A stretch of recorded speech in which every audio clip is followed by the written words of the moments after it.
Hallo, hallo, hallo.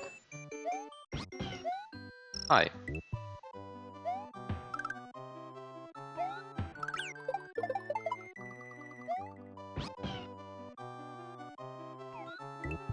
So,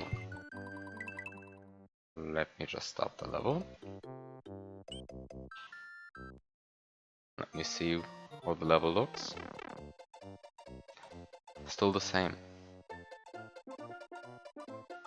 think it's time to open Lunar Magic already. Just to, well, first look for differences. Look, there's a difference. This block didn't used to be here.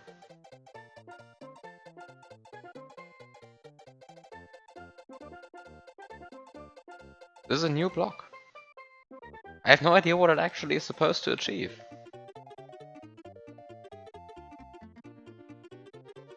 But it exists. It's a block.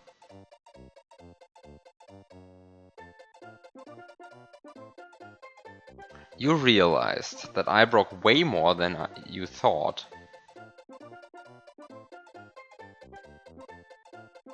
Wow, and now I don't even know what I broke?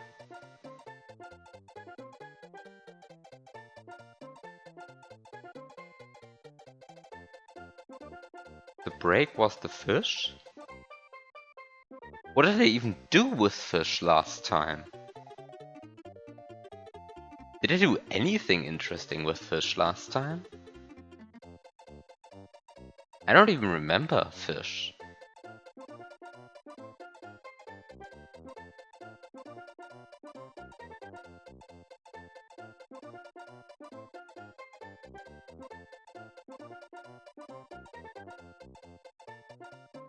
Oh.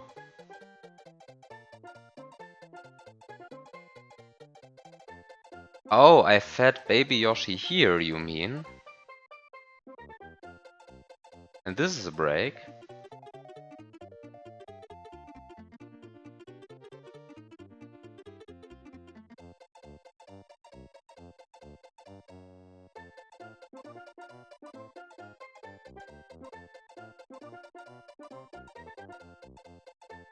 Well, if that's the break, then A, that was definitely known in 2016. TheBiob Bliss. And also,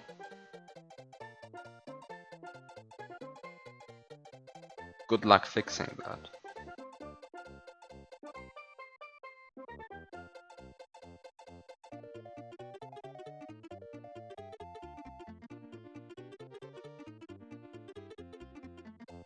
What do you mean in the original version I couldn't do that?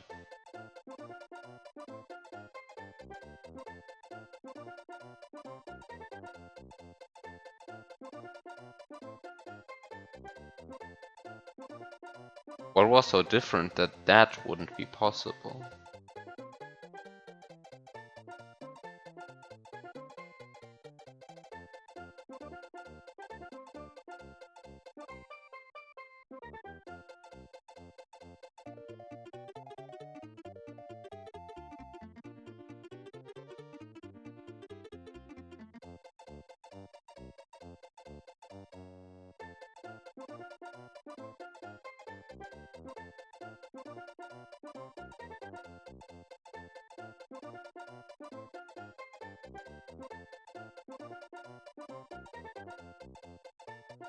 Oh, wait a second, you mean... Ah, right, like I did... Okay, I guess I did do something, which is not completely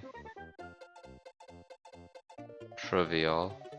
Which is like spitting a fish into this wall and then like feeding the Yoshi here. Yes, I see what you mean. Yes, the ledge.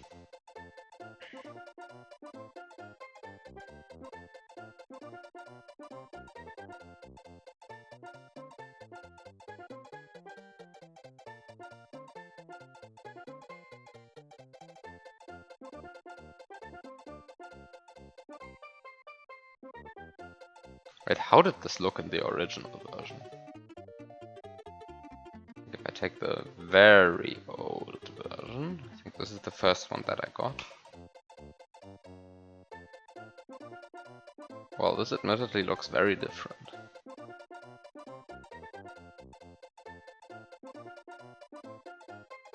Very different.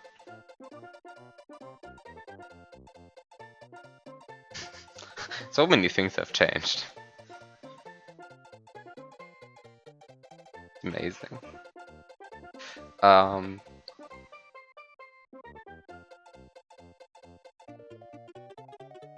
This is the very first version you gave me. Wait, how did you even intend the player to...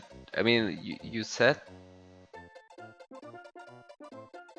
What was the intended way to get over here? You said like Turbo A into the ceiling?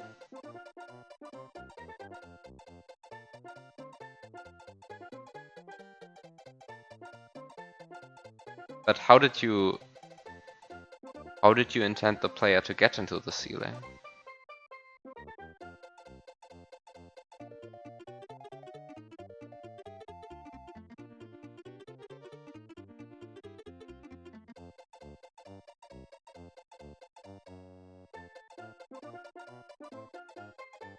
Through the node block with a block factory.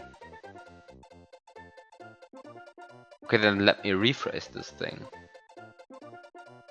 How did you want the player to set up a block factory here?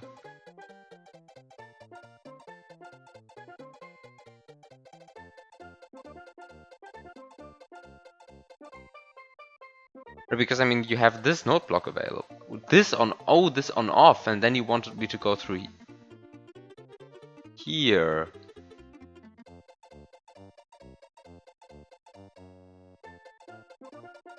You want me to duplicate here, which is easy to get a block factory here, and then now you want me to get and then I go through the ceiling here. Okay, makes sense. So yeah, I duplicate here and go through the ceiling here. Okay. Okay. And then regaining the P-switch is easy because it falls down here and you can then tongue it, I guess. Can you tongue it? I guess you can. This looks tongueable. It's a bit annoying. But like it falls down here and then you can... I mean, you can like clip slightly into the wall here and then you get a few extra pixels, which allows you to probably get the on-off... the P-switch which fell out to the on-off fairly easily.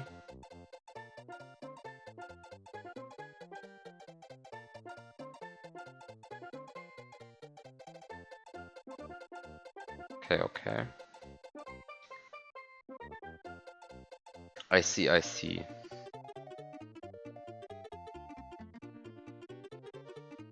This is how the level looks now.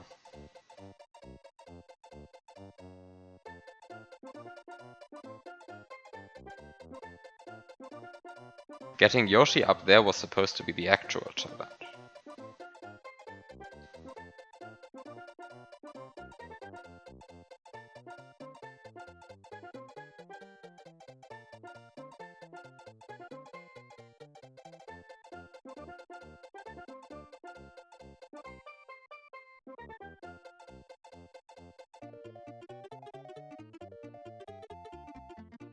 Which is a fair point. I did indeed skip getting Yoshi up there.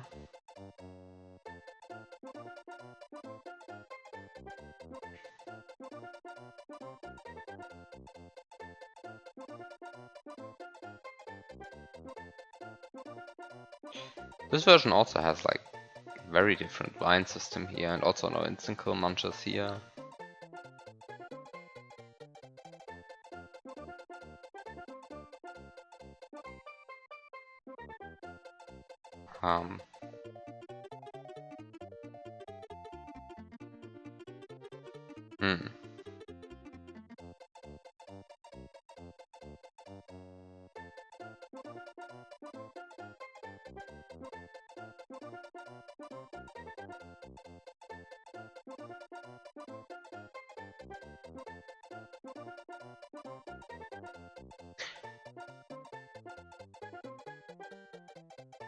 I'm really curious how 2016 Biob envisioned getting Yoshi up there.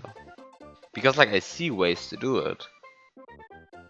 But also I'm pretty sure that none of these ways would have been like something 2016 Biob would put in a level.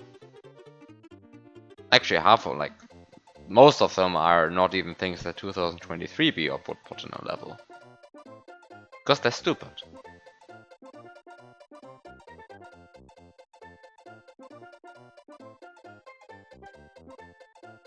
And also half of them don't work on this version anymore. I thought of them while looking at the old version, which was like easier.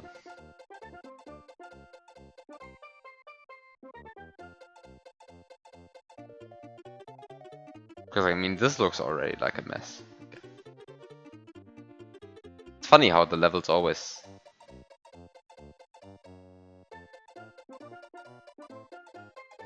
How the levels always start looking fairly clean and then at the end they look like this.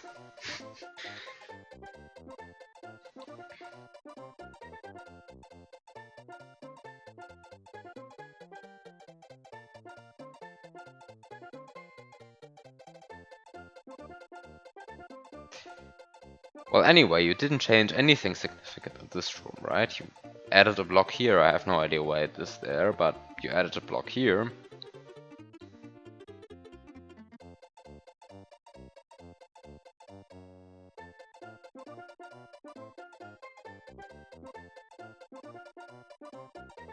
And, well, nothing has changed, right? Like, everything else is still the same.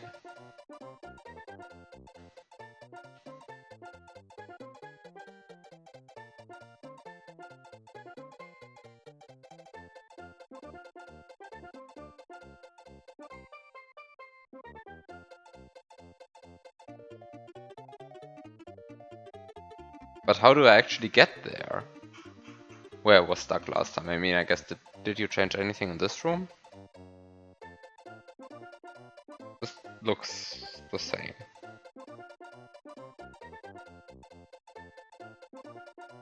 This looks very much the same. And this also looks the same.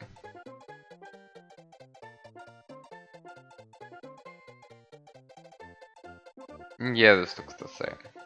I don't see any difference.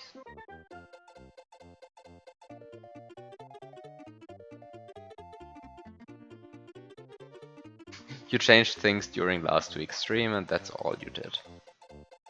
And then at some point you noticed that even though you claimed last stream that I didn't break anything, that I broke something. Which is apparently spitting a fish into a wall. Because 2016 Biob wasn't yet aware of the power of fish.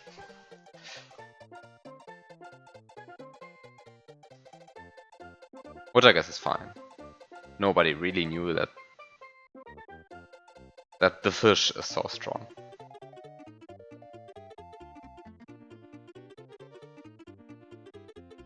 "2023 Biob wasn't. But 2016 Biob also really wasn't. It was like, both statements are true."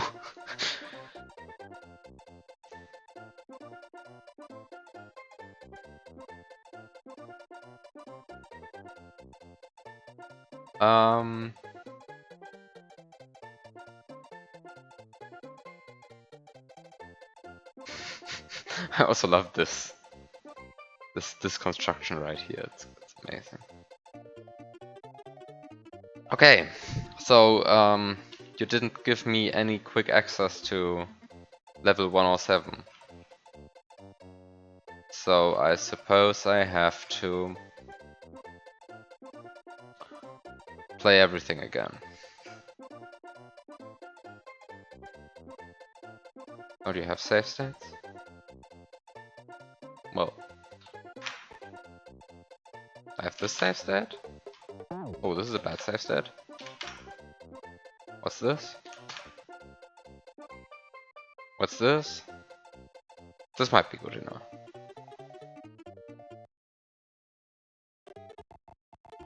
I actually have extra save states for once. This is amazing, right? Fun fact, newer versions of BizHawk would crash on this, because they refused to load a save state which was made in a different ROM.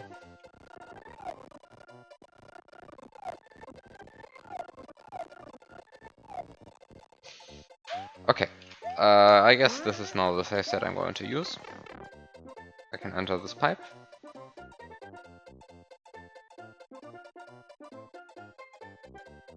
Doesn't really help, but I can do it.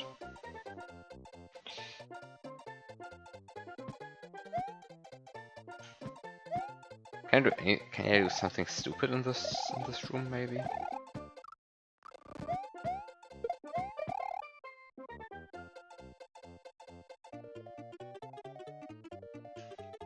I'd like something very stupid.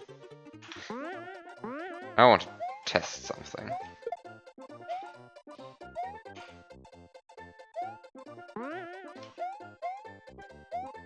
No idea if this actually works. But, like, I can press this, and then I can go over here, and I can also get the springboard.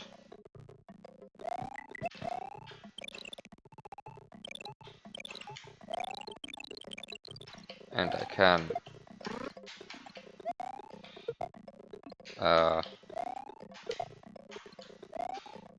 well, I guess I can't do that, but I can do this. Just almost as good, I suppose. Then I can go back, get a springboard.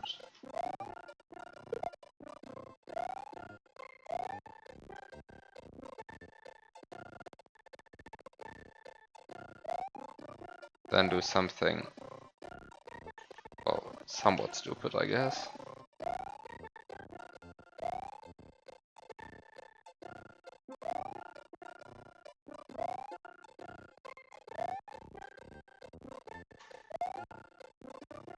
I can't jump back like this. Uh,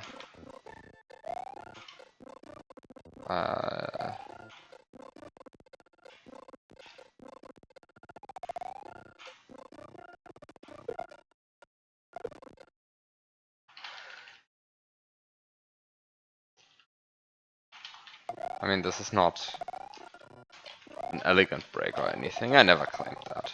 It probably isn't even a break because it probably doesn't even work. This is besides the point. Right, like, since when do breaks have to work to be considered breaks? Where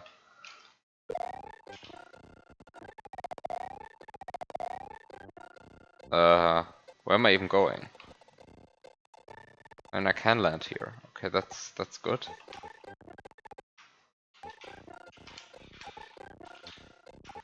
This is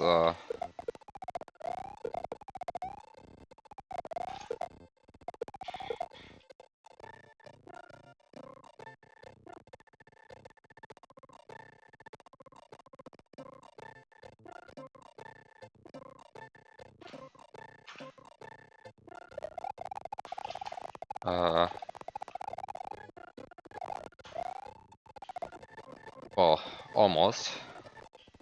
I need a slightly better throw. I guess this is a slightly better throw. Okay.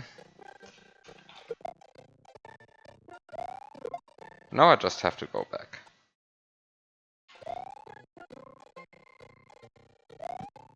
So, after doing this, I now have 3 springboards and a key, which I can throw all up here.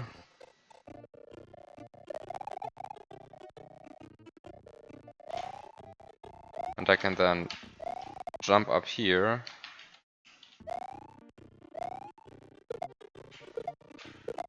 And I can do a quadruple grab. And so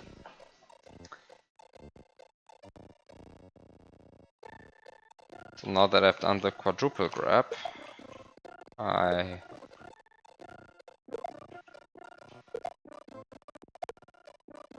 So how many? I mean, I have 3 springboards, right? No, I don't want to grab everything. Game, no. Don't let me grab everything. Don't want to do this.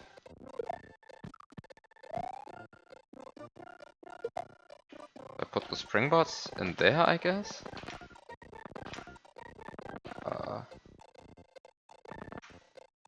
Just want to have the springboards. Thank you. And now...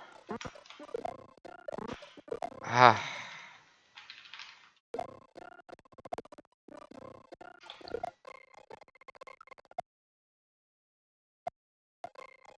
Ah...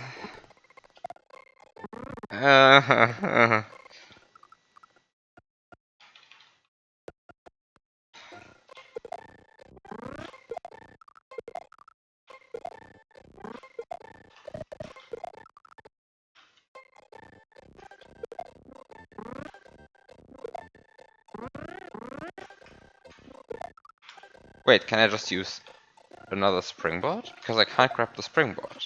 The problem currently is that I'm grabbing the key.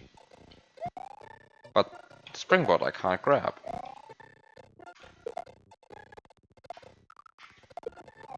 So maybe that's the strategy I should be going for.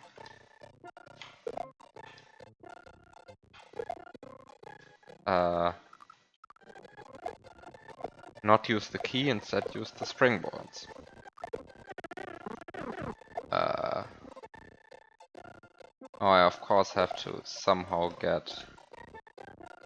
have to separate springboards. Unfortunately, separating springboards is kind of annoying, because you tend to grab an uncontrolled amount of them at the same time.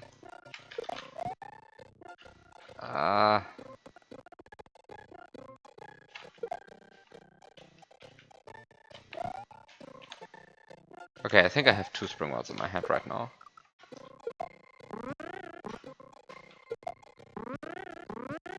So the next point, I guess, is that I really don't care that much about the key anymore.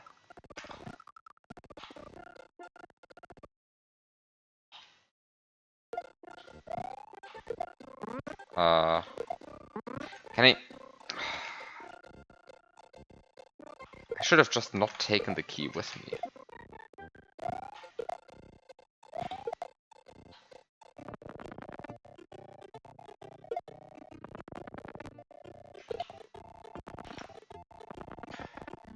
So.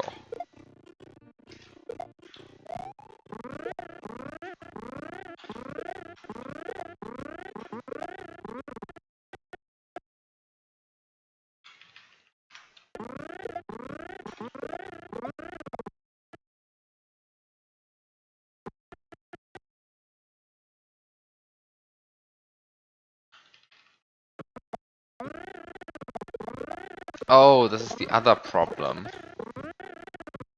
Right. The advantage of keys was, of course, that... Wait, how did I just throw the springboards into the ceiling? What? How did I do this?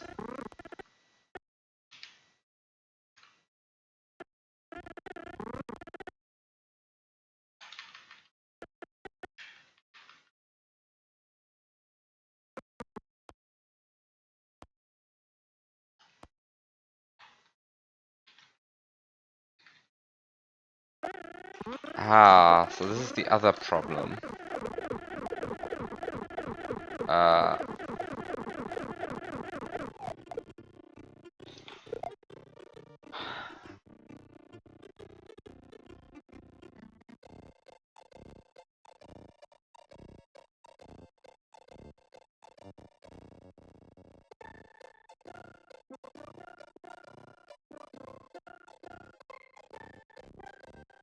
Problem is that I grab the key when I'm standing on the key. When I'm standing on the key, I'm grabbing the key, and when I'm standing on the springboard, I'm not actually standing on the springboard, because at some point the springboard tries to bounce me up. Because that's just what springboards do. I mean, I guess that's what they're made for in the first place.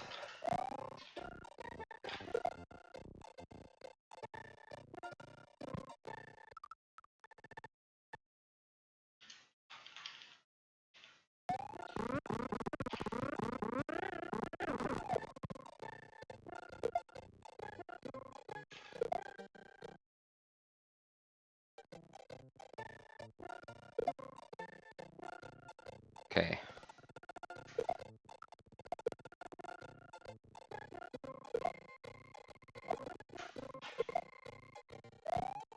Maybe I should still try to do it using springboard somehow.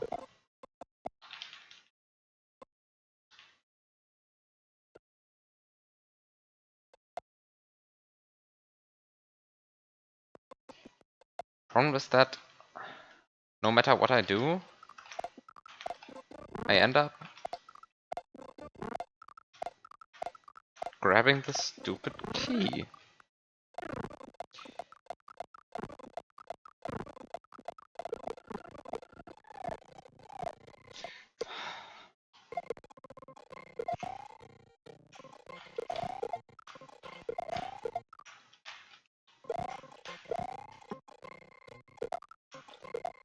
Which is of course very sad. Because I mean, nobody wants to grab a key, right? Like, what do I want with a key?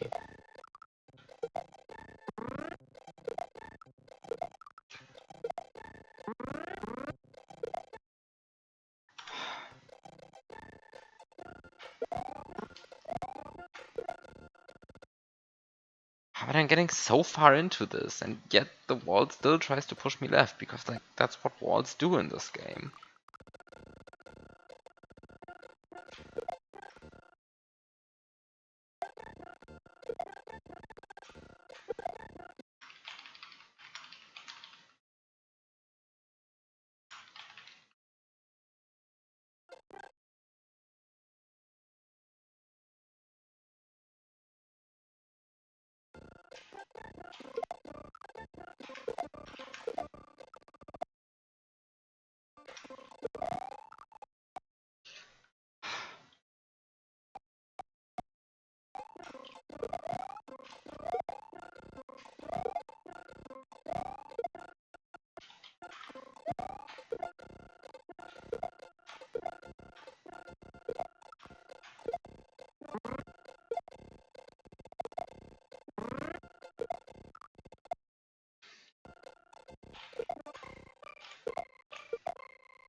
Maybe the correct response is to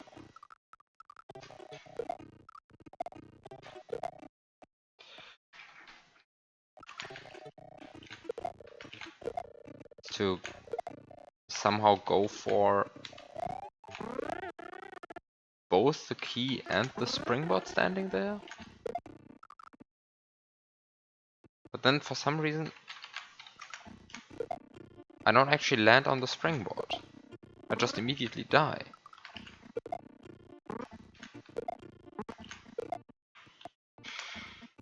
Which is very sad.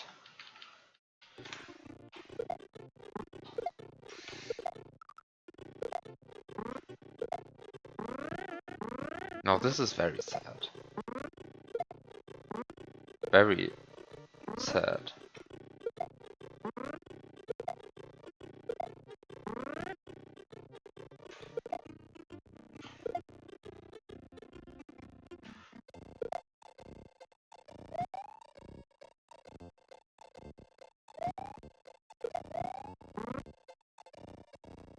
Can we get some sad faces in the chat?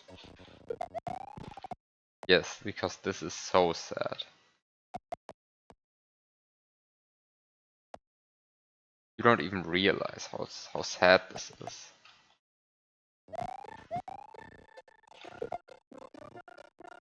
This is some of the saddest things that has ever happened in the stream.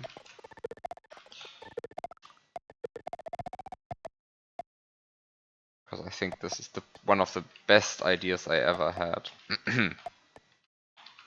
Clearly.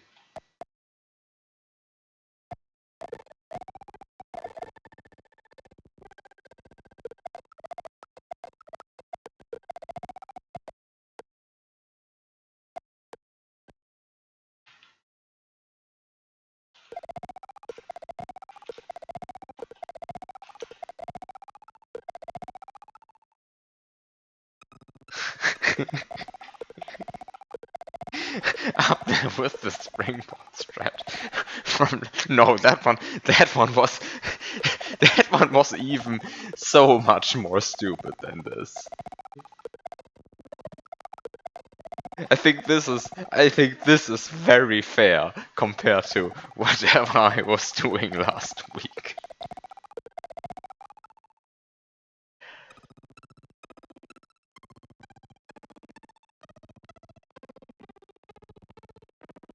But like this one had actually a chance of being not annoying. I mean, it ended up being. I mean, you see what it ended up being, but it had a chance of being not annoying. Because I mean, the core idea, using a bunch of springboards to push you through a wall, I think that's like. I think that's a neat core idea. It's just that in this specific scenario, you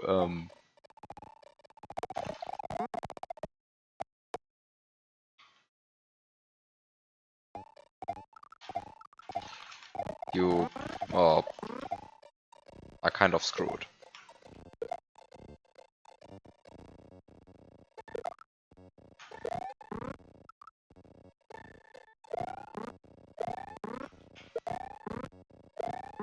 I guess the central problem is really that.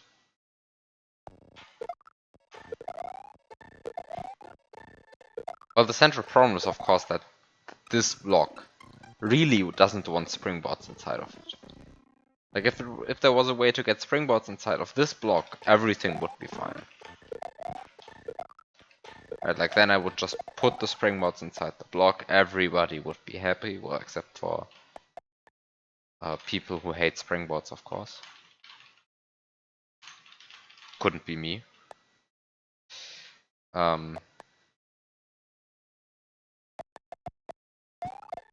Right, but like everybody who likes springboards would love it. And really, you have to be a twisted person to not like springboards.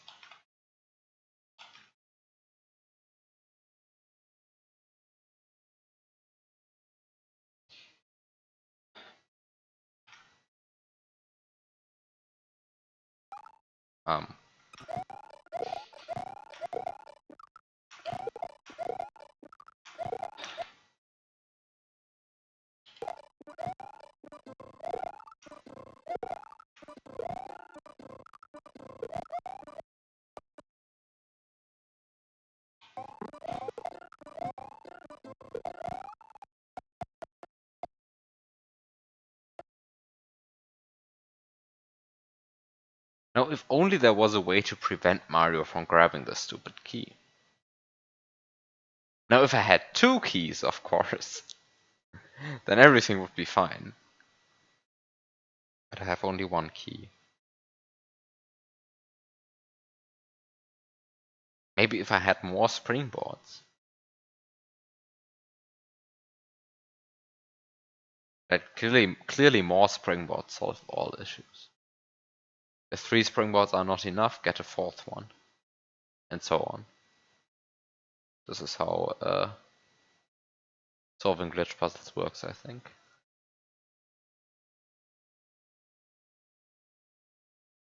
If at first you don't have enough springboards, try again.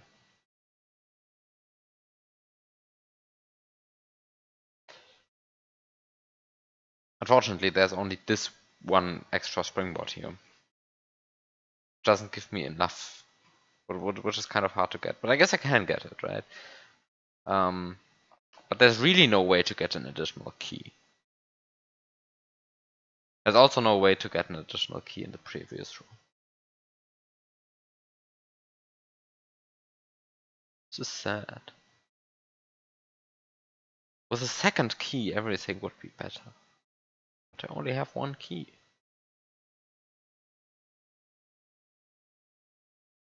Right, because I could of course grab 3 springboards and 2 keys and get them into this room. This would be a perfectly reasonable strategy. For some weird definition of perfectly reasonable.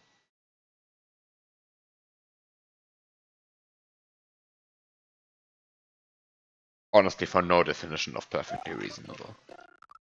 But, this makes me sad.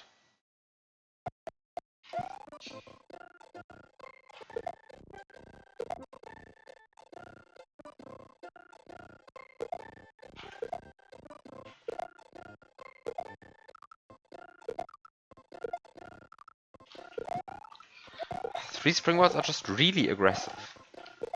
They really want to get you somewhere. Right? Like, if you somehow manage to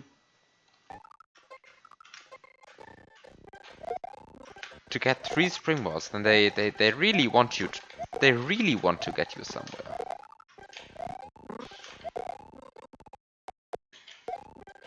Like, they don't joke around. Like, if they want you to be somewhere, then they push you there.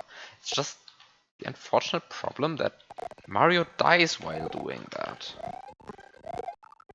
And that this wall doesn't want Mario to be inside of it. It's also a bit sad.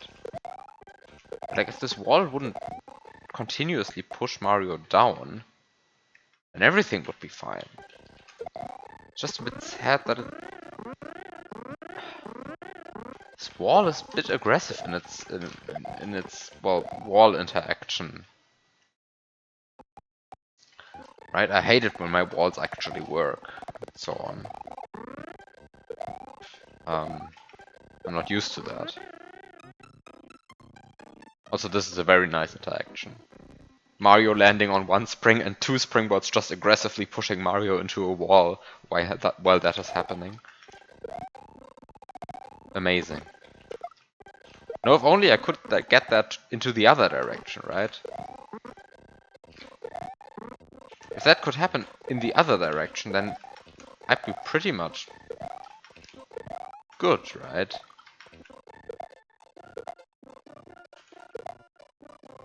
Maybe I should try to achieve that.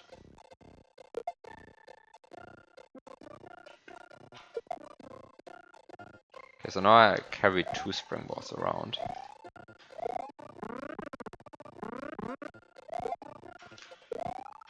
The problem is just that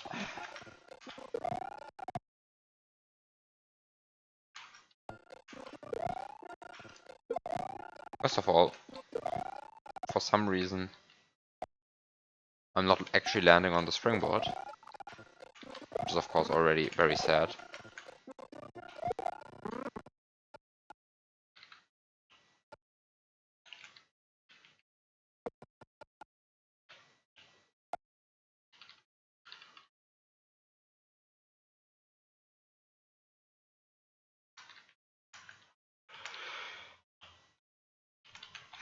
I kind of want to see if this could actually, at least in theory, work. Right, because like this is very sad that it doesn't work.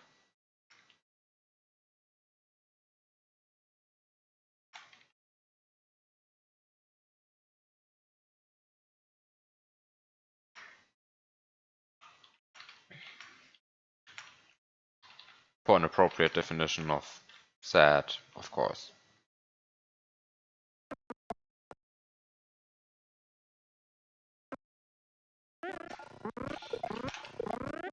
Which is probably going to be a very unreasonable definition for the word sad, but whatever.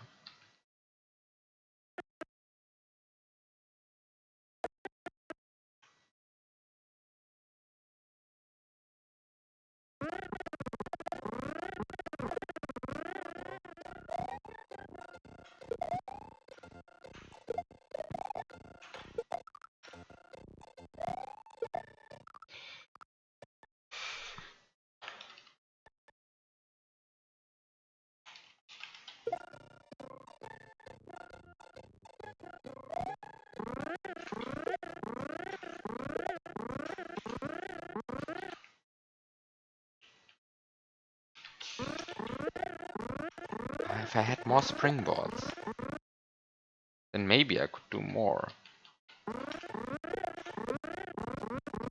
Let me try to get more springboards.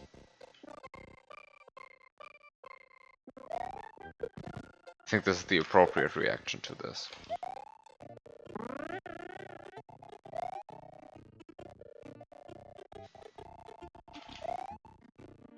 Clearly I don't have enough springboards. I've been trying this for like 20 minutes now. Maybe I should stop. Get an actual strat. Also, like, just so close. It feels like I just need one more springboard until everything works out.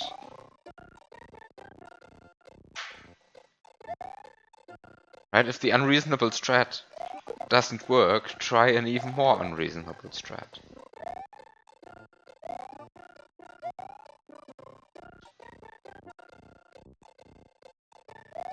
After all,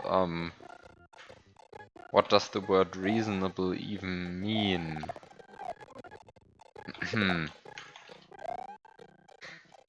mean, whatever it means doesn't mean whatever I'm doing here, but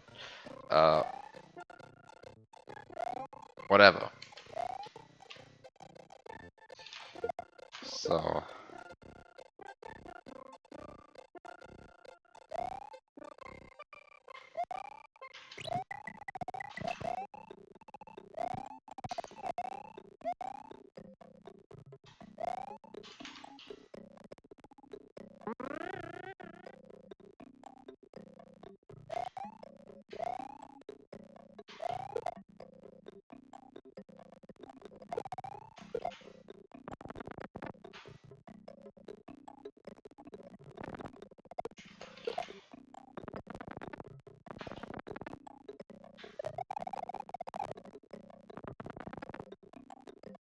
am I doing reasonable things here? I'm not sure.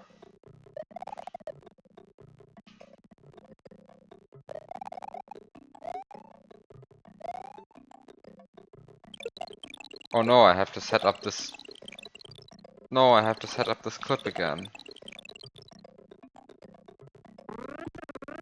While I'm short on time. Okay, I guess I have to do this with a bit more care again.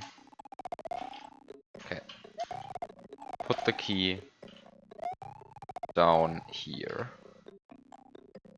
Slide. Get the springboard. Give it a bit more speed.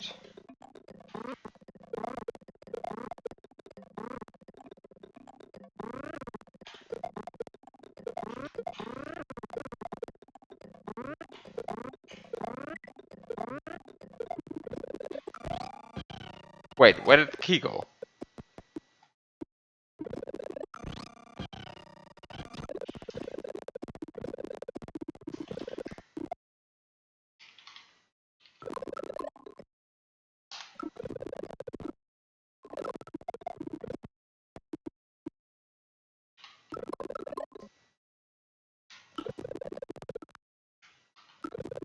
I need to collect the coin. No. I need to collect the coin. And I don't actually want all of the invisible Yoshis, even though they're cool and everything, but I don't actually want them, I think. So the question is, can I actually get the springboard? I don't think I can get the springboard, because I interact with the springboard first and with the Yoshi second. So the sprite slots are bad for getting springboard.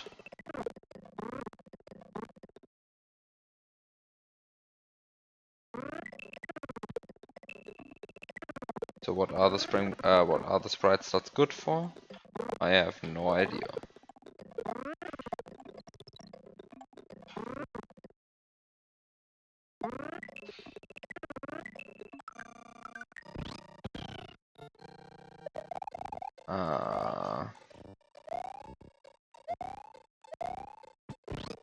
Also, in doing so, I have just killed a springboard. Well, now I have even less springboards, really. I killed a springboard to get a Yoshi. But I want springboards. Not Yoshi. Actually, I don't care about Yoshi. Yoshi doesn't help me with getting springboards here.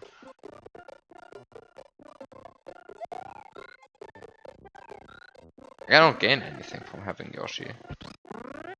I want springboards, not Yoshi. Oh, this is sad.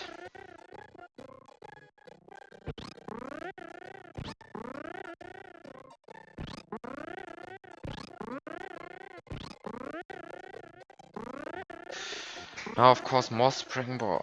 No, I don't see a way to get more springboards.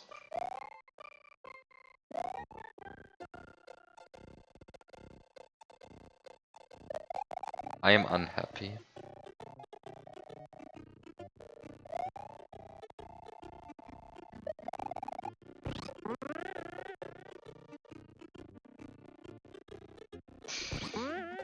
I think 3 springboards are just the maximum.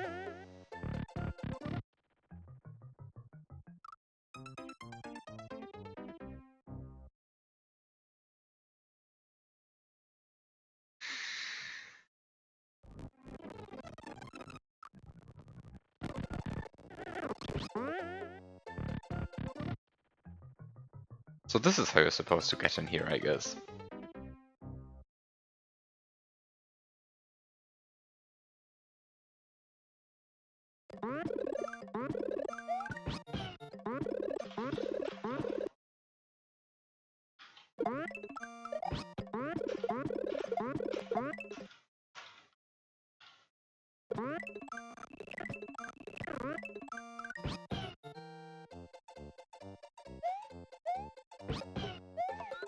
I guess this is just the way you're supposed to get in there.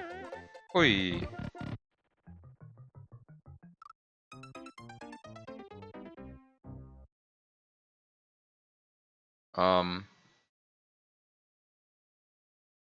So, I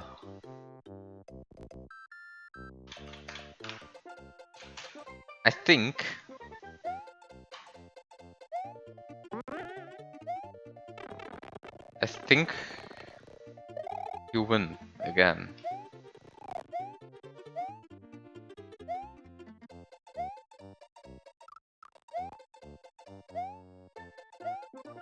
I wouldn't be surprised if, like, with more patience and more tool abuse, you could actually make it with 3 springboards.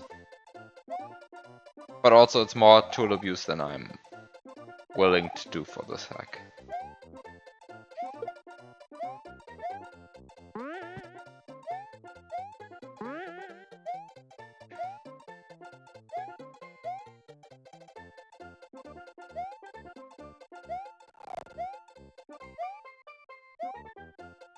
Which is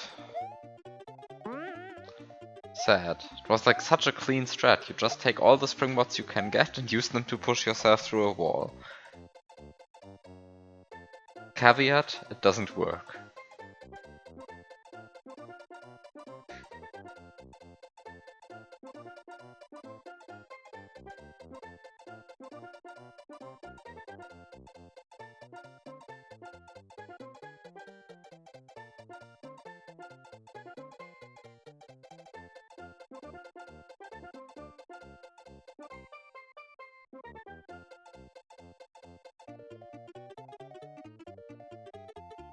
Should maybe say that more often.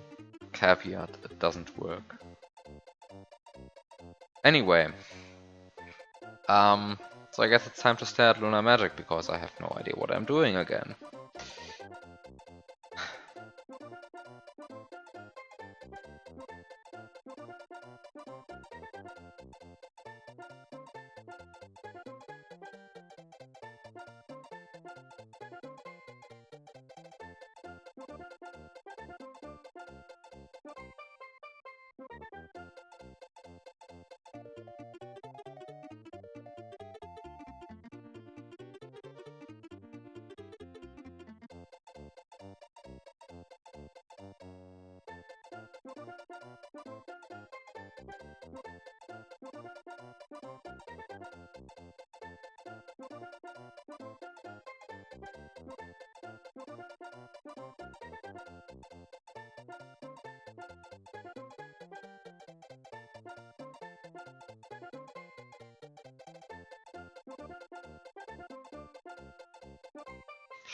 So I guess the first question I should be asking is, do I even have enough items?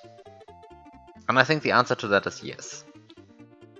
Because which other items could I have, right? I mean, what is in this room? There's a key. There's a springboard I'm already getting from a plant. There's a piece which I'm carrying around with me.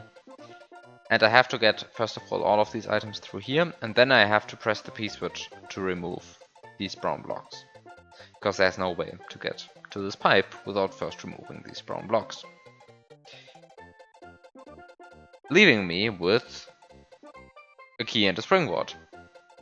There are no other items I could pick up. I guess like there's this shell, right? So in theory I could be doing the very stupid strat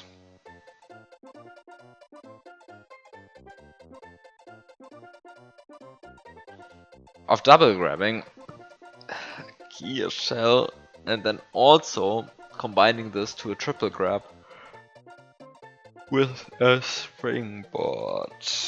This is of course a horrible idea.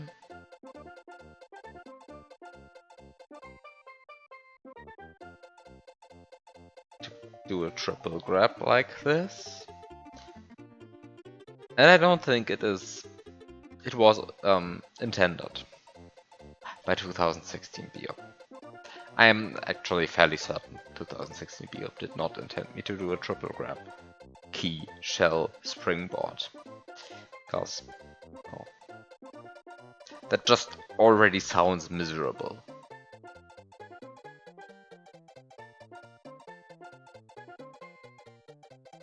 Especially because you're supposed to do it on a one block, on one tile.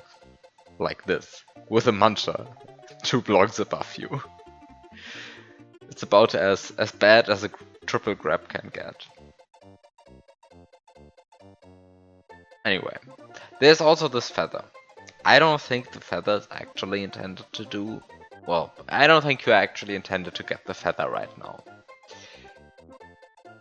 You may or may not be intended to get it at some other point in the level. Well, definitely not when entering this door.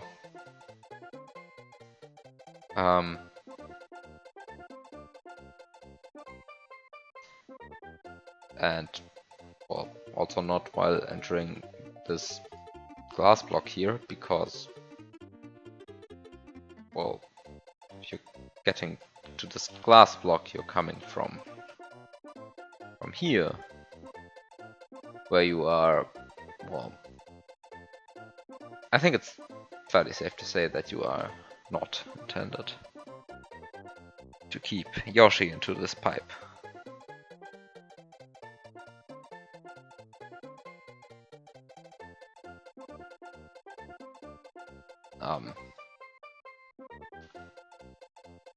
So I don't think this feather is ever actually used. Also, if you would get the feather, then this room would completely trivialize, because you would just fly to this shell.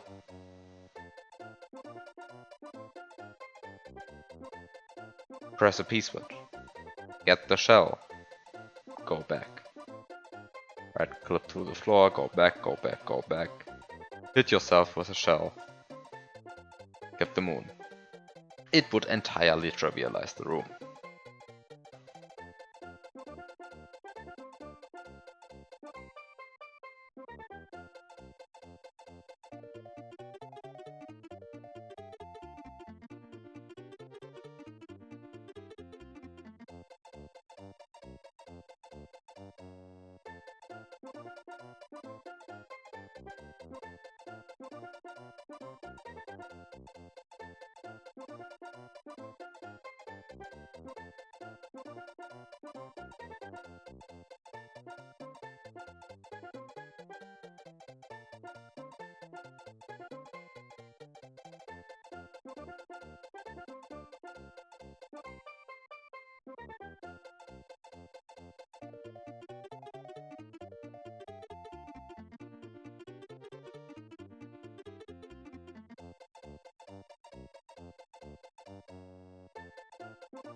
I just noticed a very stupid way to get a fourth springboard.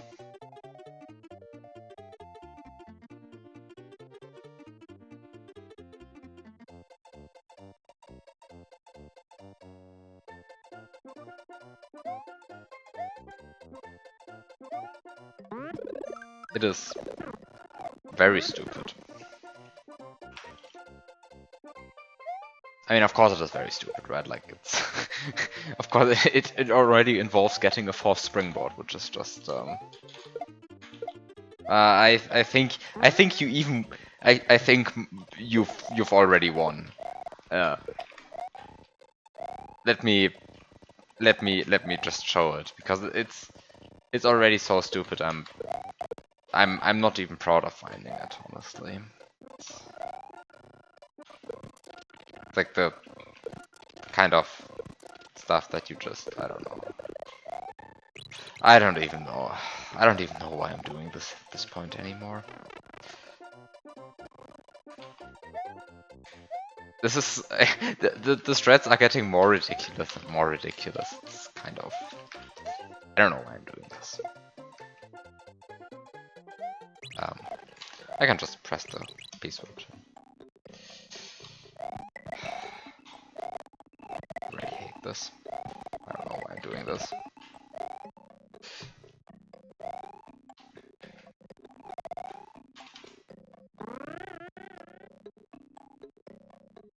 So, the key step is throwing this key.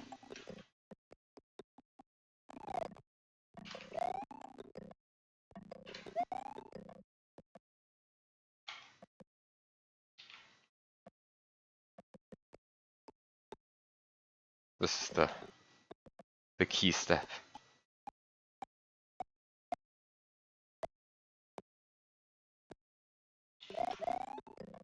Look at that.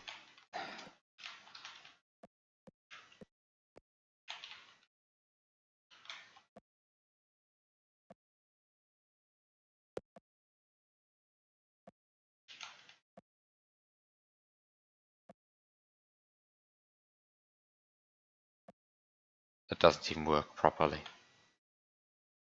It doesn't even work properly right now.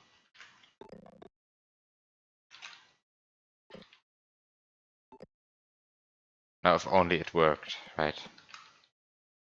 And I could be at least proud that I successfully broke the level using a very dumb strat. But the way it currently is, I just thought of a very dumb strat that doesn't even work.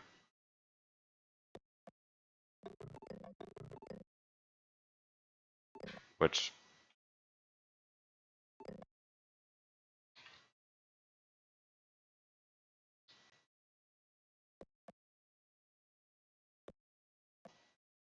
is, of course, sad.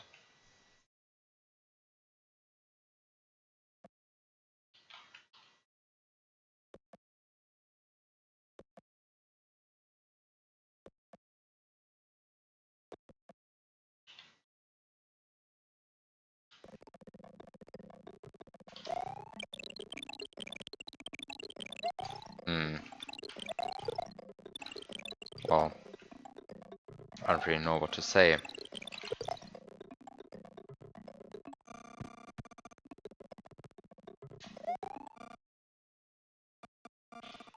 Except that I'm very sad.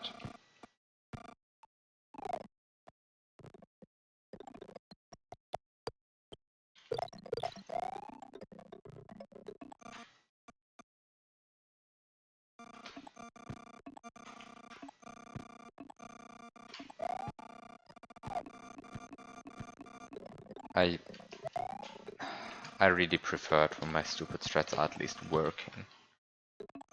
Right? Because when they don't work, they just look silly.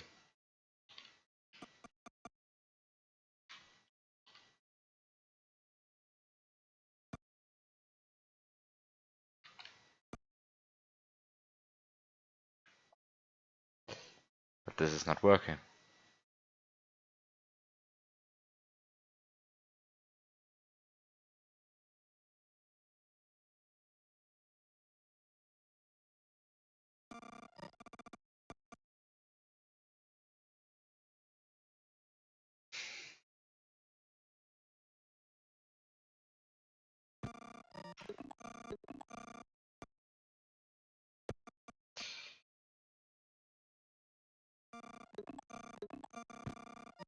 Sprite sleuths. Yes. Fortunately, duplicating the springboard seems like the most reasonable solution at this point. Kind of wanted to avoid that. Wait. What happened to...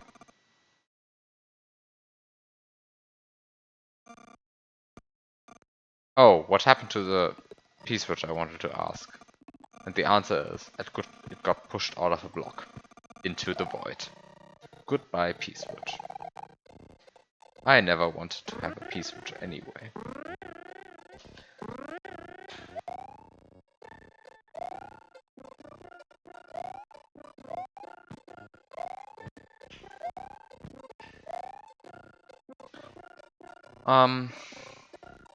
So,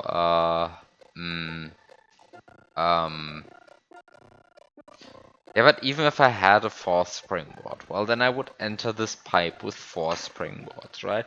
And then I would put 1 here, and then I would use 3 springboards to push myself to the wall, which then has the advantage of pushing myself 2 pixels per frame, which is much faster than 1 pixel per frame, right? Because the 3 springboards push you 3 pixels per frame, but then the wall counteracts a bit, and you only get 2 pixels per frame, but still that's much faster than 1 pixel per frame. Which is good, because 1 pixel per frame was obviously too slow. Because at some point the springboard bouncing animation ends, and then you're screwed. Want to make it through the wall in 1 bounce animation. Unfortunately.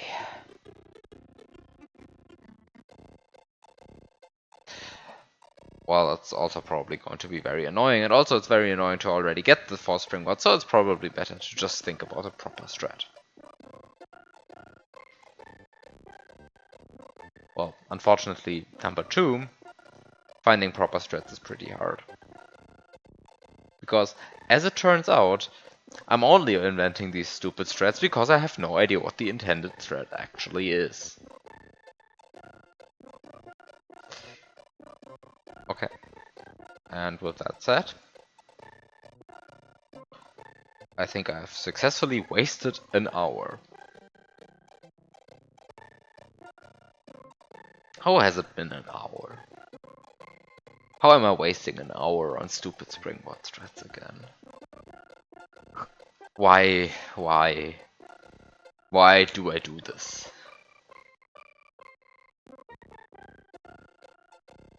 Why?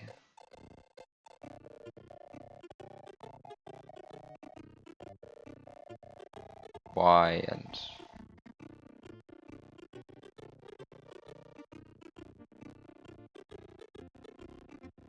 Why and why and why?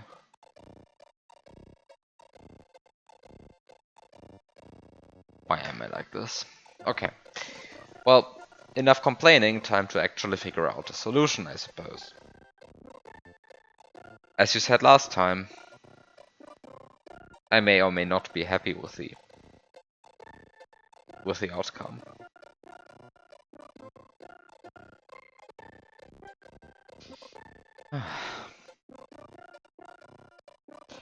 Okay. So last time I observed that I probably want to get a gray P-switch here. I mean, I probably didn't observe that last time. I think I observed that like 2 months ago, but whatever, it's better to frame it this way. I observed it last time. I re-observed it last time. That much is true, at least. I used to just unslowed music. You're actually listening to the music? Actually, I kind of like the slowed one.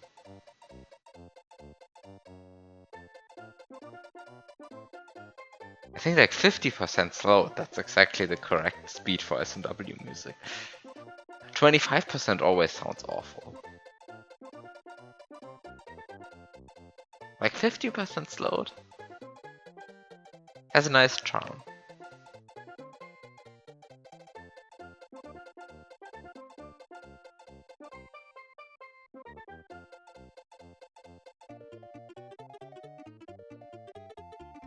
Six?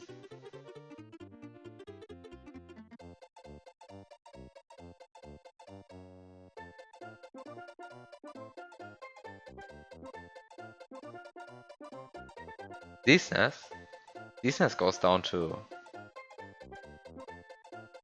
a 30th.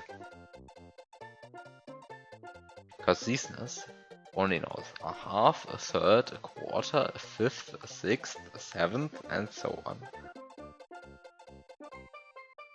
And I say only because, I mean, obviously that's like much more steps than most emulators go to. But also it's like weird. Anyway. Back to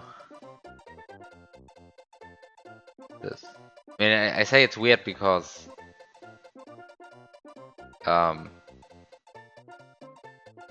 who would ever want to discriminate between a 27th of the speed and a 28th of the speed?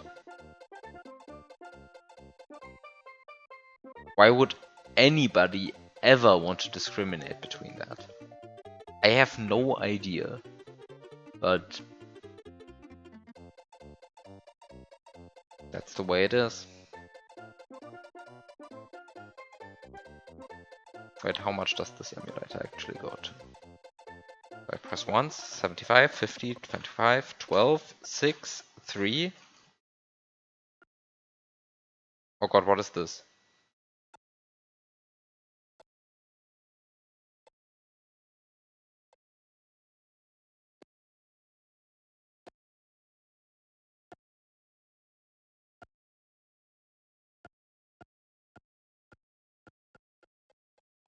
The problem is that the emulator is also only processing the hotkey inputs at the speed the game is running. So it doesn't process that I wanted to increase the speed until the next frame at this abysmally low speed has been rendered. Well. So the answer is it goes down to 1%.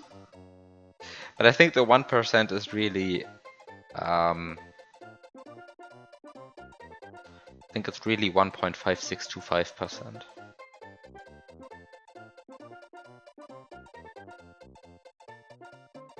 As in 1/64.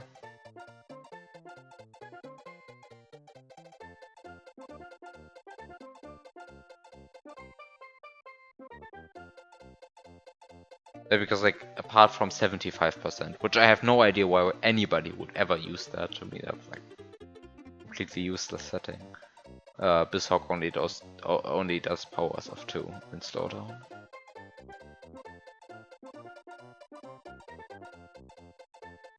But really, I'm really confused about 75%. I feel like it doesn't feel slow enough to do anything useful. It just feels like an uncanny valley between slowed down game and game running at proper speed. And the music sounds horrifying.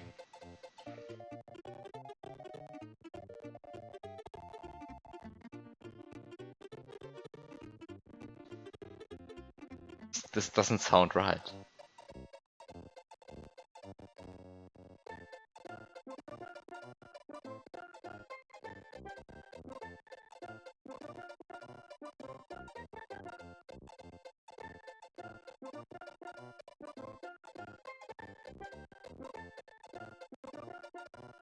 It also feels like it's rendering the frames at uneven speeds. But it feels like some frames take longer to render than others. To like kind of keep the illusion of 46 FPS.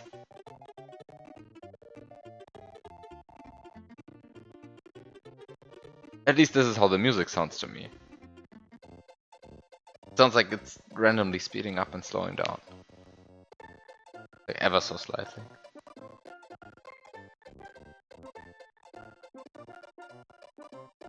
Wow.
Okay, so I bring a key and a spring mod into this room.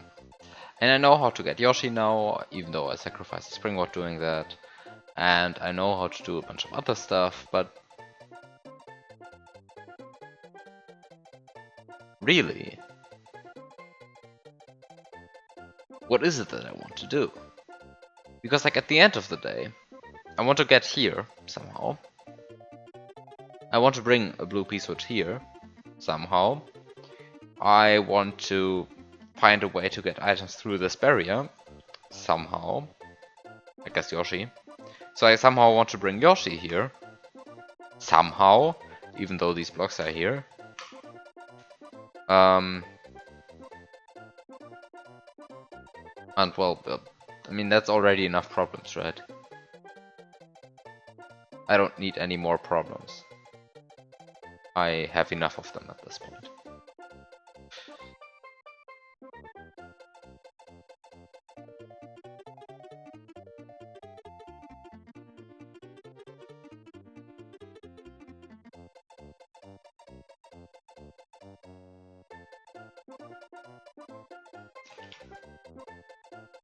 Things that might help.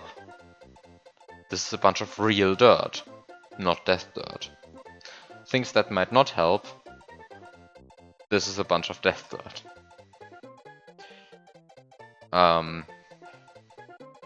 Things that are confusing to me. Lots of things. This Pokey, for example. Why is this Pokey here? I have really no idea. It's so confusing. Why would I want to have a Pokey here? It really doesn't do anything useful for me, right?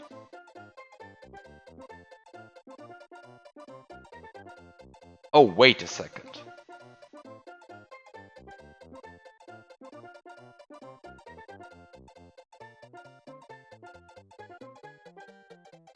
Oh, wait a second.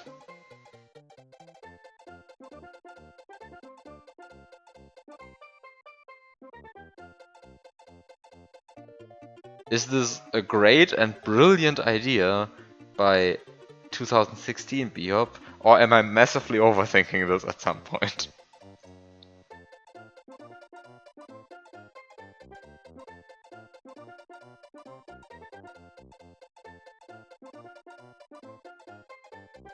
Well, the questions have we found it funny. I don't think I have found it.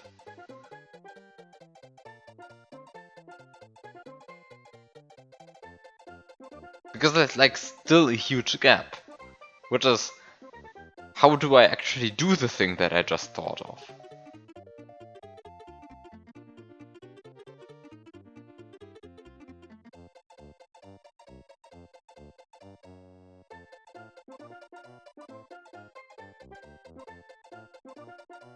Because I thought of a thing which would be super cool if it was the solution. Well, I think it would be super cool. Really. Would be cool. And honestly, it might be, right? But I have no idea how to actually execute it.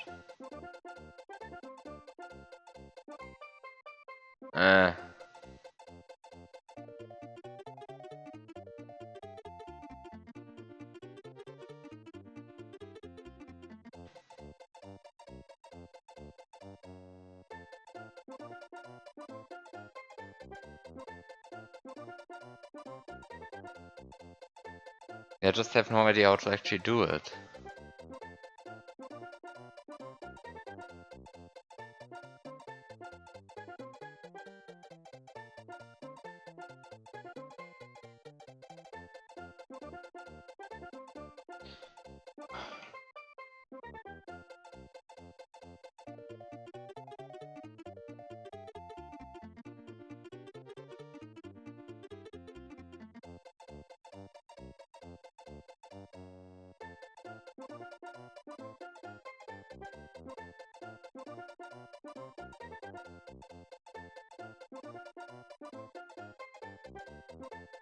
Hmm.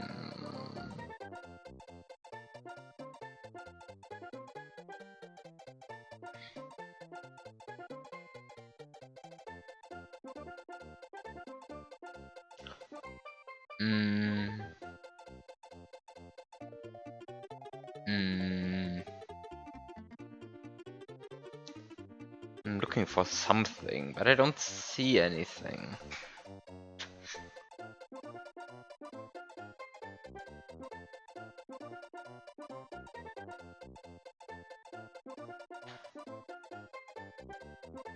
Am I somehow losing too much in the previous room, maybe? I don't really see how I would lose less in the previous room, though. That's kind of a problem.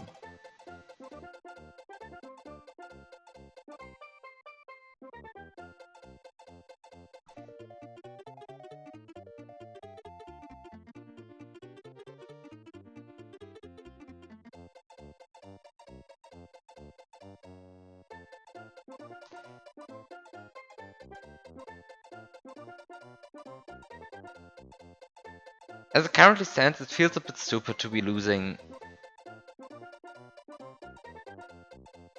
both power-ups at these gates. But I also don't really see a way to avoid that. Because, well, currently I'm standing here with two mushrooms. I'm releasing one mushroom here, and then I collect it, use it to get the key, and go through here. But even if I wouldn't collect it, if I just let it run through here, then that wouldn't actually help me in any way, right? Because, well, how would it help me? I still have to go through here, and actually I only get Yoshi once I'm over here again. So I don't actually get the mushroom back, so I still don't have my power up. So this is a problem.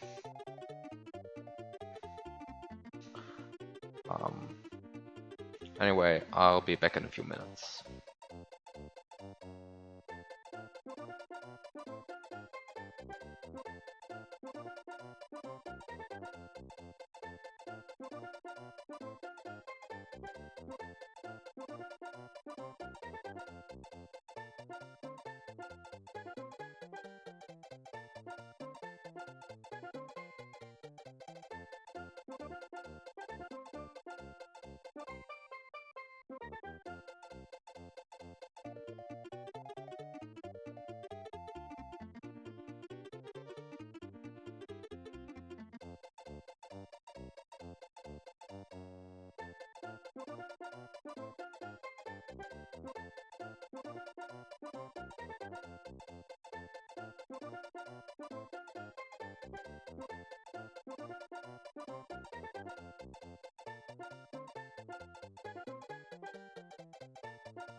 Okay, so I'm back.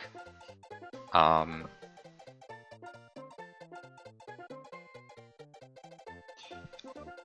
so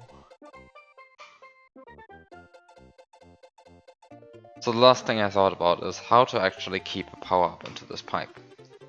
Because, well, I have now a solution which relies on power-up. Problem? I don't see how to get a power-up. Because, A, I don't see how to get a power-up through here. Because, like, I mean, once I get the power-up through here, I'm done, right? Like, then there's no obstacle to keeping the power-up. The problem is, well, I don't see how to keep the power-up through here. Because these remove a power-up, these remove a power-up, and I only, well, have 2 power-ups at once.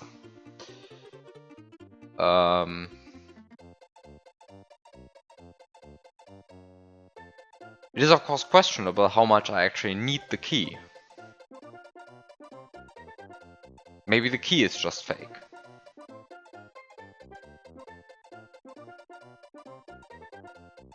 But then again, taking the upper route actually doesn't help me with anything. But I could of course forgo the key. I don't think I need the key for anything. But to activate this turn block I can use the P-switch, just as well as the key. I guess I use the key to key jump up here. Oh, just 10 blocks, so one well-placed vault. Okay, maybe I need the key. Anyway, hypothetical scenario that I would take the upper route, which would just involve eating the goal, which is easy because I have one up here. So I could like eat the goal.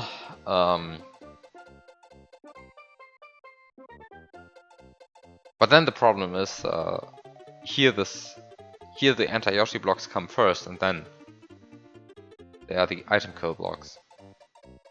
And I really need the reverse situation. First the item kill blocks come, and then the Yoshi blocks, because then I can actually use Yoshi to transport items. And here I can't. And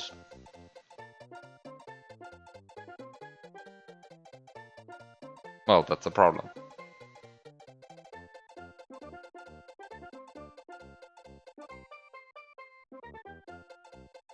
So here I can transport items, and I really have to transport items, right? Because I need a P-switch here and I need a P-switch here, so I definitely have to get the P-switch through until, well, here at least. So I cannot use the upper route, because the upper route doesn't allow me to take a P-switch with me. Even though the upper route would be nice, because it would allow me to keep an additional power up.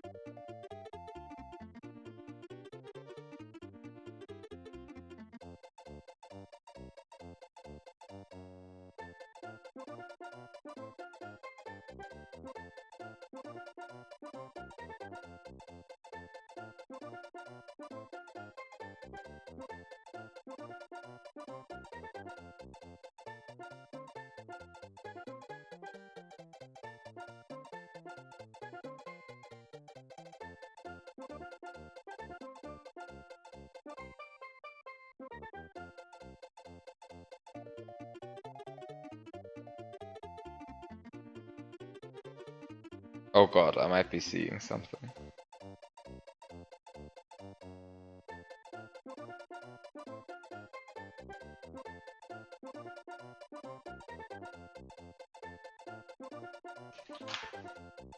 Okay, so let's start from this save set again. Is this actually a good save set? Oh no! Do I have a better one?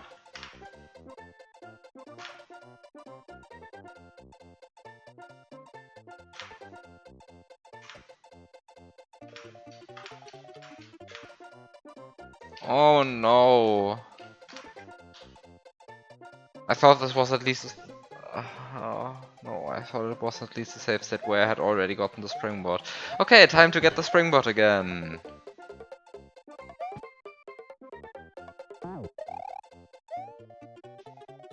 Maybe if you cycle enough, one will appear.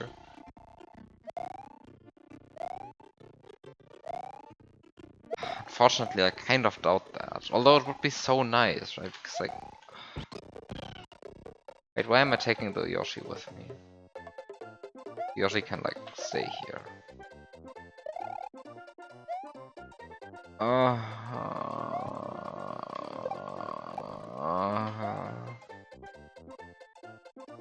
guess I can, like, release a power up here.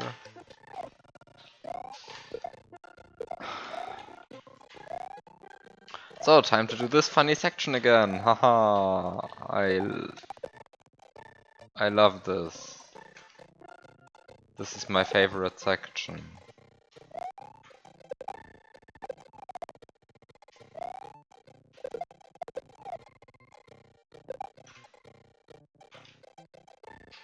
This is my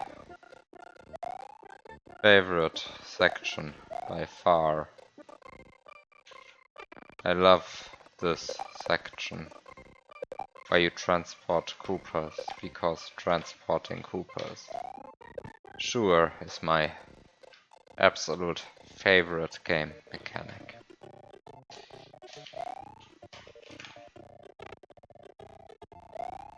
There's nothing that I would rather do than transporting a bunch of Koopas.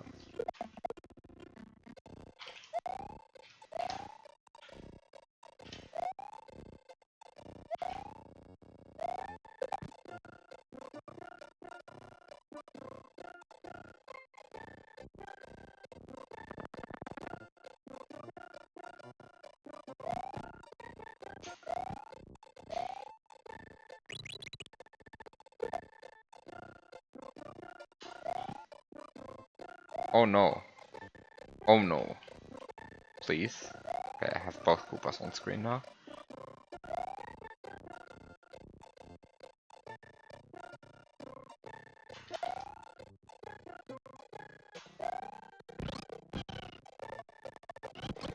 Oh wait, this is a bad situation.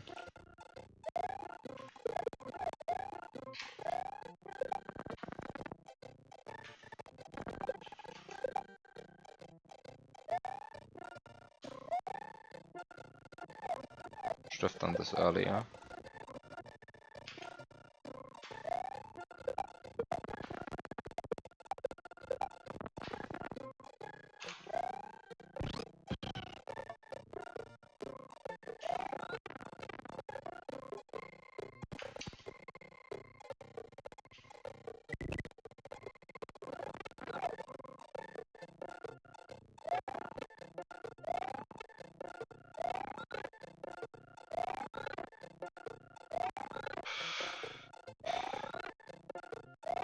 How many times do I want to miss the input by one frame? Okay.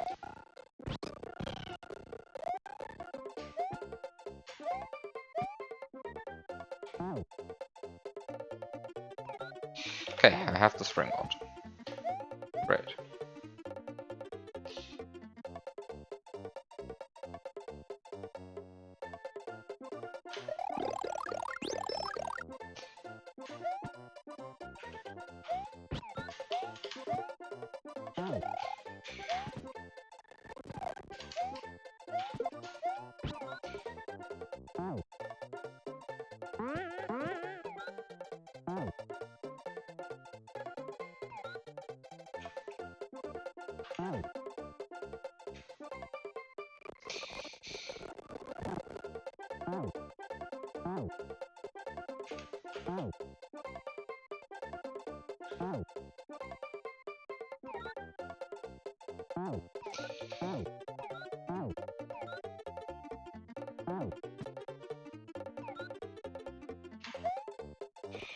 Okay. So, the next step involves eating the goal.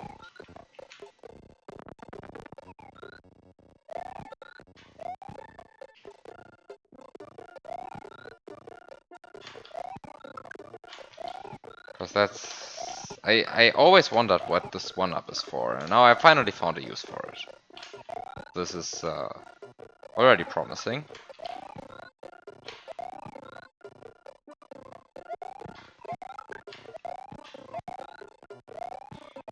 Plus this is a very reasonable way of using a 1-up. Can I please actually get this? I mean, I'm just trying to tongue on the correct frame. It can't be that hard, right? Like, just use frame advance. Okay. So, next step. Oh, that's the step I always love.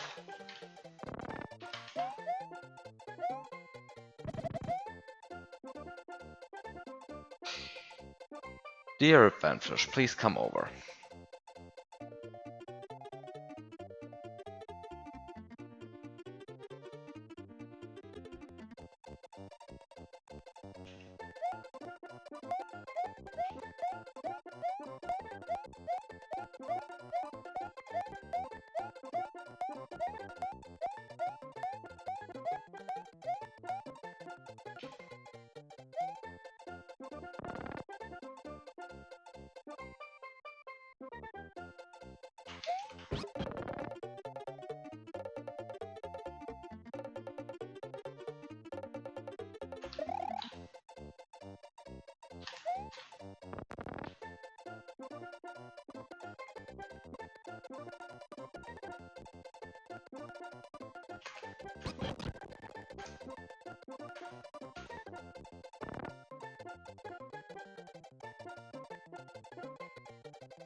So how does oh, I should have maybe pressed the P-switch beforehand.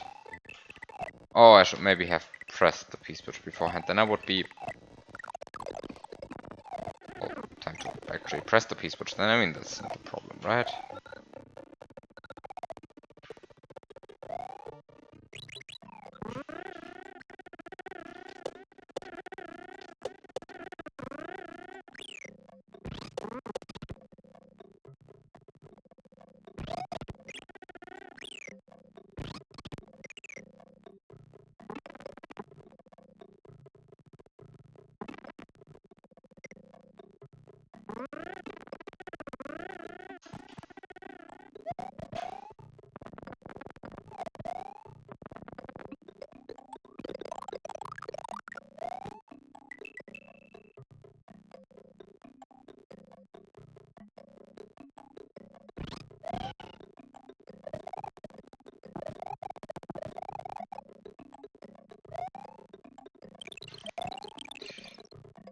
Okay.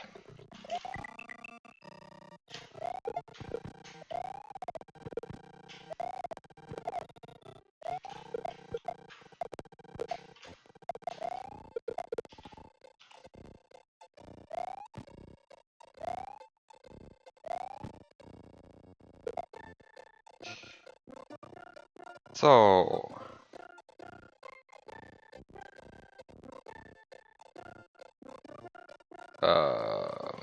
is the shell in... I always forget it.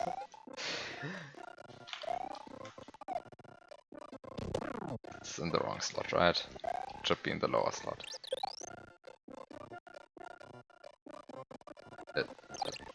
It so should be in the lower slot.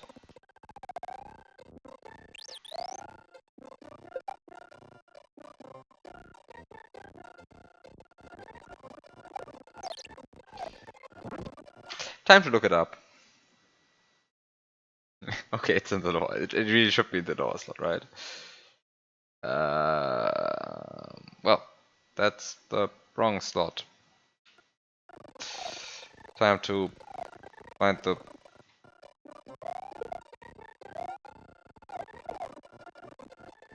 Time to find the correct slot. So it's currently in 7.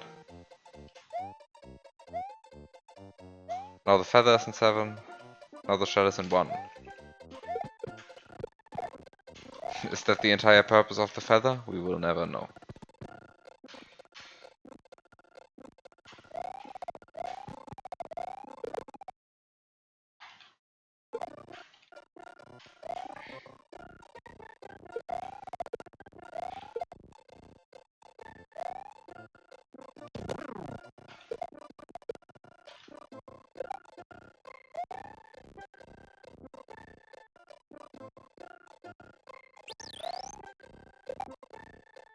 Okay, there we go. There are the super Koopas.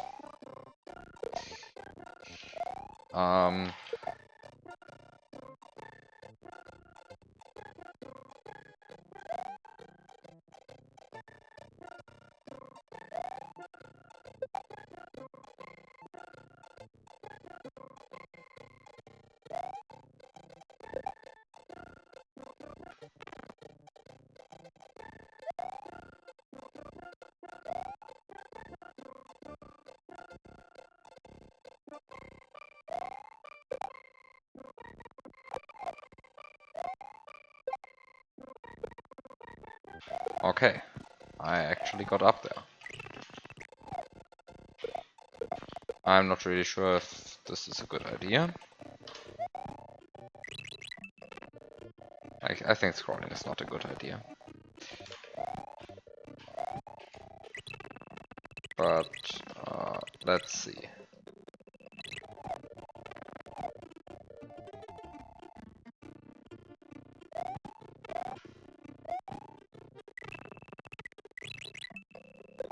Time to do this without the key for once, because I didn't actually get the key in this attempt.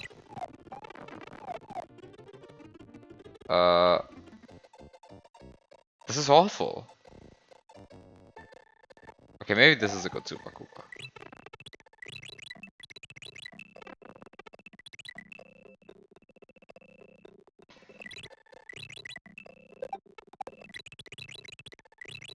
This is truly awful. This is not working how I intended it to work.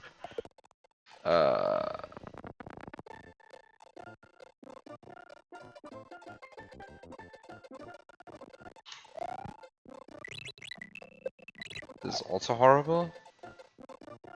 This is also horrible. Okay, maybe this is good. Right, because like now I can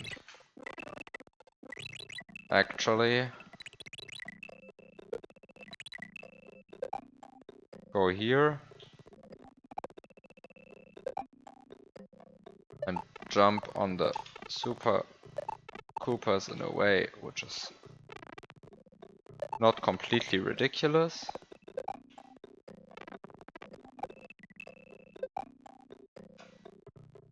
He said as he jumped on the Super Koopas in a way that was completely ridiculous. It totally didn't work.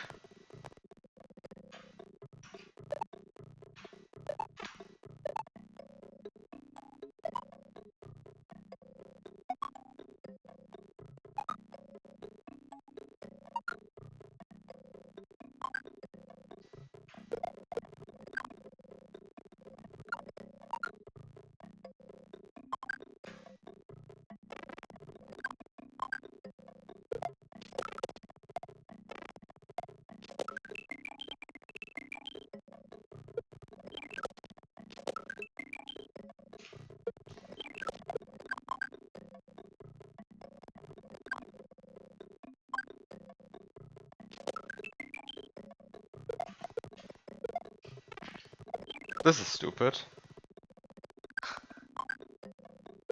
This is...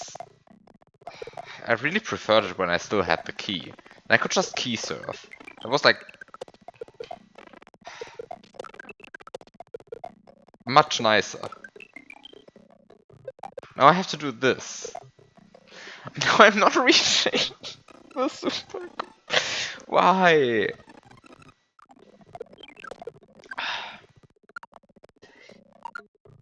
Hi, profits are stolen wages. I do not think that this is a good screen, but well, I'm also the one playing it. I think as a viewer I would have a different reaction. Oh, come on!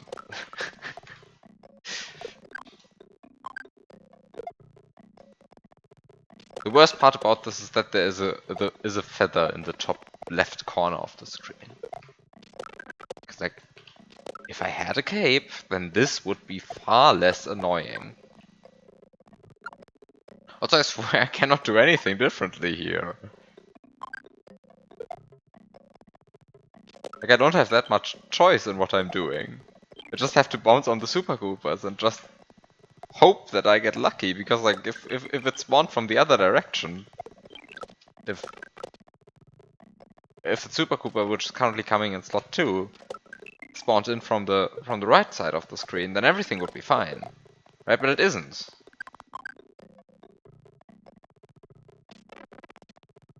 Can I... Is the Super Koopa generator susceptible to pausing?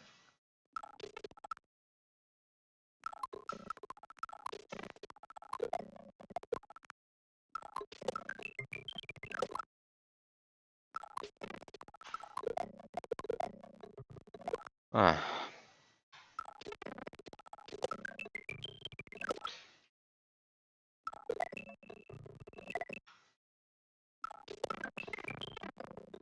It is of course not susceptible to pausing.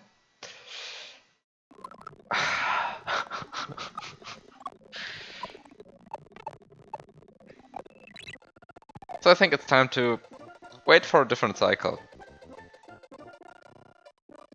Maybe this is a better cycle.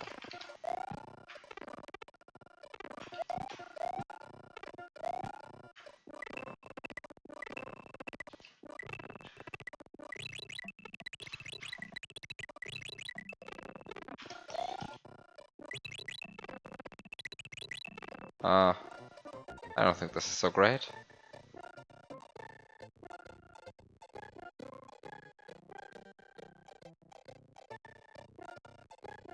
I don't think this uses player position in any meaningful way.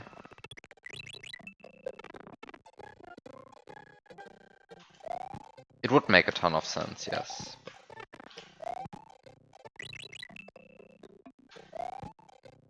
I think it uses where the player is currently on screen for the fish bounces. I think fish bounces actually check.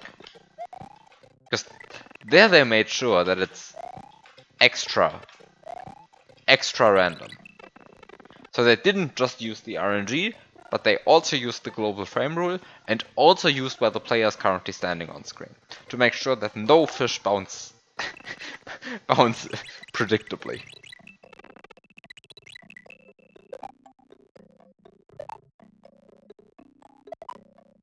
Which, of course, incidentally also means that fish are the most nice to manipulate sprite in S&W, basically. Because they're not actually just random, but they're also depending on the... Well, they're also like checking for the global frame rule and also for your position on screen. So they really give you many ways to influence them.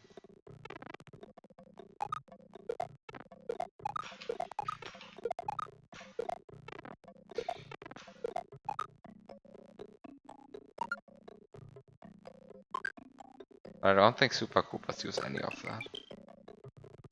I don't think any of the generators use any of that. Which doesn't make sense, as you say, right? Because, like, well, it makes sense to have a generator which spawns sprites, take into account where you are on the screen to make them, well, more threatening or something. But that's not actually what's happening. I think these are just strictly RNG. I think you can, like, manipulate them in any way.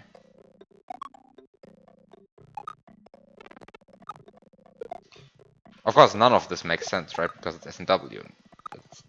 It's a bunch of code which is really held together by duct tape.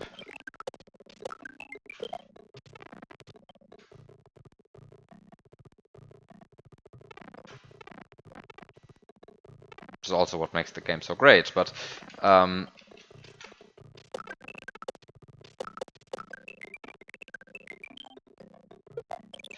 come on.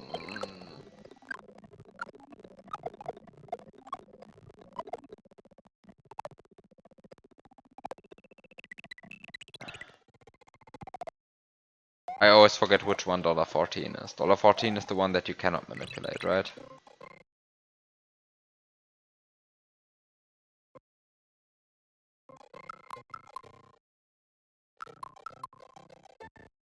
Ah, yeah, it spawns every 64 frames. Okay, I see.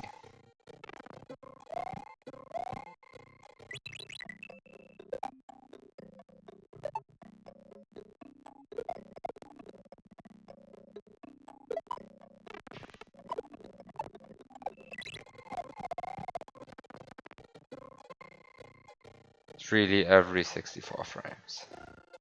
Hooray.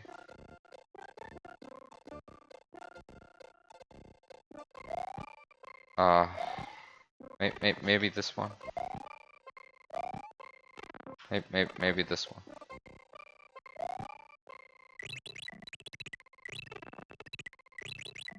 This kind of seems usable.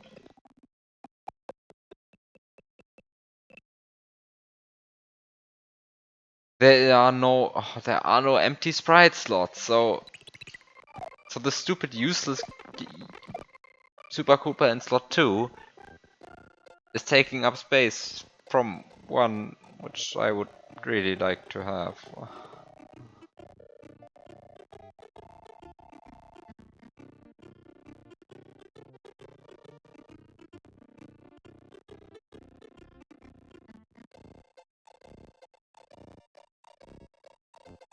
Okay, I want the first of the two Magic Koopas to spawn from the left. The first one. The first one, not the second one.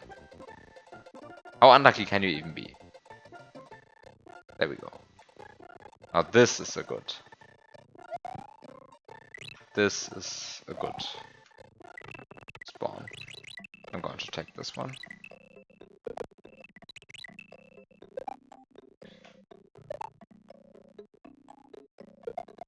I think this might be it. Right, because how nice can it be? Magic Koopas are the Super Koopas are spawning. Oh no. I can't do anything against this.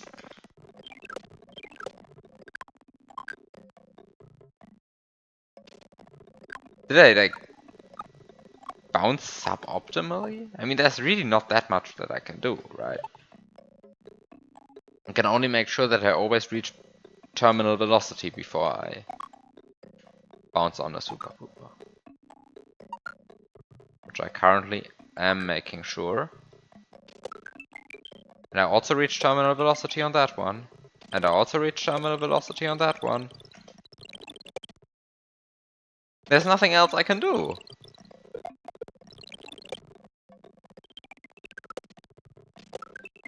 Like that's actually the only thing I can change, right? I can only make sure that I always reach terminal velocity.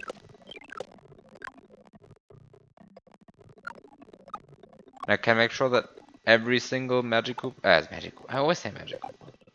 It's Super Koopas. Right, like it spawns. It spawns. It spawns. It spawns. It spawns. All of them are spawning. There's nothing I can change. Every single Super Koopa is actually spawning the way I wanted to.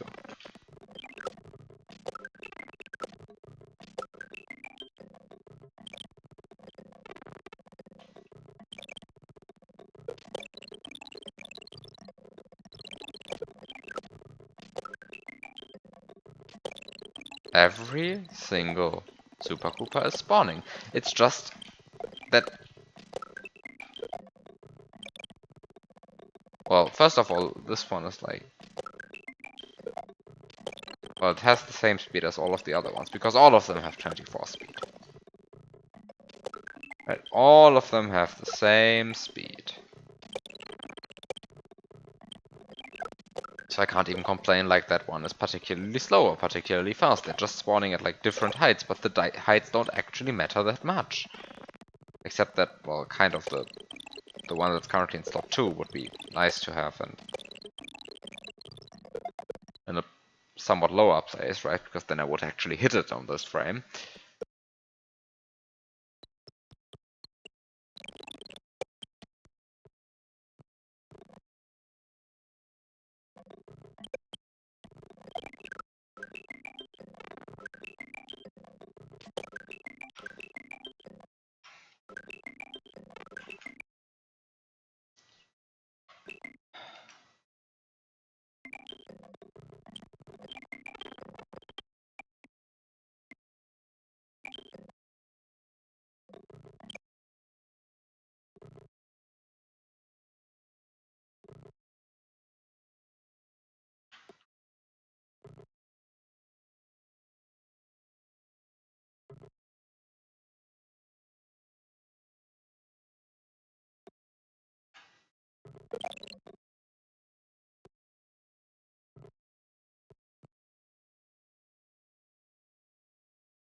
This is not even optimal.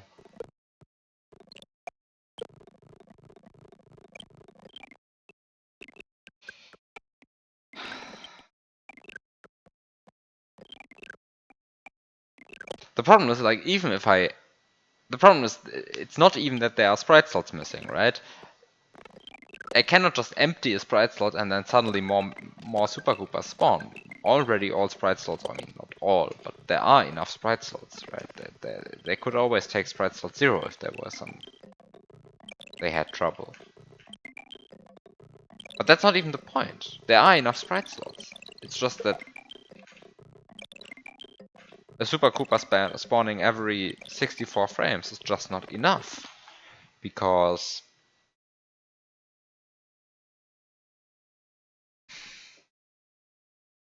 it takes 29 frames or 29 frames to reach the apex of Mario's jump.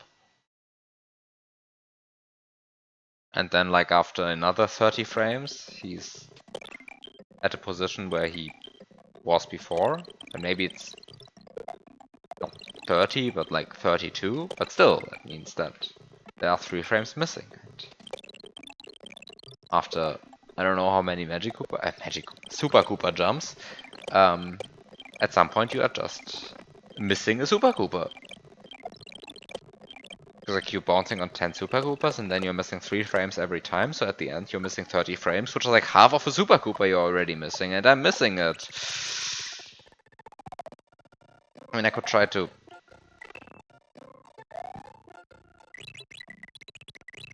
jump a bit later. Right, it doesn't have to be much.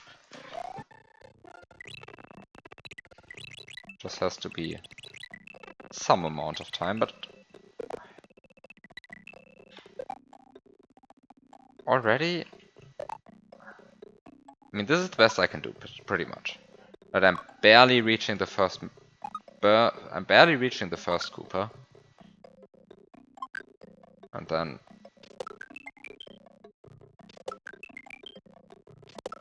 barely reaching it. Ooh, this could actually be enough though.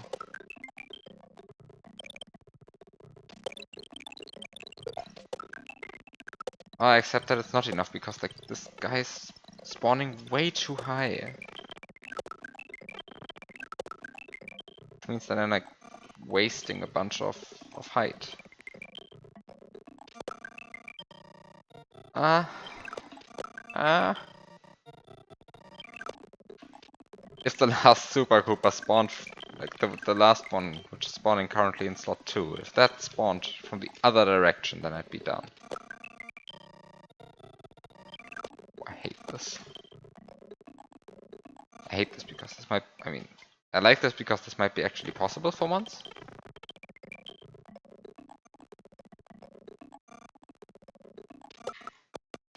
Right, this might actually be possible for once.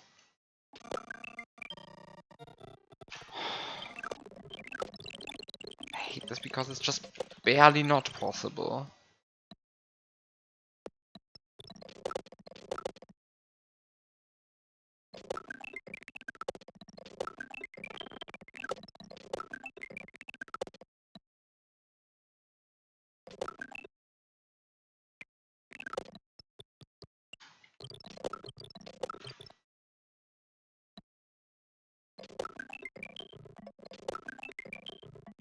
Okay, this might be enough.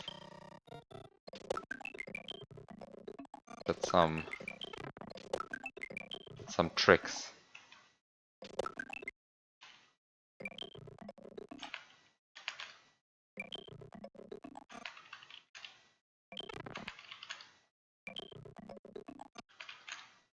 I have no clue how you intended to do this, by the way.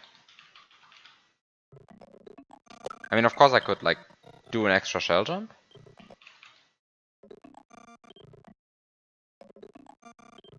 Or just get lucky with the Super Koopa at the end. Because, I mean, at the end, right, like, right here.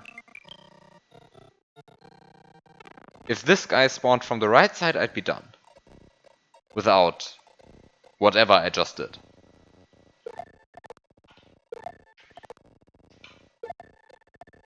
Ah, and this is why this Koopa is here, okay.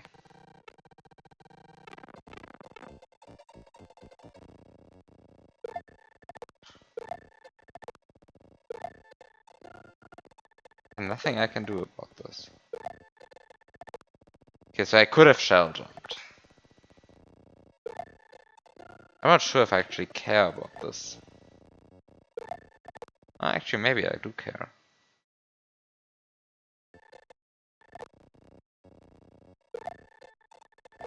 Actually, I might care.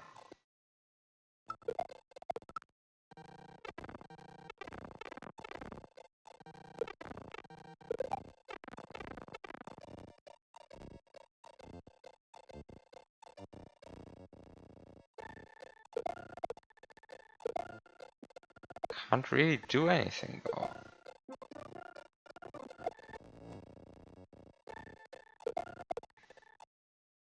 But you're walking into this Koopa, and it just kills the shell. It just does that. And there's really nothing you can do about it.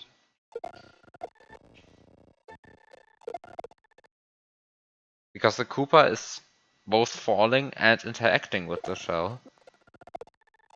While I'm still coming out of the pipe. Because like Koopas partially still work when 9D is set.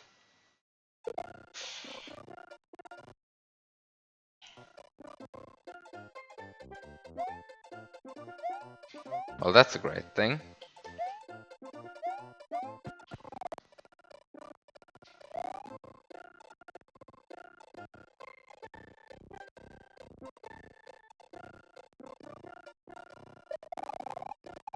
But do I actually care that much? I'm not sure. Right, it's a bit sad, but overall I don't think I care that much. Should maybe put a save state here. Forgot about the scooper, to be honest. And taking the shell with me was like kind of an afterthought anyway. I don't think I need it. Maybe make a save state and let me just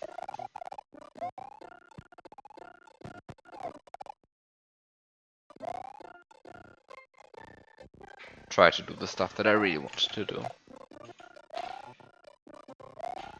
It's just that I noticed that I had no real thing to activate the springboard with, but I mean I can always use the throw block. It's just a bit, I mean it feels a bit wasteful, but also I don't think I need the throw block for anything else, so might as well.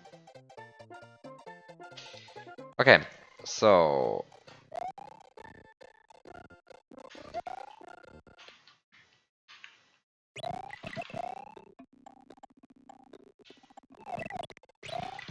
time to absolutely hate this. I guess I can finally do this. Fast way of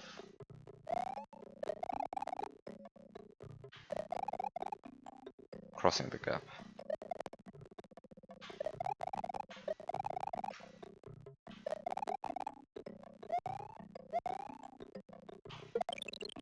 Time to suffer, I guess.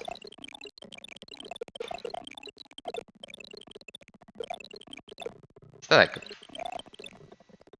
guess BioB wants 2016 BioB wanted to tell me to do this the fast way. Which this might no, that's not good enough. I want to say that looked better than it was. Oh, the P-switch sound I already hated.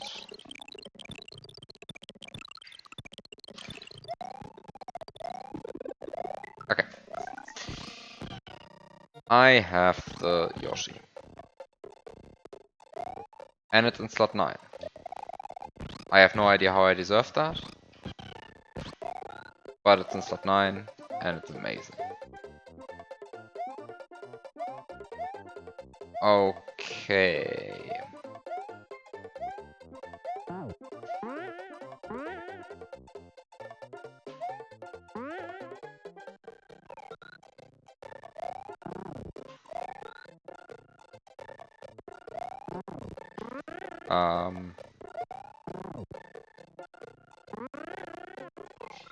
Now that I don't have the key anymore, everything feels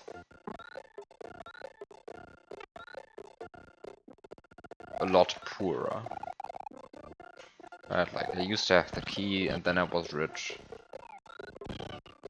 Because I was able to carry every item around with me at once, because I could just carry the item somewhere and then just key jump to get to wherever I wanted.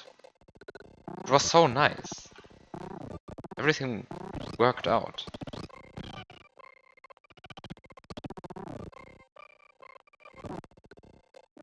Now, not everything is working out anymore.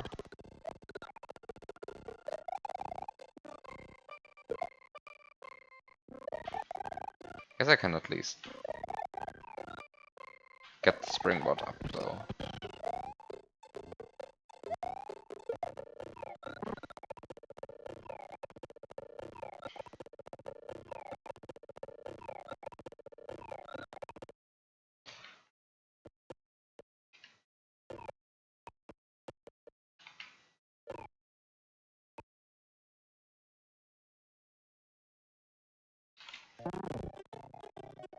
Okay, I can at least get the springboard up. I'm not sure how much that actually helps me, but I can do it.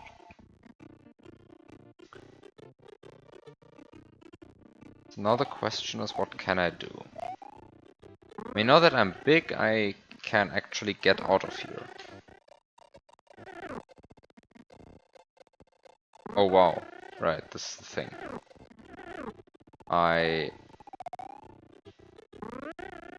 remember this, but this is not a problem actually. Okay, so first of all the question is, can I somehow actually get the shell? Right, because I just have one P-switch. And one P-switch is kind of sad, because it means that I can't really reach this shell. But if I'm able to get to this shell, then I'd be happy. Ah, maybe I can reach this shell like this. I clip through here.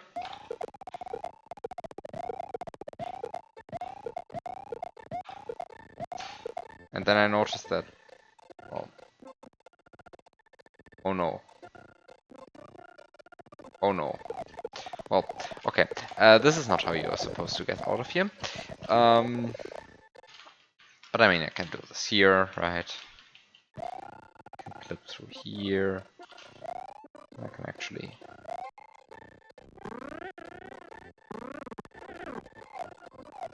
clip through here. And then I can... wait, this is not what I wanted to do. I can...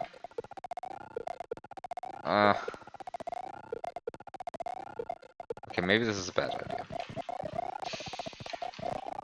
I mean, really, what do I want to do? I really just want to kind of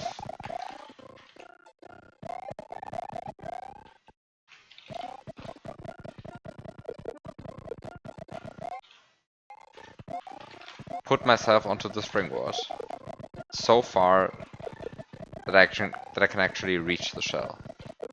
I don't want anything more than that. Unfortunately, this seems to be kind of a problem.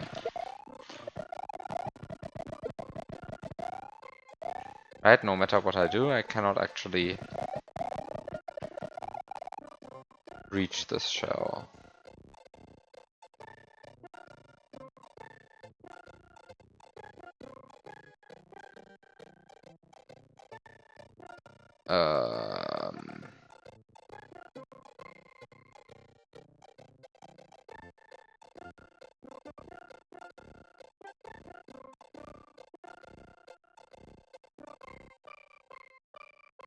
How do I get this shell?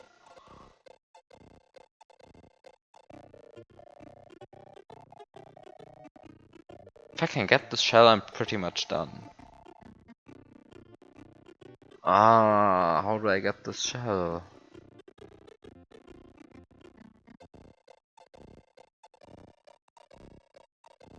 Feels like I'm missing a P-switch. Because I mean, to make progress here, I also need a P-switch.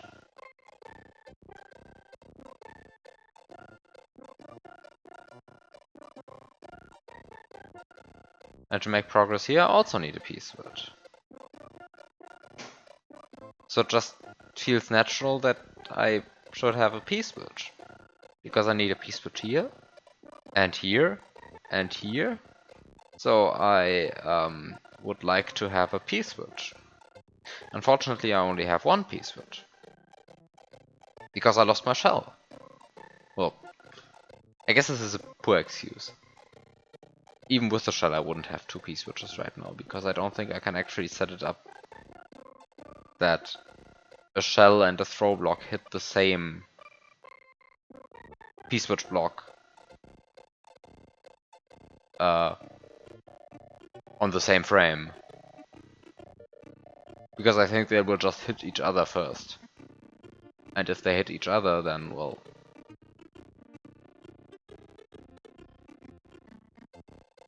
well, that's a problem.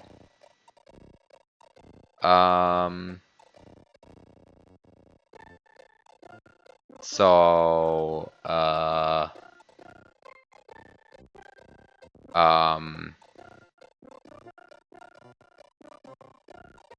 I'm missing a P-switch.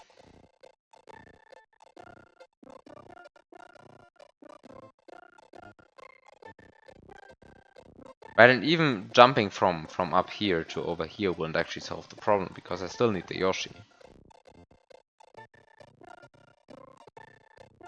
And I can't actually get this Yoshi and this shell in the same P-switch timer. So I really need two P-switches. I only have one P-switch. This is a problem. And it really is a problem. Um... Uh... Uh... Uh... Um... Uh... mm, uh...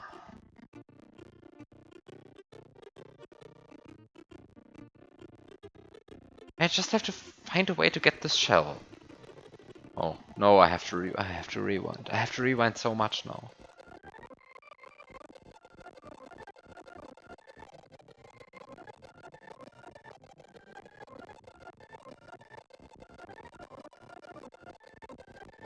Yeah, because like once I activate the shell, now I'm kind of screwed, right?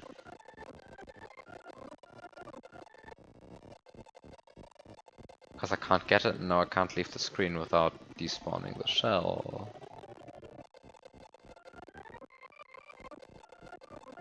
But I really want this shell. I really want it. It's useful.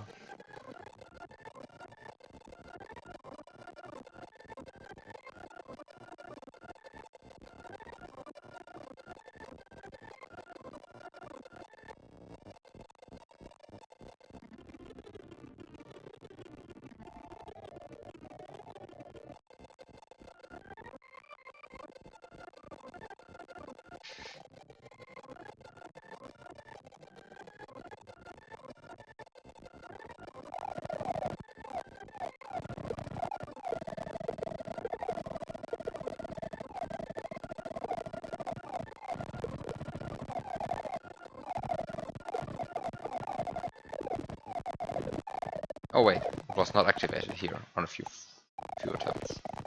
Uh, no. No. No. No. Okay, there we go. Not activated.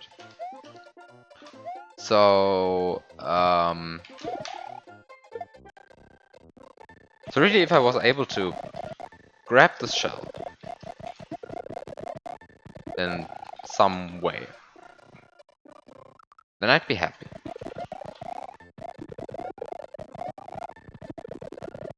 But I'm not. That's the problem.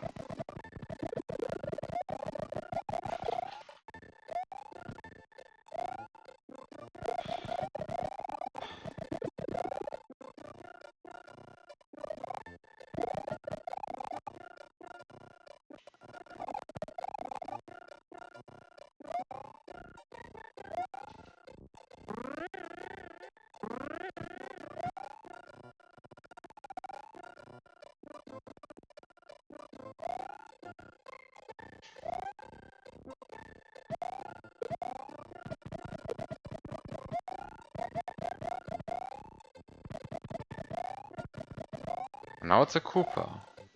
But it being a Koopa also doesn't help me. It doesn't actually help me with, well, grabbing it in any case. But also doesn't help me in any other way, because the problem is not that the Koopa is not moving or anything, it's just that I can't actually reach it.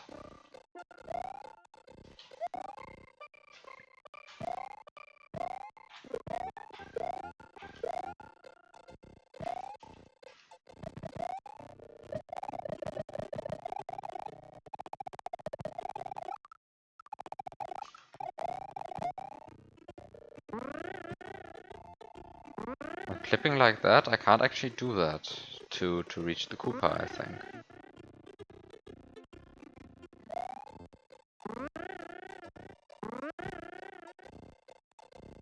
There's no way to clip here. Um...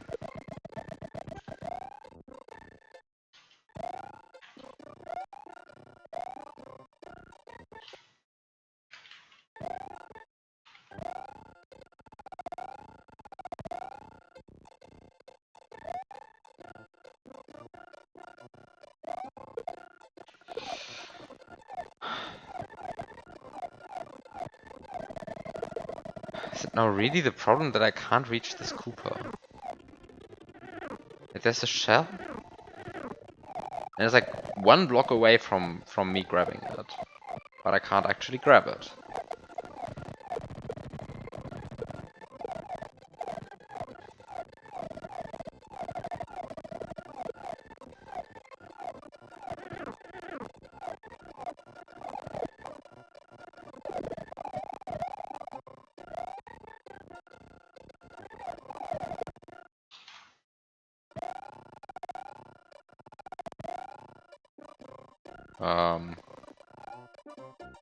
Well,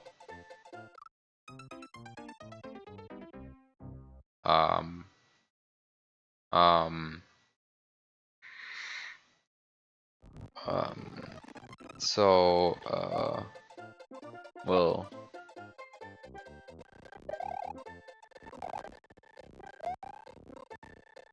so close yet so far. I mean, it really is. Really feels like that. Because I think I know what to do once I have the shell, right?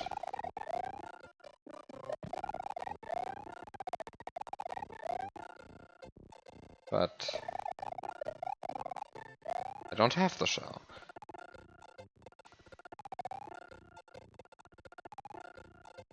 And if I was able to bring the key into the room, then I would also know what to do. I'm also not sure how to bring the key into the room.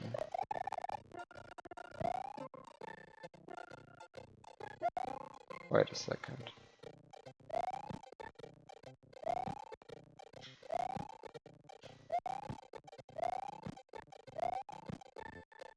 Can you... I mean, I know you can do this with keys. And I very obviously see that you can't do this. Very obviously see that the hitbox here is smaller, but just grab it. Can just grab it, of course.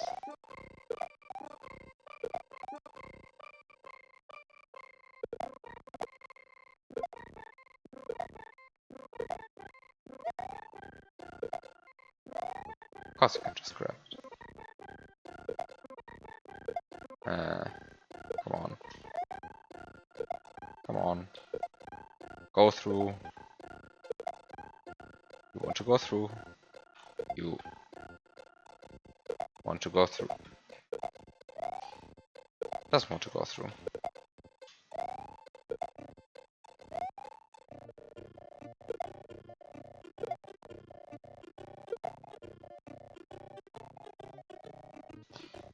Doesn't want to go through.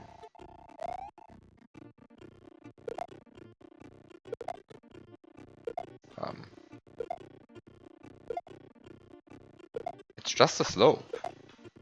I mean, I know it's not a steep slope, so it's...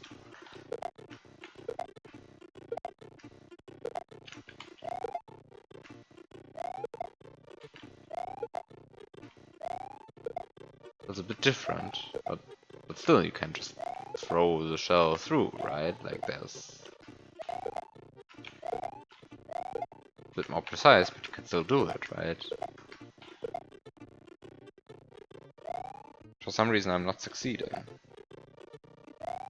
Like some secret technique.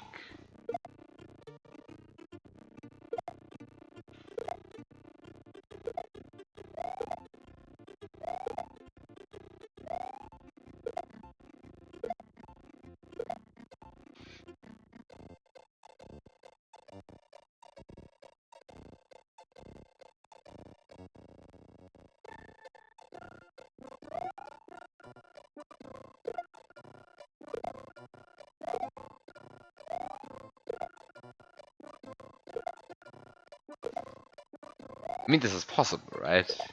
I'm not trying something completely stupid, I think. I'm pretty sure this is possible.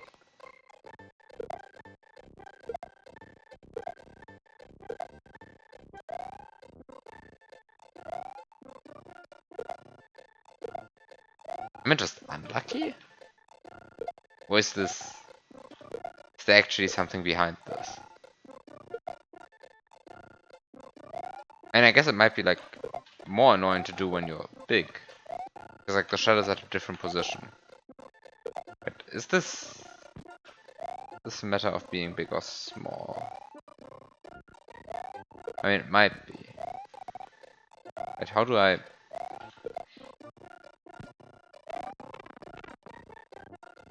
Can't actually become small, right?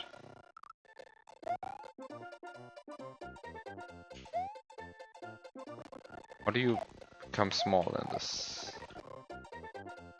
situation?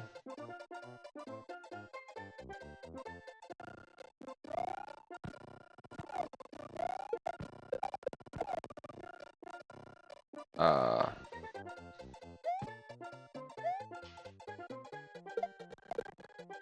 I mean, I mean,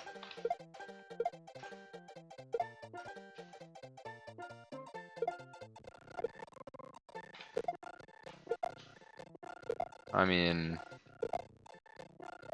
come on. Can you please just throw the shell through there?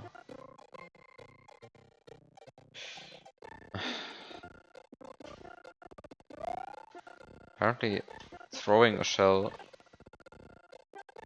through a slope is a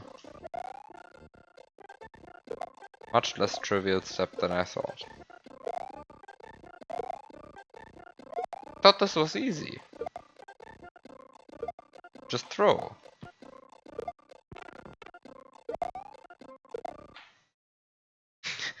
How does this game work? Wait a second. Assume for a second that I was small. Is it then still so difficult? I thought this was easy. What is this? A working slope in SMW?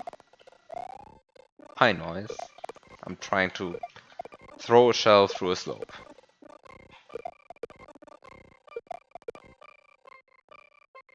I am failing horribly. I thought this was easy. I swear I've thrown things through slopes like this before. It's not the first time I'm doing this.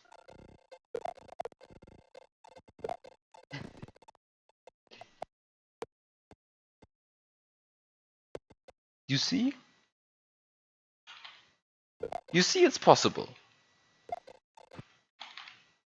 You can do this. This is possible. So now the question is,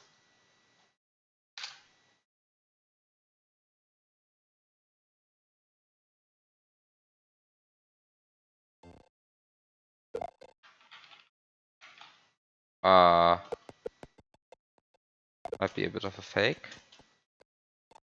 Is this still possible when you're big? Because like, I'm not entirely sure. Okay, so let's say you're big. Then it doesn't work. Aha, so I was trying to throw a shell through a slope while big.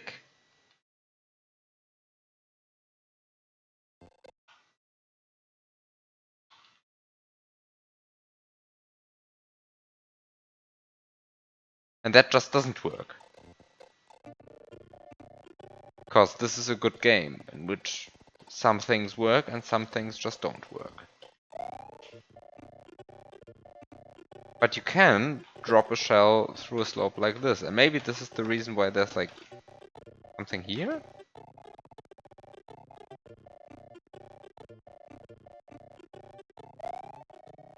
I am so confused.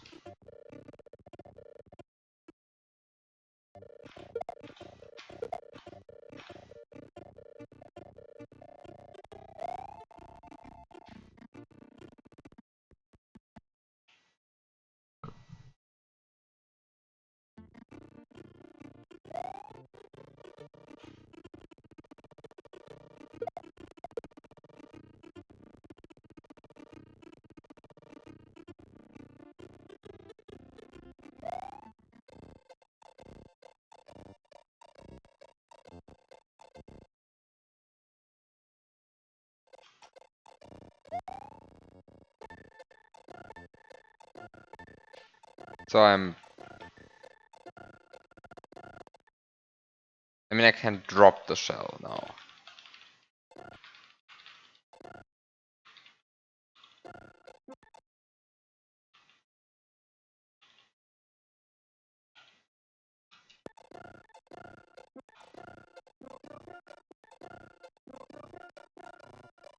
Is Mario's hitbox offset by his speed, or does it just look like that? No, it's actually true because Mario's image is lagging behind by his hitbox by 2 frames. So the faster you move, the more noticeable this effect is. I think it's 2 frames. Right, like there's an inherent delay between the game logic the game is currently processing and whatever it's drawing on screen. And well, this just means because the script is always just drawing whatever the game logic is processing, it means that the script doesn't line up with the graphics. And you really see it when Mario's moving quickly. Okay.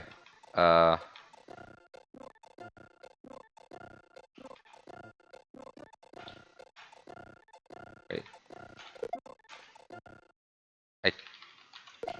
I mean, I can do like something stupid like this. That's probably not intended, right? Like I can duck for 1 frame and then immediately throw the shell. Like, that's kind of annoying.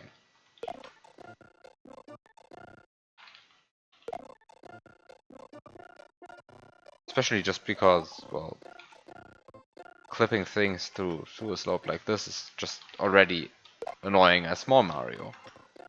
And then if you only have 1 frame to do it, then that's really annoying.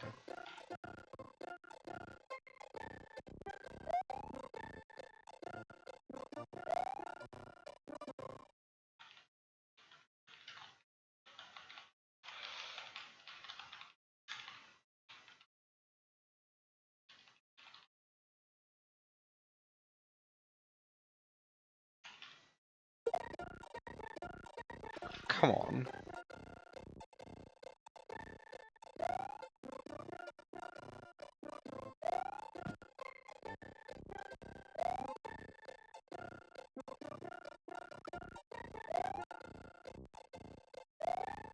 Can you maybe just throw it like this and then maybe it clips through? No, this is not how it works, right?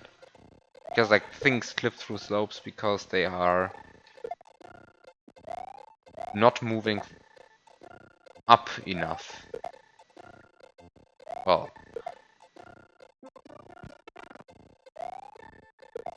not. I mean, really, Mario is clipping through slopes because he is moving up, but not enough. Right? So like he's moving upwards, so the slope doesn't see any reason to push him out. But also his like angle of his angle of moving upwards is shallower than the slope, so he passes through. So this is why Mario clips through slopes. But like for the shell, this is not what's happening, right? It's like for the shell, it's still moving down.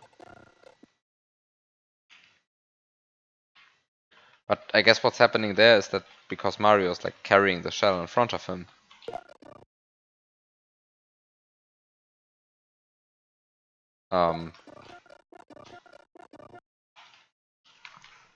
the shell is partially clipped into the slope anyway. So now you just have to find a place where 2 slopes collide, and there's kind of a tiny gap in the slope handling, and then it just clips through. The problem is it just doesn't clip through here because Mario's big.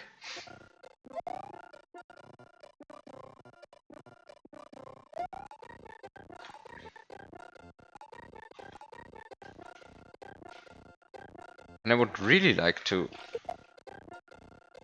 have the shell clip through here. I mean, there's has to be a better way than whatever I'm doing, right? I mean, I say that, but like, there doesn't have to be a better way. There are stupid things in this level. But I was like, this... I mean, it isn't that stupid, right? Like, the dropping part isn't that horrible.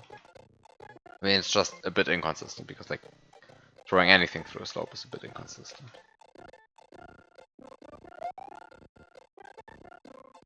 The throwing part is, of course, extra annoying, because it involves, like, a one-frame duck, and then immediately releasing duck, but pressing right, and also releasing Y on the same frame. And, I don't think that's what 2016 BioB wanted from me, but like the thing with dropping a shell through a slope, that's... He probably knew about that.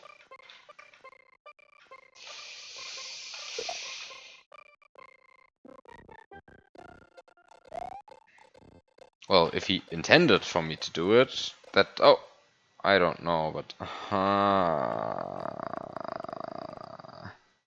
I kind of want to, like, do it in the place... I want to do it in a way that it actually lands on here. Because then I think I can maybe... do something? I probably can't.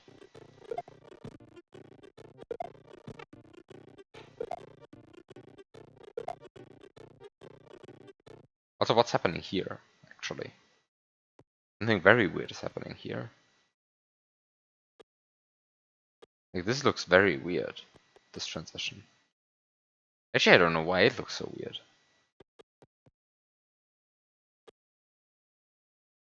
Why does this look so weird?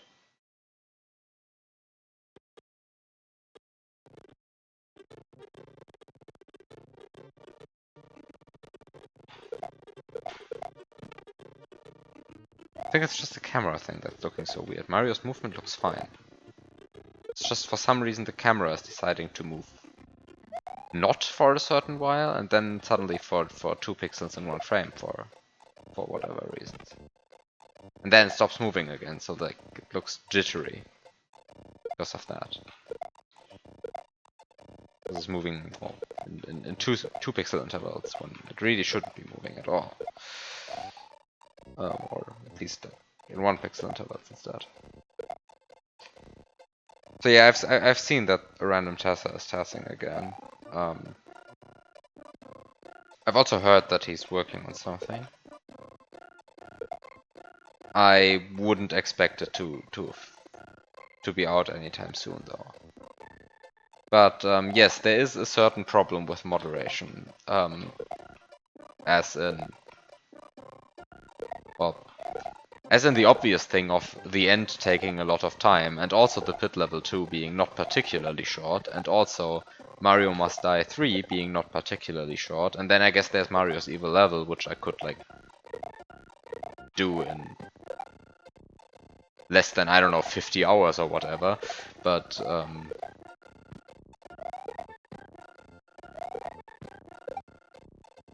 yeah, well, because the end is surely not done in 50 hours.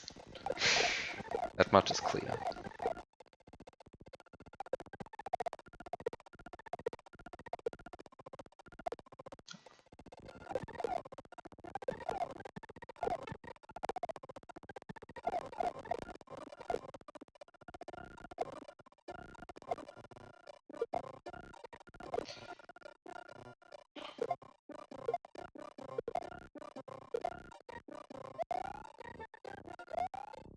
Because this is not working out. I don't really see how to make it work out, though. Is there like a way to make... Is there like a way to make shells clip through slopes like this? Where like...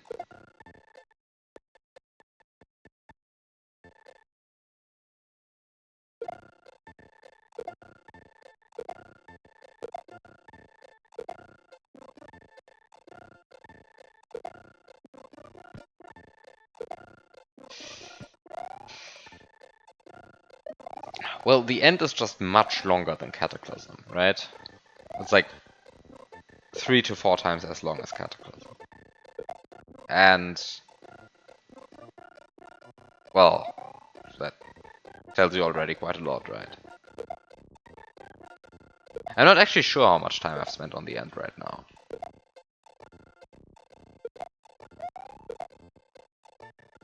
Like, I have no idea how much I spent on the first room.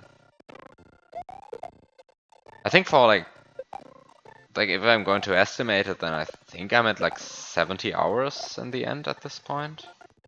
Which is like not crazy much, but also, well, I'm far from done. And Armageddon took me like somewhere between 150 and 200 hours. And Armageddon isn't trying to be hard, it just is. Right? It's not trying to be hard. The end is also actively trying to be hard. And I guess it's also actively trying to be annoying in some way.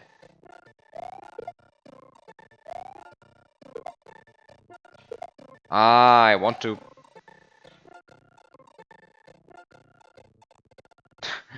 I just want to throw a shell through a slope. Come on, let me do this.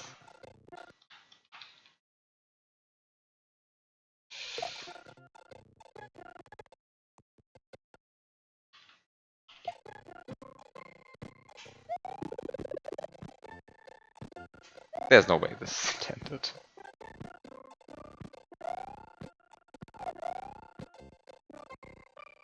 Okay. So the next problem is I can't actually duck jump anymore because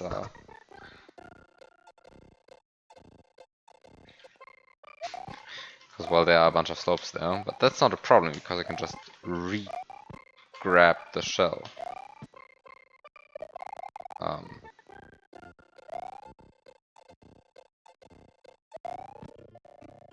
So there's the shell.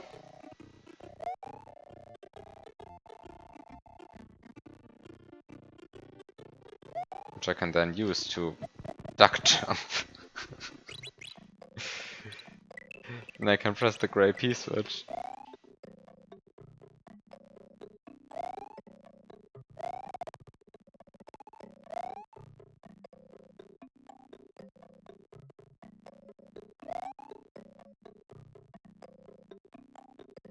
I can press the P switch.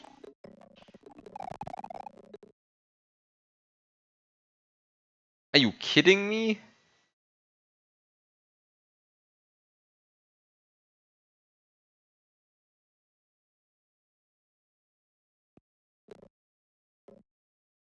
This is stupid.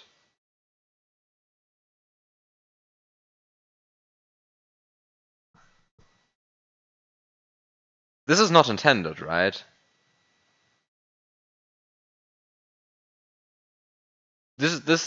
I'm supposed to press the gray P switch, collect the coins, and then get the shell, right?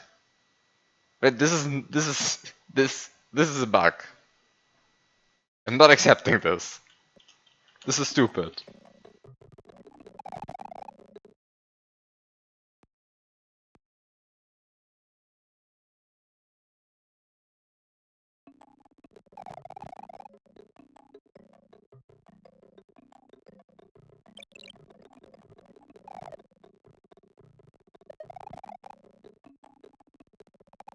Teste deine Level, Felix.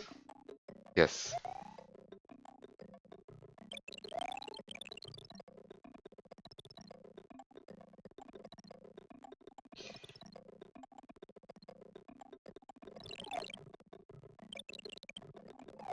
Well.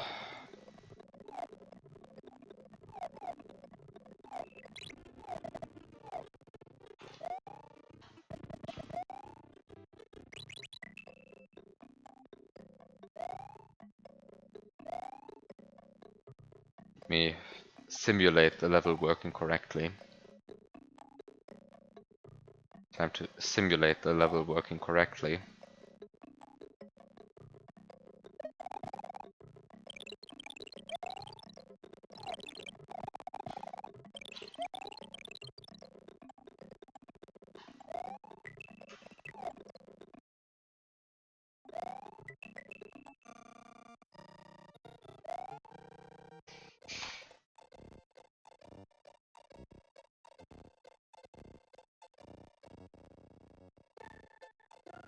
Okay, level working correctly simulated. Um.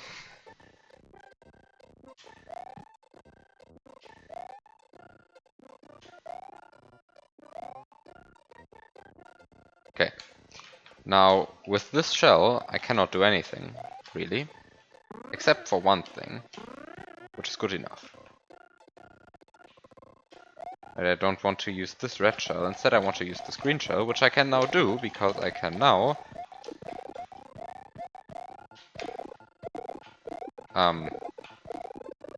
easily duplicate this block.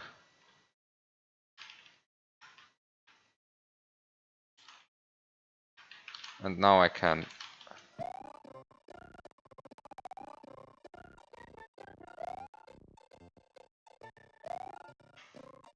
grab this green shell. How did you cheat on this shell? The script allows you to drag items along. It's just a feature of the script.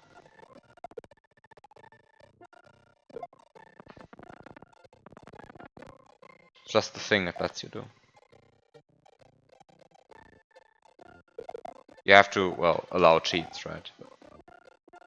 Just when you have allow cheats activated, you can just click on it on sprites and drag them.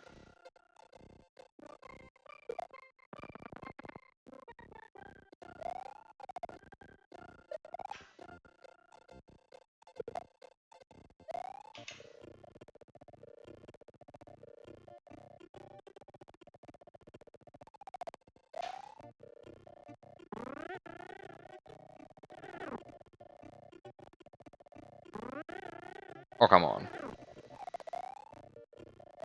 Yes, that, I mean, it really is a thing, as you saw, right? Like, this is I didn't code this myself. It was always in there.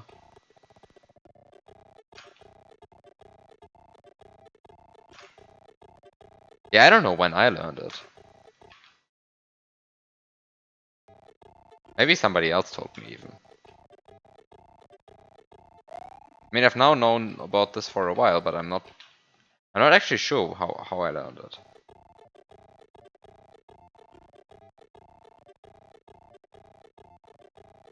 It might be that you told me, I don't know. But yes, I mean, somebody must have told me, right?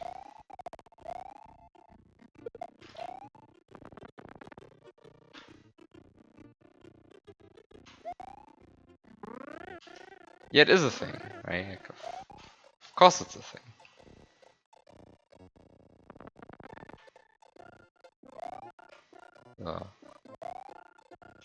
Very useful cheat. It makes sense then, right? It's like very useful.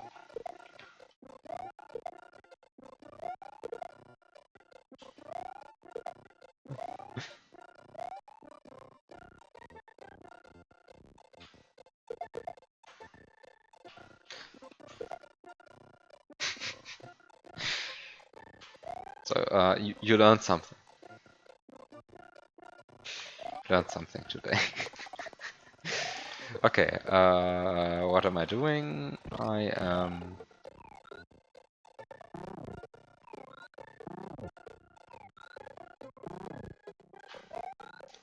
I'm going to take this springboard and put it over here. Now I'm going to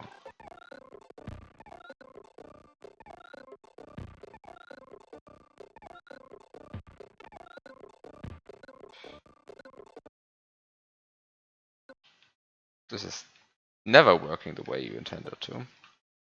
One of my favorite tricks. It's never working.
This is a horrible, horrible way of setting this up. There has to be a better way of setting this up.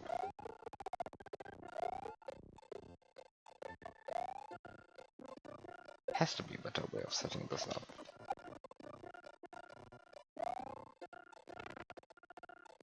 This can't possibly be the intended setting for this. Also, can I actually... Okay, I can at least get hurt by this, so at least it can in principle work.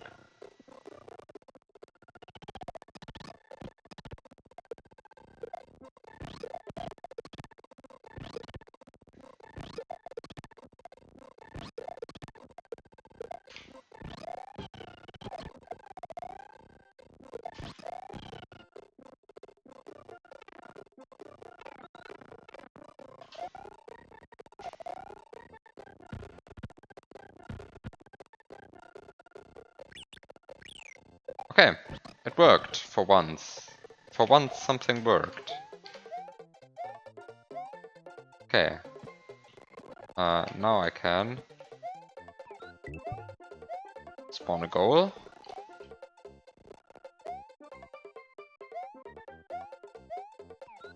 And now... Well, now everything that's left is just...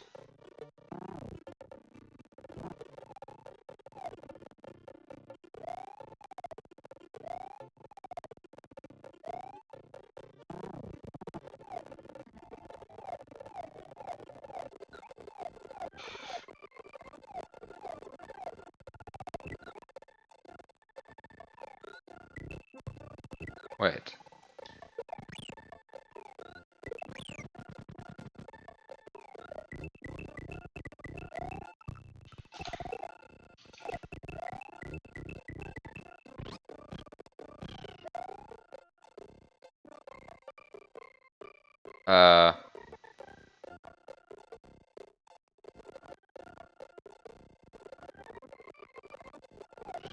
This is a way of looping an item that I've never used before. Right, like this thing loops now. This is something I've never used before. Can I somehow, like, if I do this frame perfectly? Ah, if I do it frame perfectly, I keep it. Nice.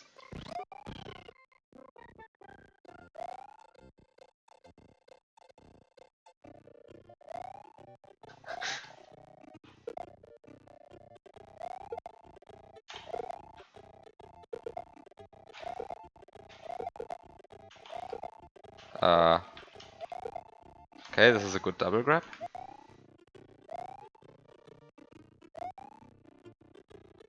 What even just happened? What even just happened? I stunned the pokey. I licked the pokey. The gold tape spawned. But when that happened, the pokey also dies. So before that happened, I grabbed it, and on the frame it would die, I threw it upwards.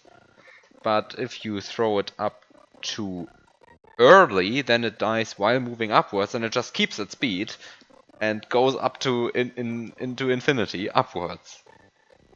Because of Poke Magic for some reason. And I threw it up on the frame it dies, so like, I don't know, a disco shell forming, it now becomes, I don't know, a dead Poke to go or something. And this is what happens here. Also, hi, Red777. Yes, it would have looped. It would have died once it actually reached the positive values. Which it does rather quickly in this hack. But it would have died once it reached the positive values, because then it's actually below the screen, right? But like, it doesn't despawn from being up this, from being like above the screen, because like that's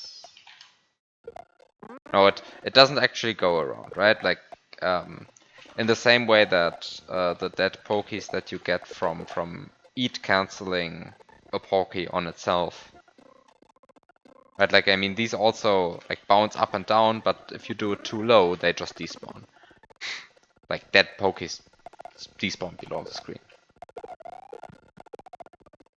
Except that this is not the same sprite, right? Because, like, I mean, it's not the same sprite state, because, like, the one that I just described, it's still affected by gravity. But these I just created are not affected by gravity, and I'm not actually sure what's precisely happening there. Also, I love how easy this is. Right, like, normally this is like a super hard trick, but like, here it is completely free.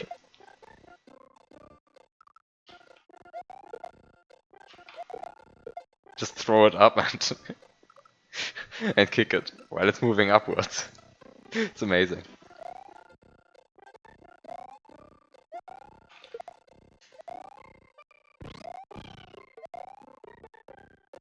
So, but actually, can you grab this? I mean, it has the correct slot to be grabbable on Yoshi. Can you actually grab this on Yoshi? Probably get knocked off immediately, right? Yeah. You can grab it on Yoshi. So, I mean, it's just a thing. You can, of course, grab it on Yoshi. Like everything you can grab, you can also grab it on Yoshi. Like most sprites, you get knocked off immediately.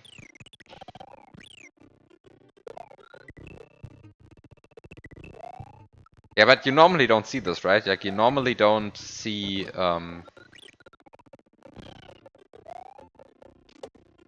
Oh. So, okay, so here it normalizes. This is also something I've never really seen before. Like, it actually normalizing again, the Pokey. And it spawned a goal and then it normalized. This is...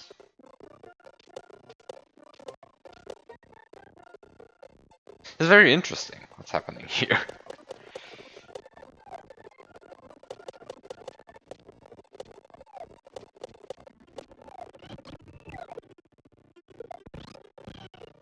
What's actually normally happening, though?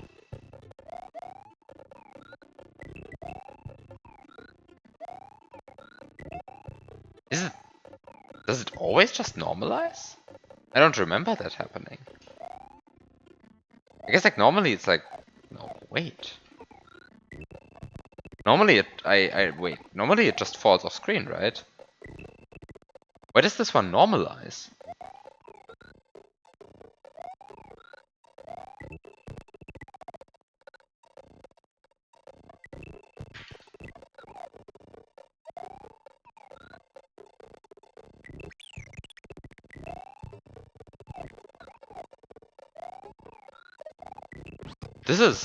This is odd.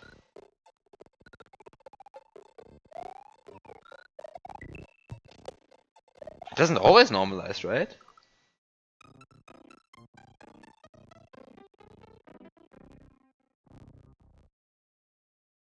Wait a second. What's happening here? I eat the Pokey?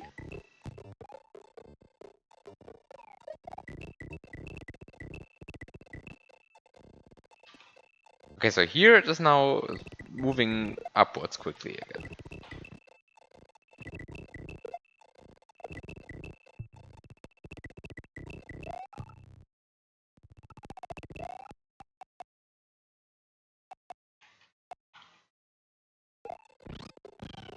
And here I can keep it.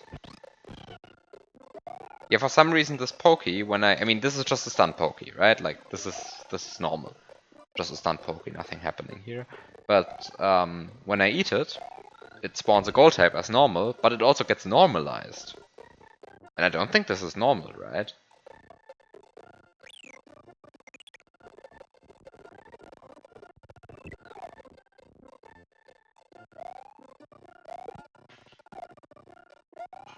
I mean, this is a Poké, right? You could just do stuff with it. You can spawn gold types with it. And then it becomes normalized.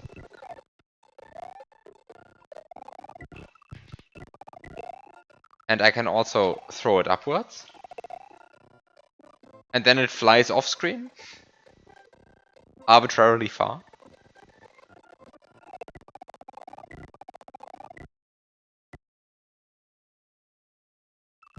So you're telling me it's weird because the first time I did the glitch, I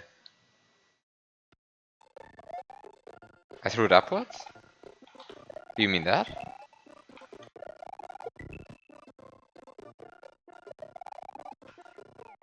I mean, to be fair, this is the first time I've actually ever used the Poke to spawn multiple goals. I guess I never really saw the reason for it, but also, like, I just never thought about it.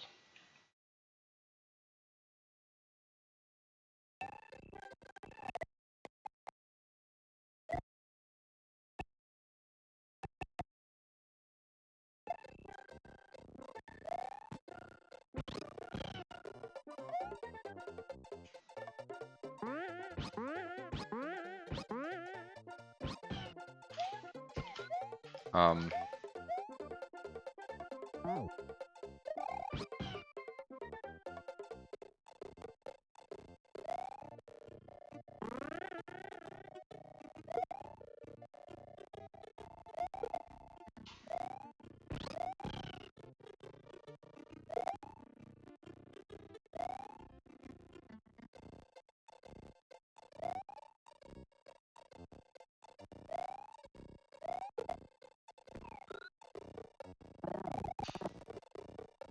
so now I have 3 goals. I never had 3 goals.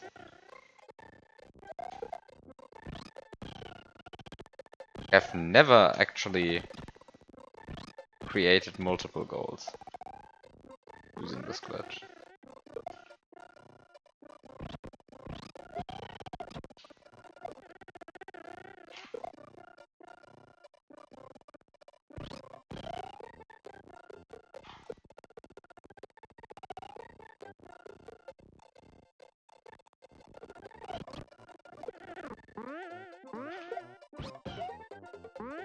So yeah, I guess I forgot one step, which is... Can I cancel this guy?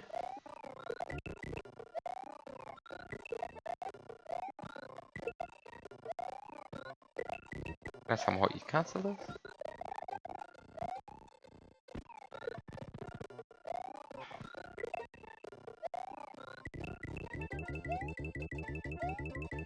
Kind of useless.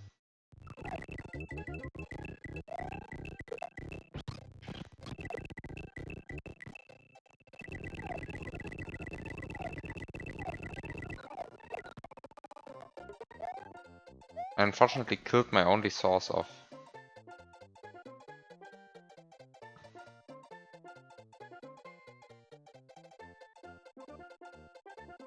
Wait, I don't actually need the Poke. I don't actually need the Poke anymore. I thought I needed something to hit blocks with. But I don't actually need something to hit blocks with. I have the Springboard, which is good enough.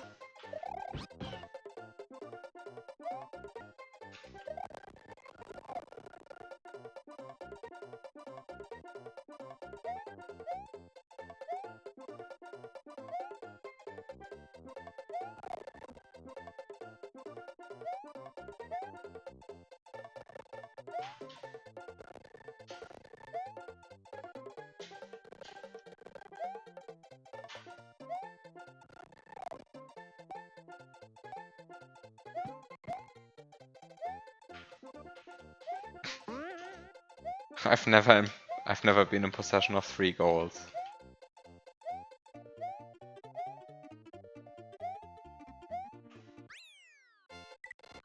So which of the 3 actually works?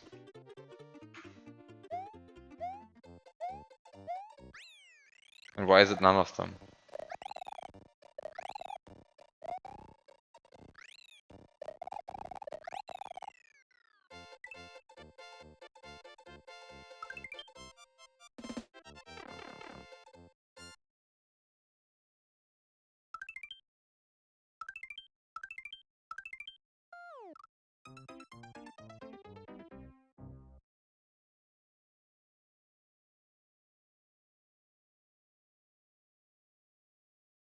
This is a beautiful intended solution.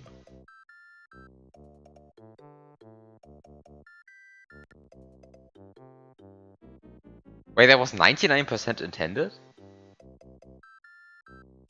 Please tell me that the 1% was the way I threw this shell through the slope.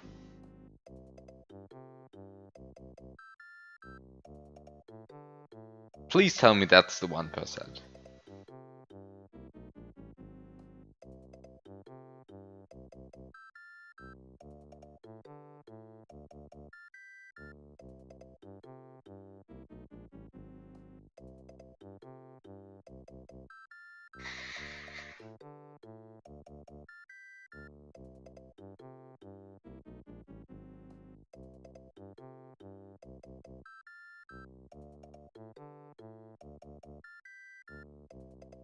Intended was just a one frame grab. Wait, what?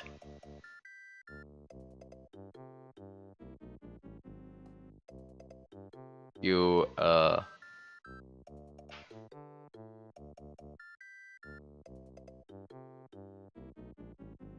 you'll have to explain that to me. How does a one frame grab actually help? Oh! Wait, no. No! I'm not actually... I don't actually see how a one frame grab helps, sorry. What?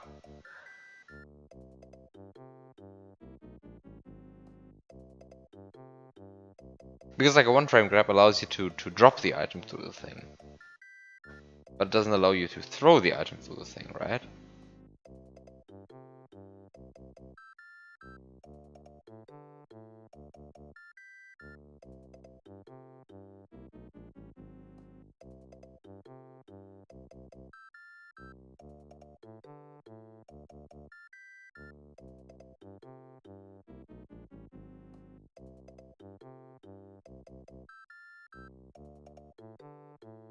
Ah, so you really want the shell to land on top of here.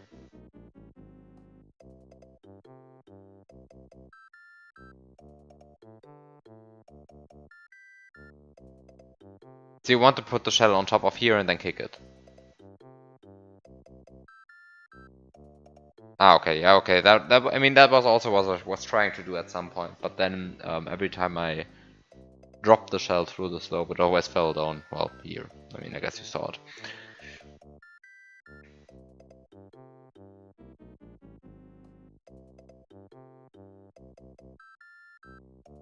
Because I was like 50% sure you could actually kick it from there, but I wasn't 100% sure. Well, I guess you can. So, well, um,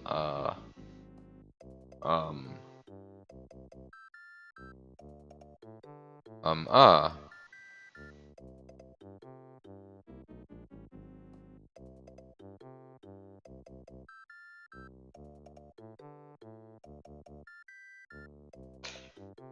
There has been yet another Tools Kaizo submission today. Super Mario World Flight of the Keys.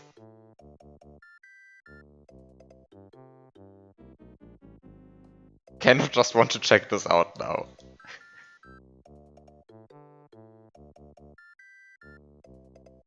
This sounds silly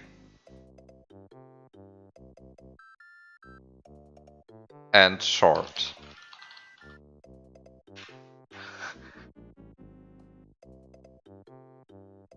And from the screenshot it looks like an unpolished mess.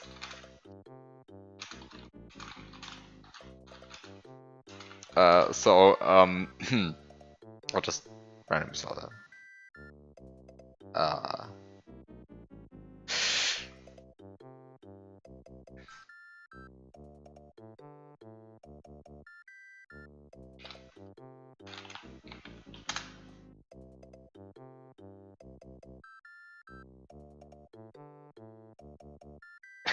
Okay. Let me put some random save states somewhere. These are empty. It's good. I have a collected moon. So let's open whatever this is. Is this just a key jump hack? It might be just a key jump hack. I have no idea what it actually is.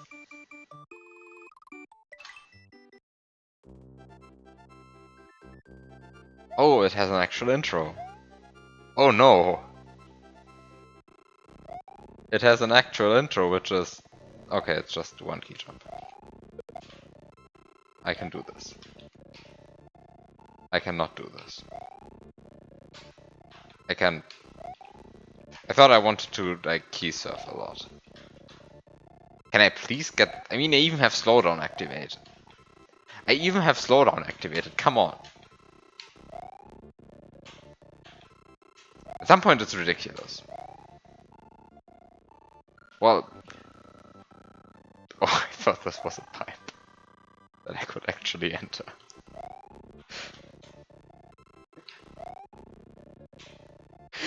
How am I failing a key? At some point it stops being funny, right? Like...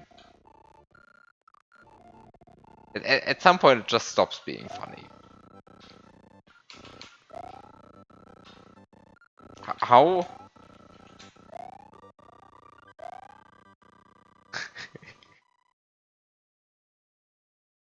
Oh, am I failing this much?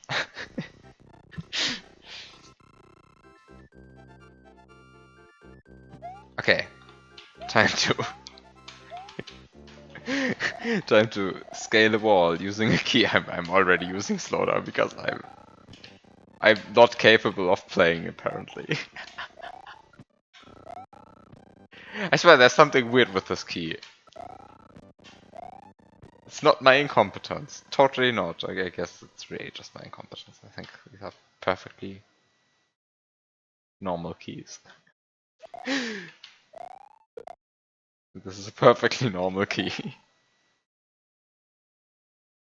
Wait, there's a wrong corner? I didn't even see it.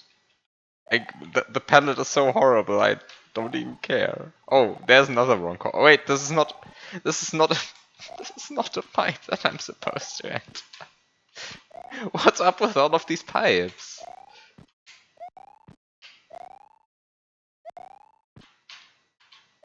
What's up with all of these pipes?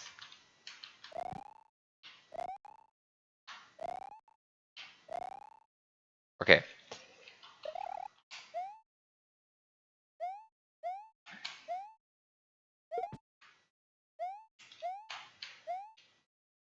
Come on. You can do this without a key jump.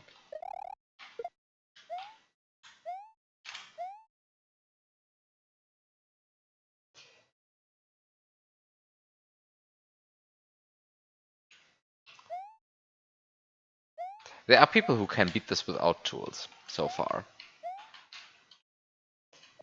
So far, there are definitely people who can beat this without tools, and I am clearly not one of them.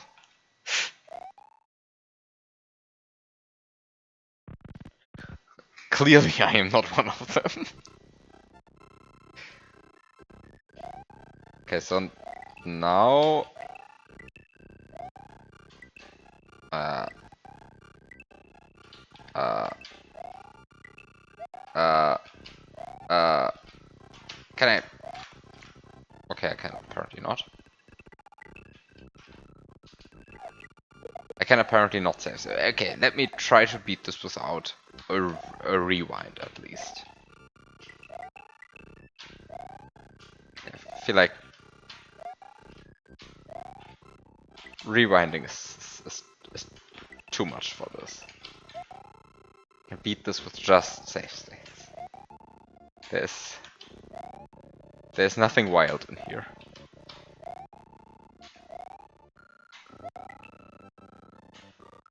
Yeah, I think we are at this point reaching the point where this is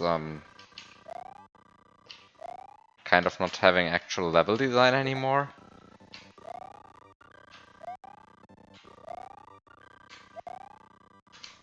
Like the first two rooms at least had level design, right? It wasn't particularly interesting because it was a bunch of key jumps, but I mean this is just purely key jumping with a bunch of floating munchers in between. And strictly speaking, the floating munches are neither an obstacle nor actually that helpful, right? Because like I mean, you're key jumping all the time anyway.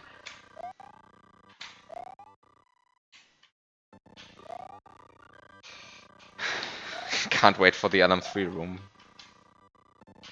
where you key jump from one corner to the other and back.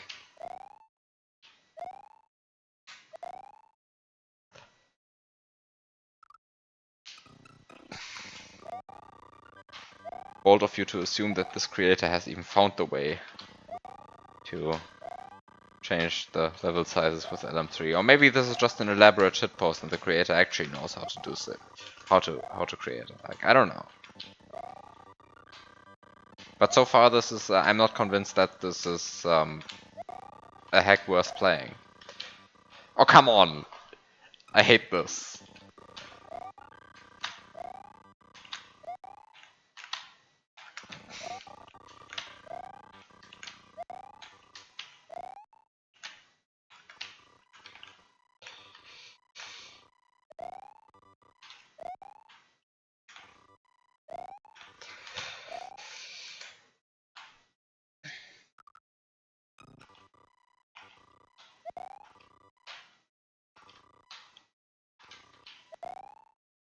This is this is this is this is A, going horribly, and B, also horribly boring. I hate what's happening here. I'm, I'm failing to key jump at 50% speed. I mean, I guess this is content. This is what true content looks like. But also, this is horrible.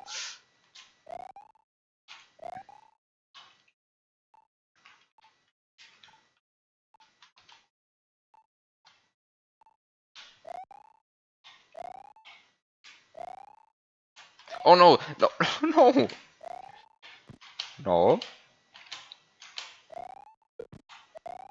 Okay, come on. I mean, I agree in that I also like the other hack more than this. This is not a good hack by any stretch of the word good. Although, for now, we actually have level design, right? Like there's actual level design here. I mean, it's not good level design, but there is at least a level, right? Like before that, there was just empty screens. I guess there were coins to guide you, because otherwise you wouldn't have to know. You wouldn't be able to know which direction to go, right? Like, am I supposed to go up? Am I supposed to go down? Am I supposed to go left in a vertical level? Am I supposed to go right in this vertical level? Um, okay, actually calling this level design is a stretch. This is horrible, right?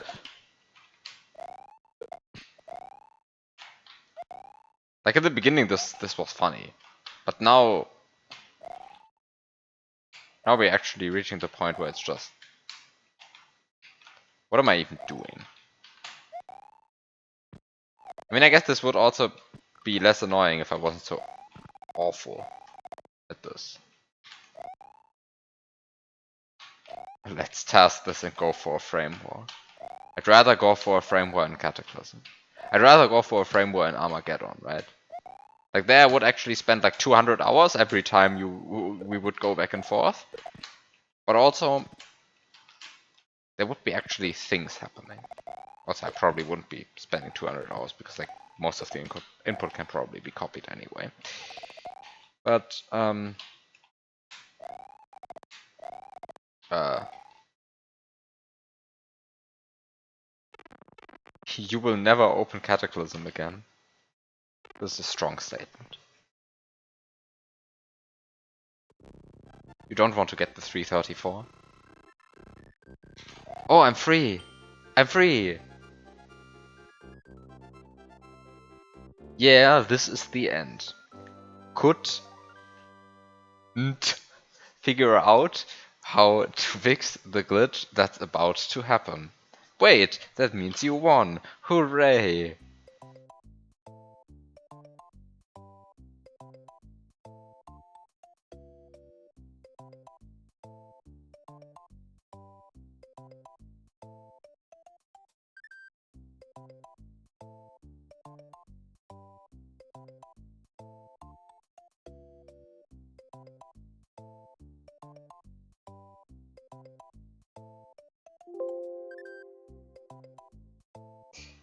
Let's look at Cinnamon Magic.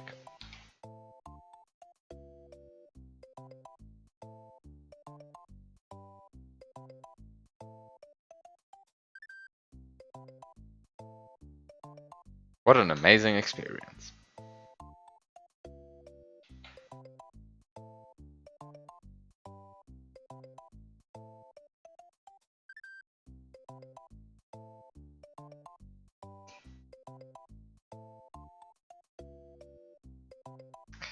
Well, it feels like a shitpost, but also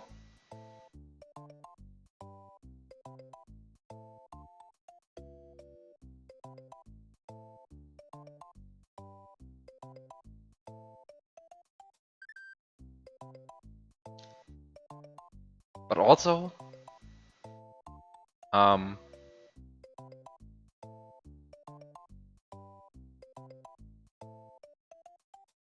it might be serious. I'm not sure.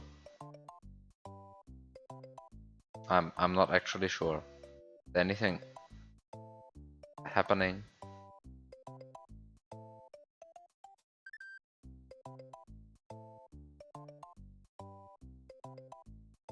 In the message boxes?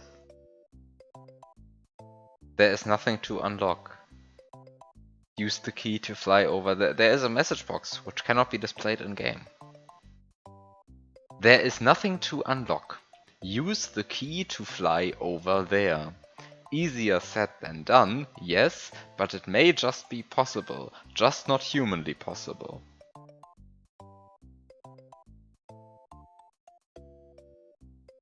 This is a message box that exists. I think it's the message box for when you get Yoshi. Well, yes, it's the one for when you get Yoshi. There are no other edited message boxes, I think. So, content. Well, I expected it to be short, but I didn't expect it to be this short, and I also expected it to be bad, but I also didn't expect it to be this bad. Back to whatever the...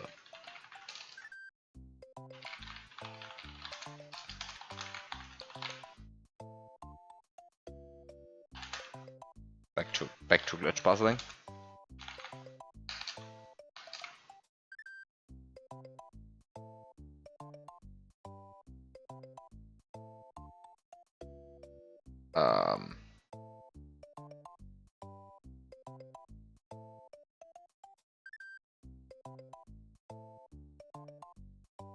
Well, I mean, I don't know what there's to moderate, right? Like, there's nothing there. There's really nothing there. It's... I don't know. Right, like, even playing this badly, it took me 10 minutes. And I felt like... There were single key jumps which I had to do 10 times because I was so incompetent. And yet this entire thing took me 10 minutes. It's... short.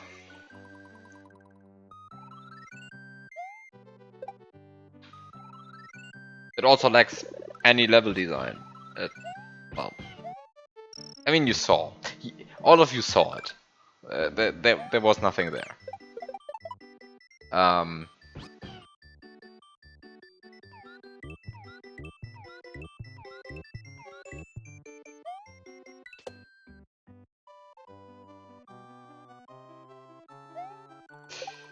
So,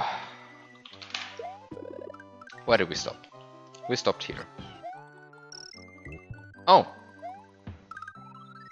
These now act like gray cement blocks instead of lava. They used to act like lava. Now they act like cement blocks. Things have changed.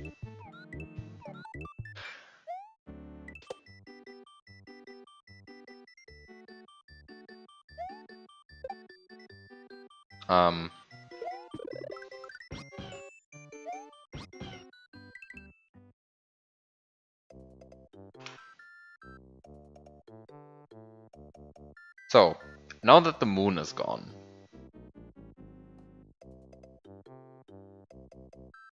what can I actually do?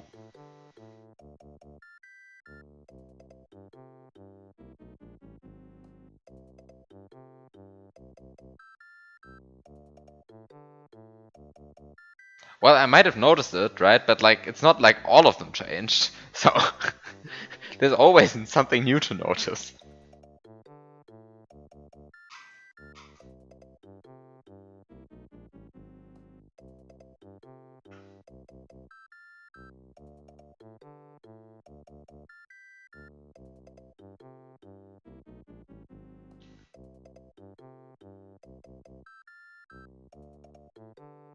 Also, at some point I stood on this mancha. And I think that was last stream. Was it last stream? Was it 2 streams ago? I don't know. At some point I stood on this mancha with Yoshi. Did you change that that's possible? Actually, is that the same mancha as that one? Yeah, these ones are the same. But different from these. Interesting. Okay, so now that I collected the moon, I guess, well, the moon was in the pipe marked 1, so I guess I should now enter the door marked 2, because I can count.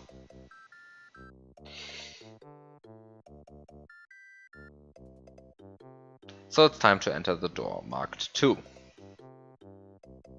Have you started the pit level 2 remastered? Technically yes, but the progress has been so limited that I don't even want to say I started it properly.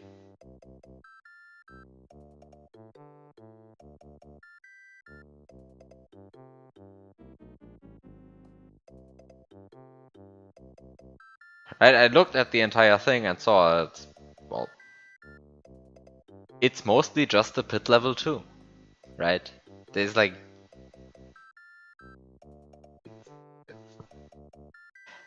very much the pit level 2. Have you played the original The Pit level 2? Because I have. And I recognized like 80% of the hack. I guess I only recognized technically 60% of the hack, because I skipped like half of the original.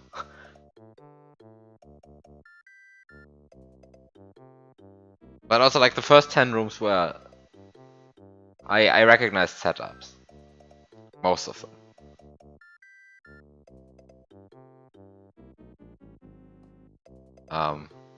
Which doesn't cause me to be particularly motivated, right? Because like the pit level 2, it's okay.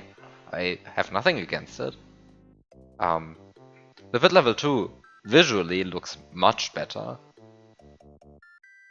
But it's also very similar to the... I mean, level design-wise, it's very similar to the original one. Except that the huge breaks are fixed, I guess. Right? Like I looked for the big breaks that I remember from pit level 2, because well, it's super broken, the original pit level 2, right? Like it has a resonance in the first room, it has a resonance in the 7th room, it has like a pokey break somewhere. There's a huge amount of stuff you can break. Like some Poke Break was fixed at some point, but then others weren't, and then I resonated it, and then Dartsin resonated earlier, and I'm not sure if anybody has ever finished the pit level 2 the intended way. Because like there are so many breaks. And I looked for all of them which I remembered, and I didn't see them, but I didn't like actively look for new breaks. And I didn't actually play the thing. I'm not actually sure if I have to play the thing, because Because I mean, I know you have beaten it, right?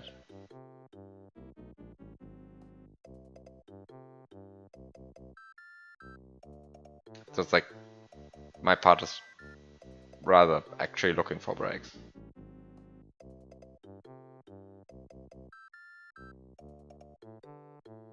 But I'm probably going to play it. I don't think it will take that long. I just focus more on the end for now. Anyway. So, let me enter the level.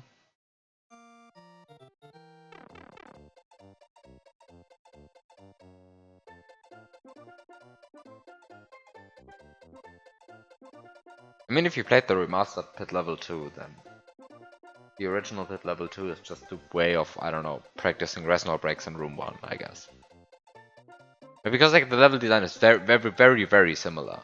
If you played the remastered, there's nothing in the pit level 2 original except for the breaks that you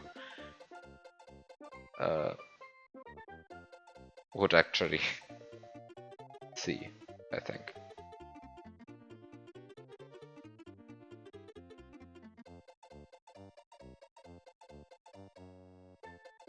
The breaks are the only interesting part about the original pit level 2 if you played the remaster.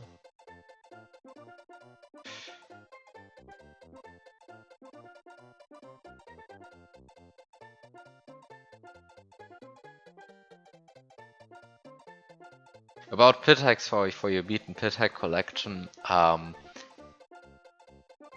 you could try Extreme One Screen Puzzle by Hooray for J. I think that one is one that has like one clear on YouTube. I don't think. I think it's actually just has been cleared by Amoretti Kondo. I think nobody else has cleared it. I actually tried it for a bit. It's actually hard. Right, the reason nobody has beaten it is not because I mean it might be that nobody cares, but it's also like super hard. But maybe that wasn't a good advertisement. It's a good hack. It looks very interesting. Has cool setups. Also happens to be very hard, but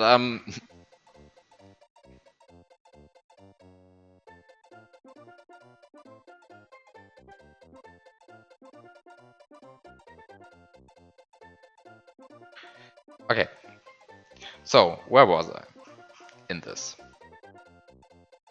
So the point is, I guess, you're entering this. Wait, this is the wrong room. You're entering this through this small door, and this small door has the property of being, well, a small door, hence you cannot actually, well, it has the property of being A, a door, so you cannot keep any items, and it has B, the property of being small, so you cannot keep any power-ups. Hence,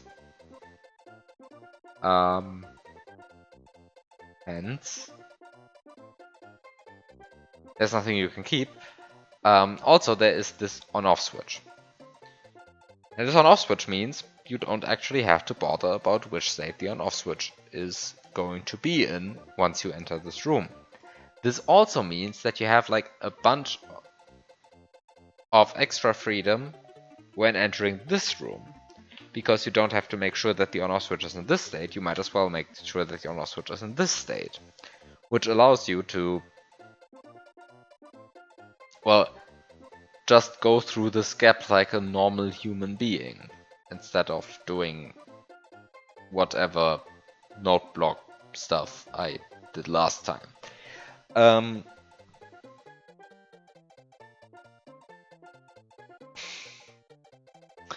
So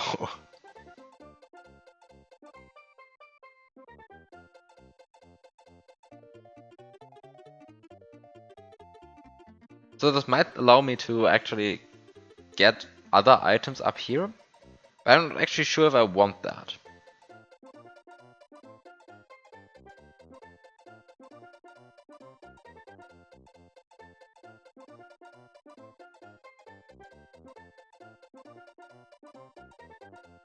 One screen puzzle is hard?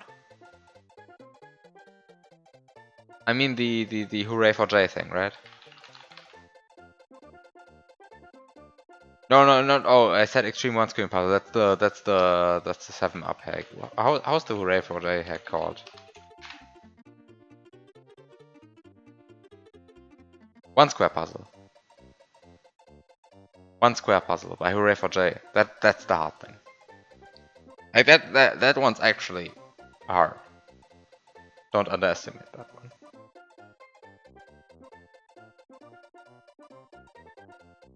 One square puzzle.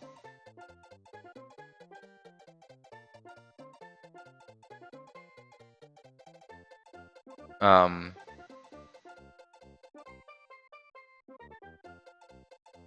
Yeah, it really doesn't. It looks a lot more innocent than it really is, I think. I mean, it's been a while since I tried it, right? Like it's not like I tried yesterday and failed, and now I'm telling you.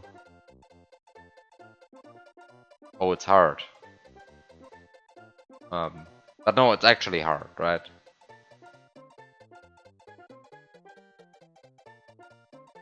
But also, well, it has been a while. Maybe I misremember some part. Maybe I was just stupid at some point. But also, I didn't clear it, right? Like I stopped at some point, fairly early even.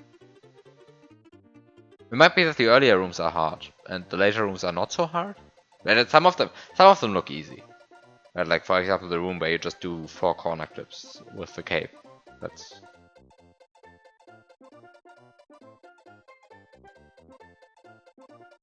not super hard, but wait, let me open this for a second. Just to show you some places. Where is it? Is it this?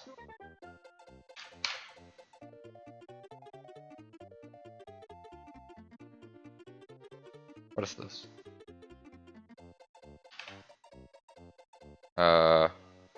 This is not the hack. Wait, how's this thing called? Ah, here. This one.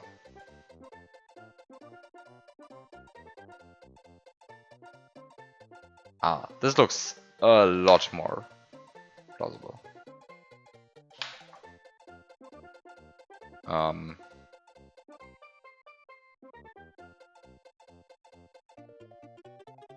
No, actually looking at this, I still remember why this is hard. This is hard.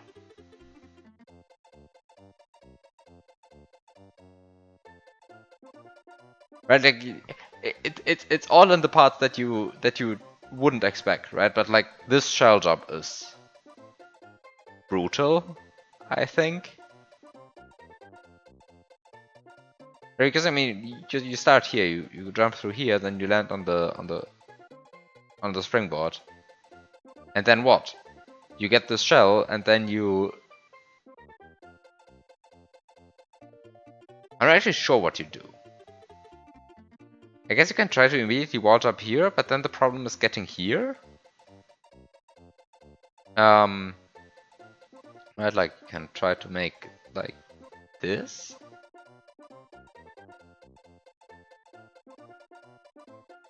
I'm not actually sure if that works.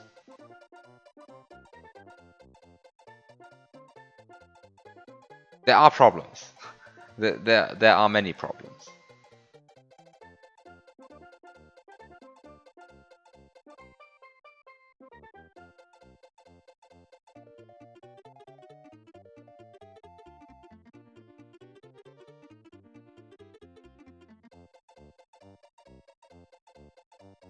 And then also reaching the store is not easy. Right, because I mean the route is like somehow like this, and then you activate this turn block, and then you press the P switch, and then you do a shell jump here, and then you get P speed, wall jump off, corner clip, get springboard. And then you wait out the P switch timer, I think.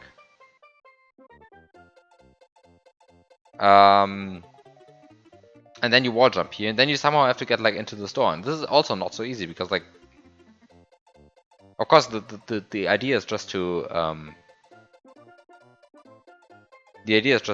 throw the springboard up here and then like land on it. But actually setting this up off a wall jump is not so easy.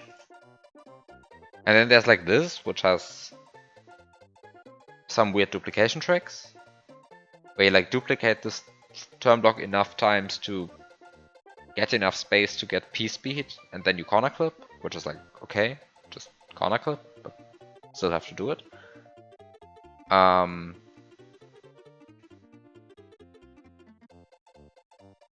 This is a room.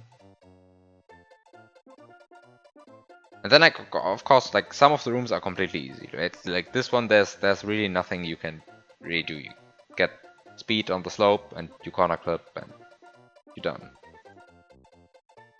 No, this is not the same duplication you have than Living on the Edge. Living on the Edge has a much easier duplication.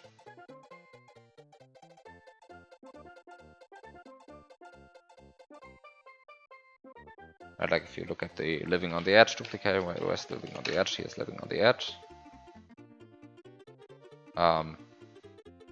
Living on the Edge is just you duplicate once. Are happy. Basically.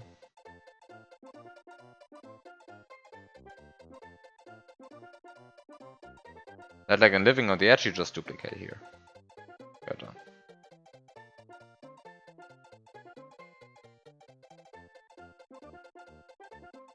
But in this you actually have to duplicate up, which is much harder. Living on the Edge is easy. Living on the Edge is actually easy. There's nothing you should be scared about in Living on the Edge. Like this is harder. This is much harder than Living on the Edge, I think. I mean, just look at it. I mean, this is easy. Okay, don't look at this, but like, I guess Amarati shows everybody how to break this room. I have no idea what the intended solution. I guess I know what the intended solution is, but also, no, I don't. No, I don't actually know what the intended solution is. I think. Anyway, and there's this room. Okay, this is easy if you know what to do. And then this one I don't understand, but I guess it's a puzzle.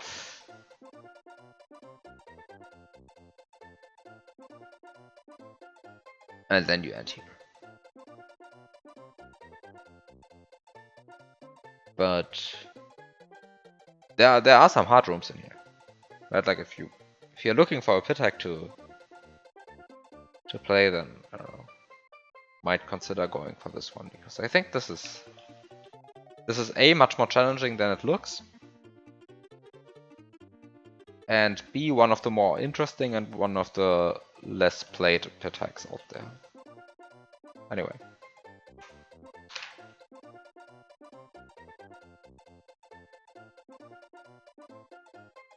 Oh, sure, I mean, it's just a suggestion, right? I mean, I could also play it, and I'm not, so...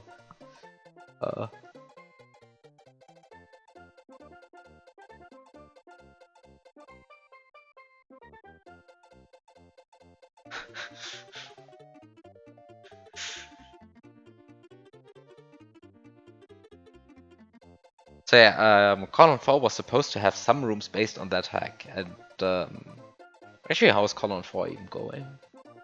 Like, I haven't seen any updates in a while now. Is he like still working on it, or is he? Or did he stop again? Do you know?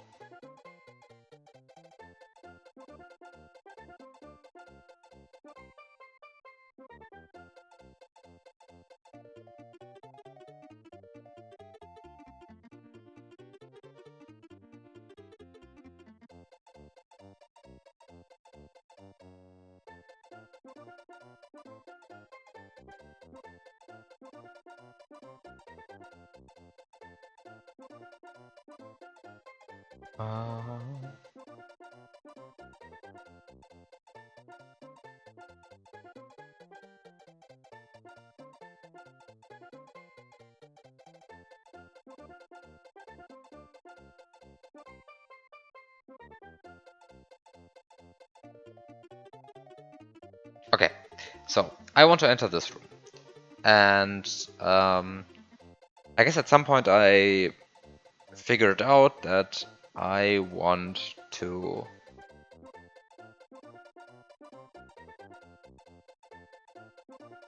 quickly so that I want okay, what do I want? I want to quickly go here, go here, go here, go here, go here.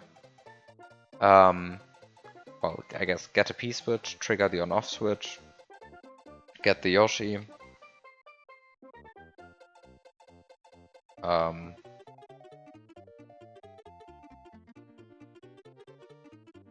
Go down here and then eat this mushroom. And the point of this is that I want to do this while also a timer is running. And I mean, currently there is no timer running, but this was the point of collecting the moon.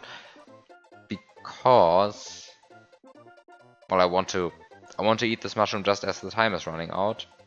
And the point is, well, collecting the moon, the point was that there's a green berry down here. So this is how I get the timer. So the problem is, of course, eating the green berry here.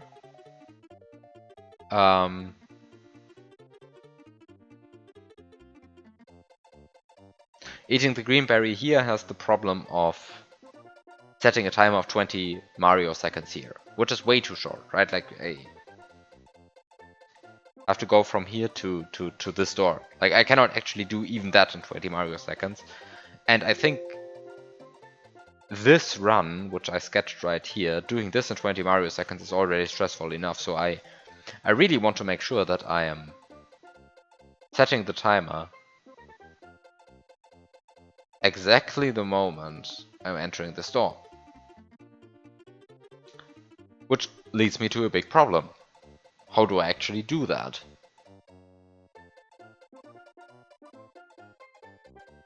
And I actually don't know the answer.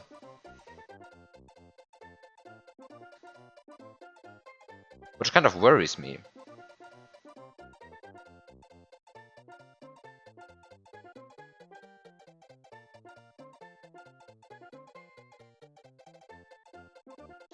I guess there's the option of taking the Yoshi until here.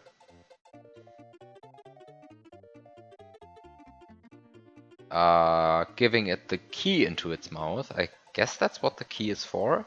And then taking P-switch and springboard through here. Then trying to immediately get up here. How many blocks are this? 11. 11 blocks.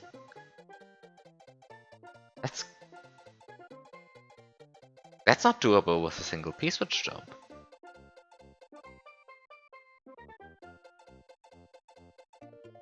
I guess I can do a P-switch jump. I guess I can do a spin jump off the P-switch and then spin jump on the Ripband fish, but that's like awful.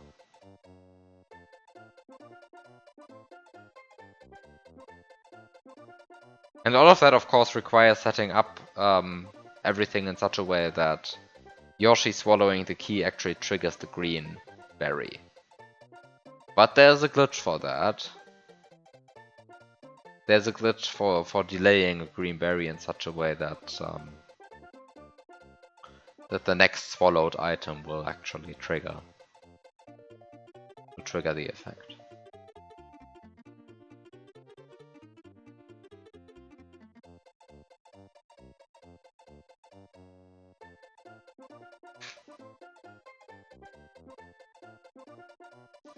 You think you went too far by playing Cataclysm that soon? I don't know. I mean, I met Cataclysm once I had actually like beaten quite a few pit hacks, and I think everybody else who has cleared Cataclysm has also like beaten a bunch of stuff before that. And I guess it's also like the way it is intended, right?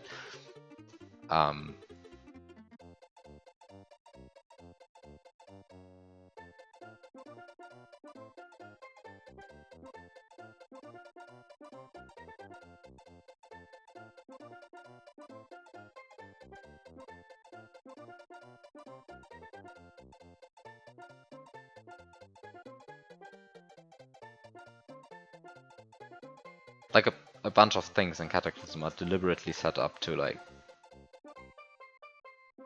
take some setup which is well known and kind of routine at that point, I guess, if you want to call it that. And then to put some weird twist on it to make it like extra weird. And by extra weird, I mainly mean extra precise. And then there's of course a bunch of stuff which is like not precise, but just weird, like this, the stuff with the eat cancel shells, the shell jump with the eat cancel shells. These are not particularly precise, but they're very weird. Because like you constantly have to pay attention that your shells don't clip too far into the ground. And well, also it's not easy.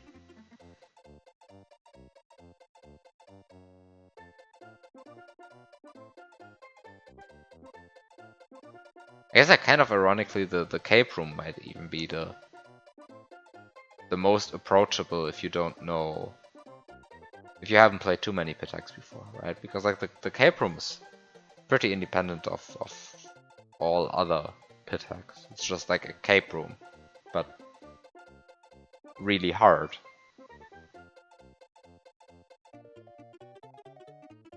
But the other rooms all rely on like the player knowing how to do the standard stuff.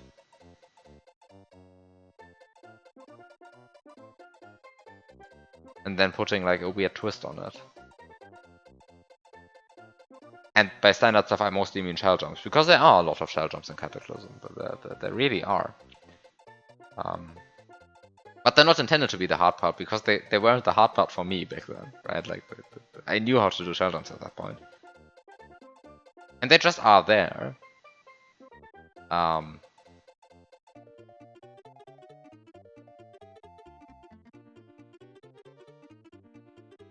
also I tried to make like the shell jumps somewhat non-standard. Anyway, I've talked about Cataclysm before. And there's like a bunch of stuff in Cataclysm that I wouldn't build today the way I built it like 3 years ago, 4 years ago, I guess at this point. But anyway.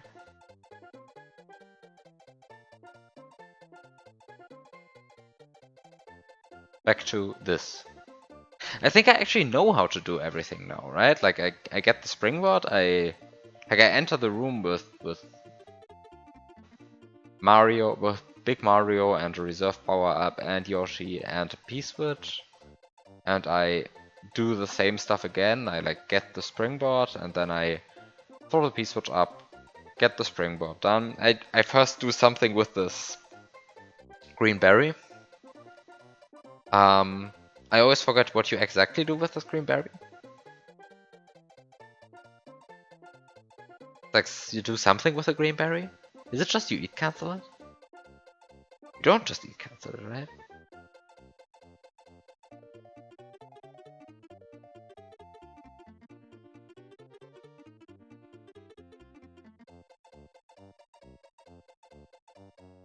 I mean, I also did this in the Yoshi puzzle, right? Like, it's just, you do something to the berry. Something weird. You just like, it is just eat canceling it? But there's some other way of doing it, right? Am I confused? I think there's also some other way of doing it. Anyway, you can just eat cancel it, I guess.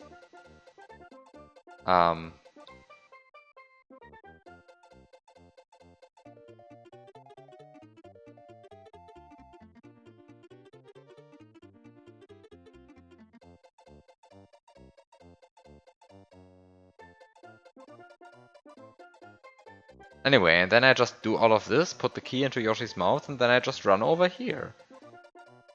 Get into the door quickly. Cry probably, because I'm doing all of this in like 16, I guess 16 seconds are not too. 16 seconds are not like a huge amount of time. 2016 we really knew how to make like tightly timed sections.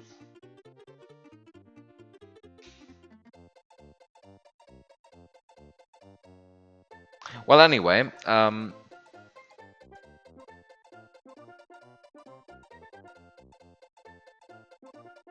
you just do that, and then you enter this room, and then there's a timer running, and then you go down here, get the P-switch, press the P-switch, get the Yoshi, run down here, and while the timer is running, you tongue this mushroom and then probably cry because you were too slow. And then you try again, and then after some point, after doing this like a few times, you finally succeed, and then you get bounced up because the timer has just run out, but you cancelled the death because you ate a mushroom. And then you go up here, and then you go down here, lose the mushroom already, get the springboard, get back up, get back up, get back up, get back up. There are a bunch of ledges on the way just to make sure that you really get back up. And then you have a springboard. I guess you can leave the Yoshi here. I guess the on-off switch is currently like this, so you can go down. You have a springboard. The springboard is useful because... Well, why is it actually useful? I have no idea. Well,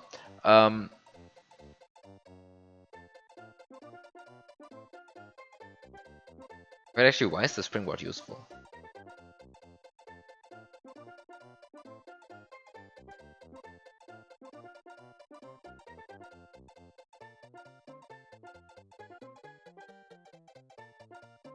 Why is the springboard useful? I guess you get the springboard. Okay, let's ignore this for a second. You get the springboard, and then you... I guess the springboard is useful because it allows you to go back up.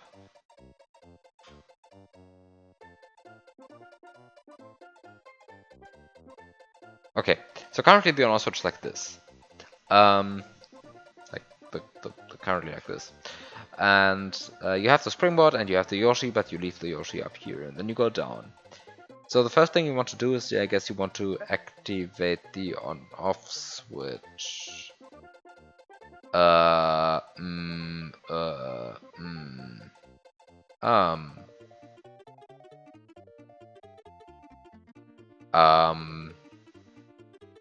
want to activate the on-off switch.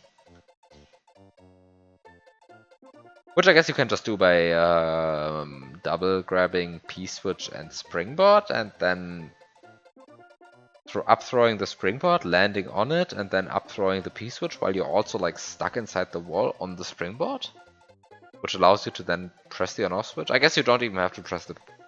I guess you don't even need the P-switch, right? Because I probably already hit it.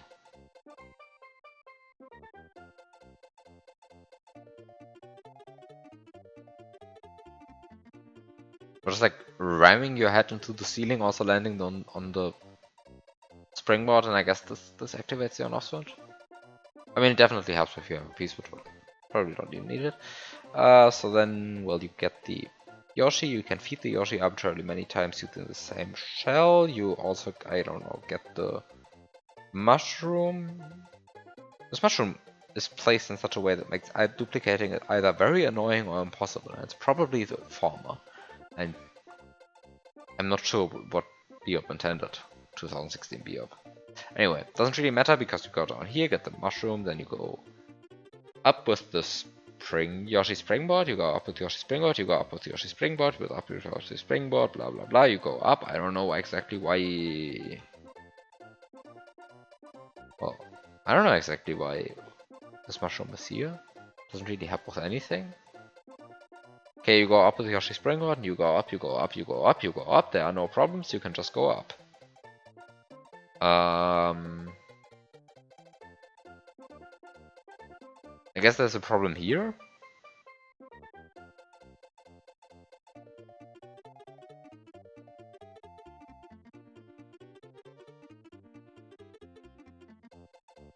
I guess there's a problem here.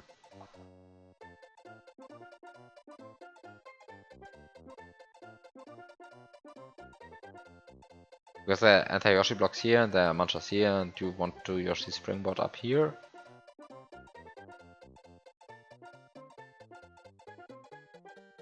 I feel like this is the problem that I had earlier. I forgot how I solved it. I might have solved it by deboosting using this mushroom, which I can no longer do because the mushroom is now gone.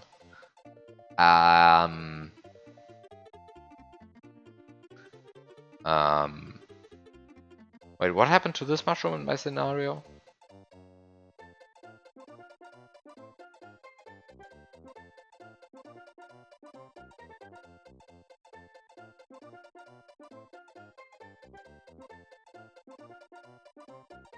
Alright, but in my scenario the mushroom vanished because I wanted to go up here and then through this, but I don't have to go through this, I can just boost up here.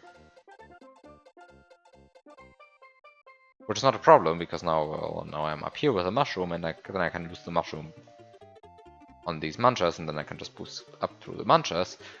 And then I can go to here.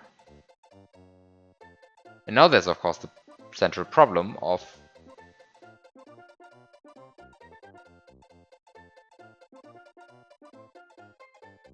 question mark?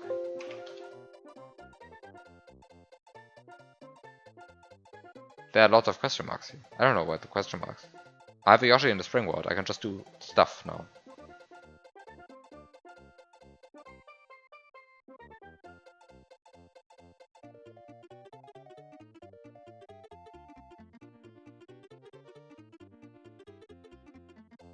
I have a Yoshi in the spring world. I can go arbitrarily far up. Like I have a spring world. There. I have a Yoshi. Either this one or I guess this one. And I have a mushroom, which is this one. Can go up. Can go up. Can go up. Can go up. So I guess the central problem that really remains at this point is how do I get off Yoshi again?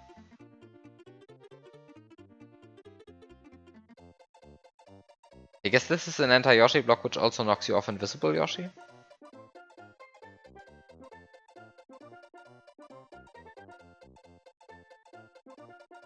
Or is it not? Does this one knock you off invisible Yoshi or does it not?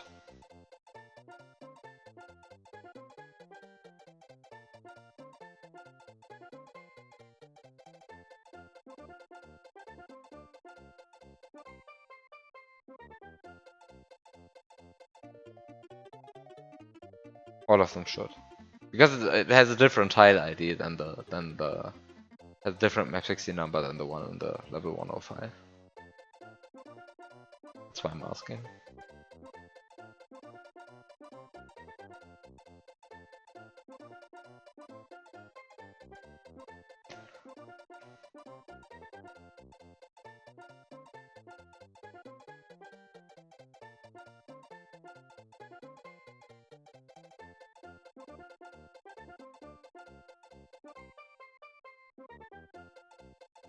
The act cycle is the same.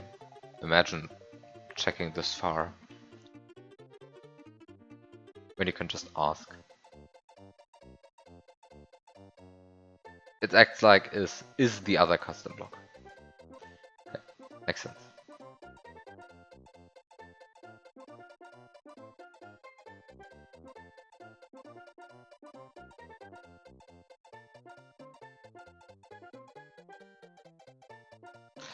But that leads me to a problem, because this now means I have no idea how to die after collecting the midway point.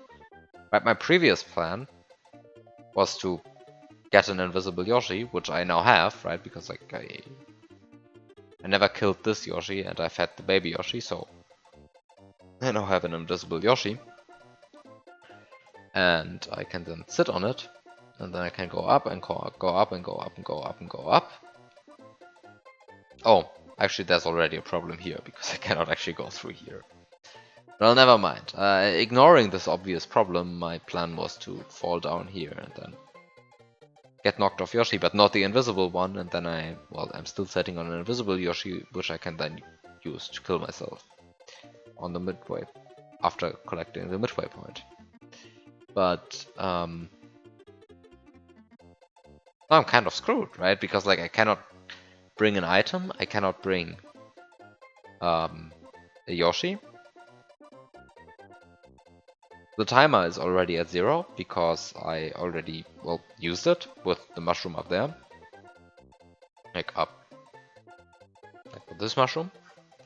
So I no longer have a timer which can kill me. I have no items, like no carryable items which I can use to kill Mario. And I also don't have a Yoshi which I can use to kill Mario. And I also don't have an invisible Yoshi which I can use to kill Mario. So I'm kind of screwed in this box, right? Like I have neither a timer nor carryable items nor a Yoshi. Like what else is there even that can kill Mario?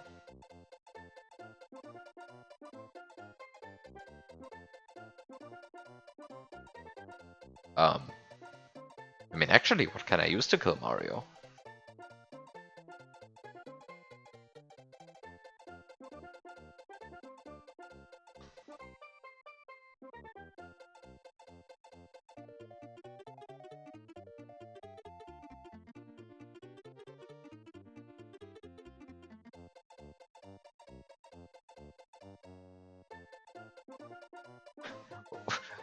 What kind of ways are there even? How do you kill how do you die in this game?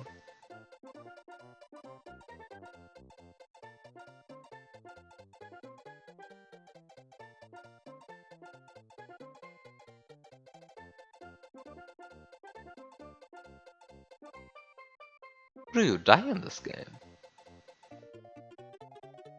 I guess really the only thing that exists down here is the mushroom which moves, right? Because like this is basically the only thing, I mean it is the only thing that I actually have available. That's a mushroom that moves from here to here.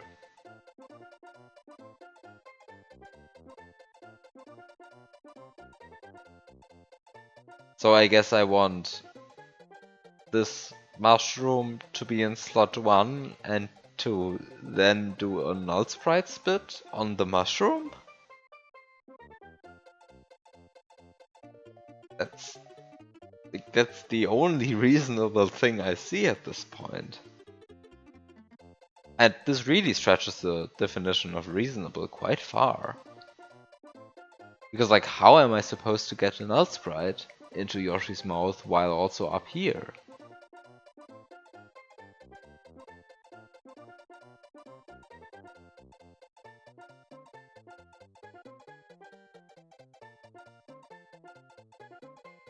I guess this is the least problem. I guess this is actually the least problem. Right, because like I can just take Yoshi and I can just enter the pipe with Yoshi.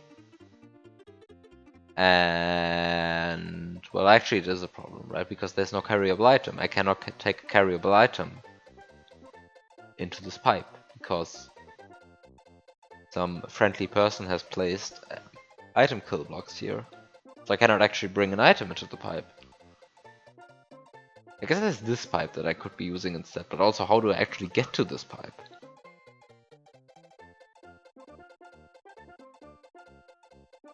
How do I actually get to this pipe?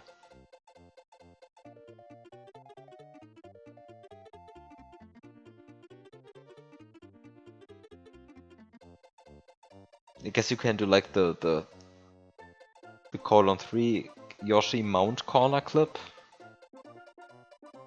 You like place the Yoshi here and then hop onto it and while it's at the peak of its jump, and then you actually clip the corner. And then you do it again here. And then this way you can reach the pipe.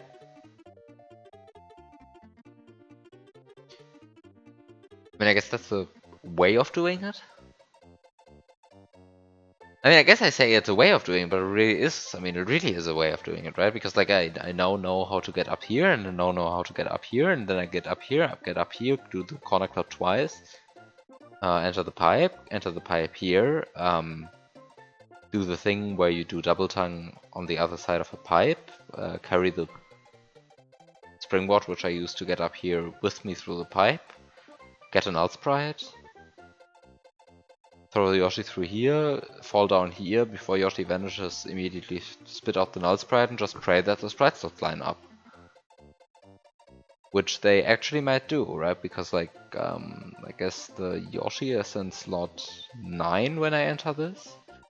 And then I fall down here, and then there is the Springboard in 8, the P-Switch in 7, the Baby Yoshi in 6, the Springboard in 5, Flower in 4, 3, 2, Mushroom in 1. And there's also the question, answers the question of how do I actually get over the munchers, because I can just spin jump over on the mushroom. And then I'm done.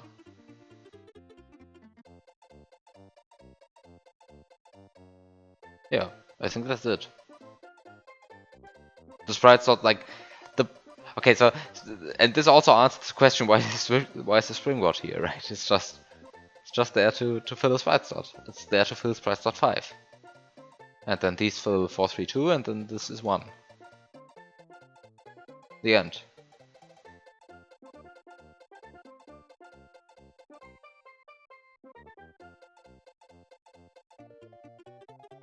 Oh no! This is not the end. Oh no, I made a crucial mistake in my cake. No, I didn't make a crucial mistake. Because the springboard I take through the pipe will spawn in slot 0. I was very briefly afraid that the springboard was like blocking a slot, but it's not blocking a slot because it's in slot 0 because I just took it through a pipe. So once I'm down here, actually all sprite slots are full.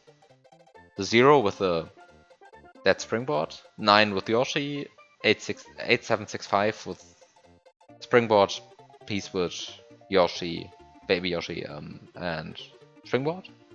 432 with flowers, 1 with the mushroom, 0 with the dead springboard, and then, well, then one of them clears because then the Yoshi dies.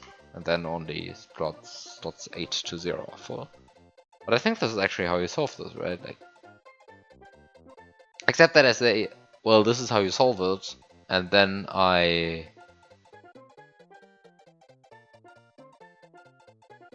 I did use everything now, right? No. I never used this P-Switch. I guess I used this P-Switch to fill sprite slot 7, but that's kind of weak.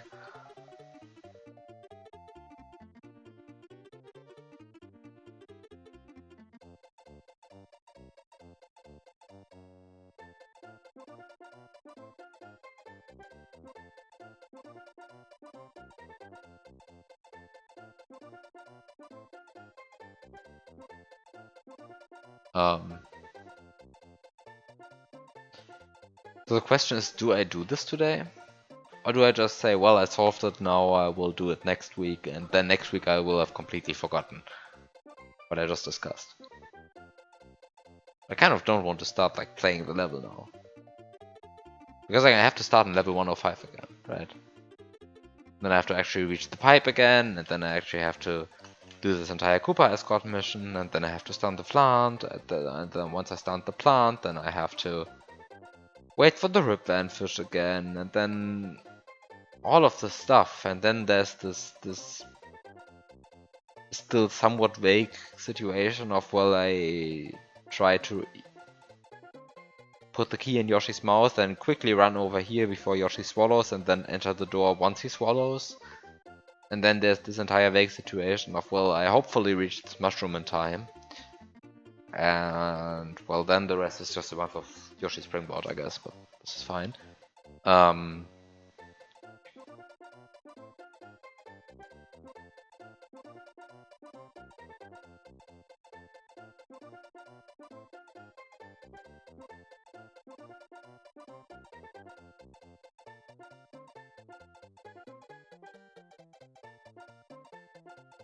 But yeah, then that's this. That's it.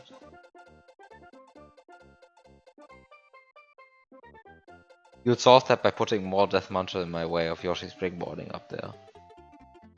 Are you kidding me? This seems like the intended solution. Just Yoshi springboard all the way up here to this pipe, then enter it, and then have fun.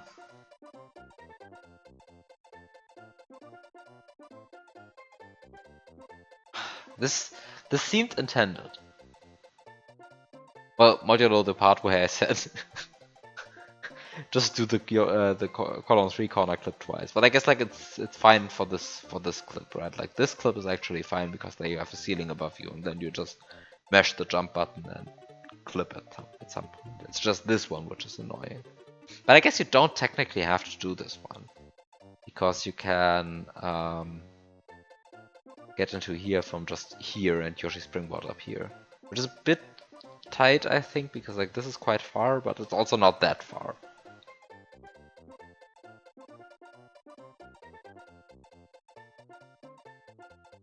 But it's just, how much is this? 13 blocks. The only change you did is put a death launcher at 1946.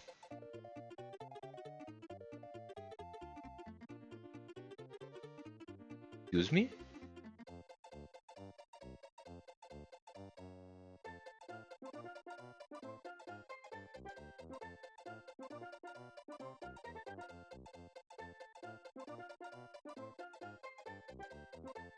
Do you have decimal notation?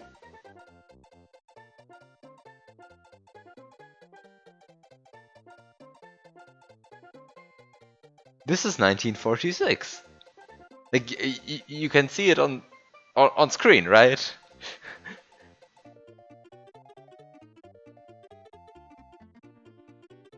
Can you read that on stream? I'm not sure, but this clearly says 1946.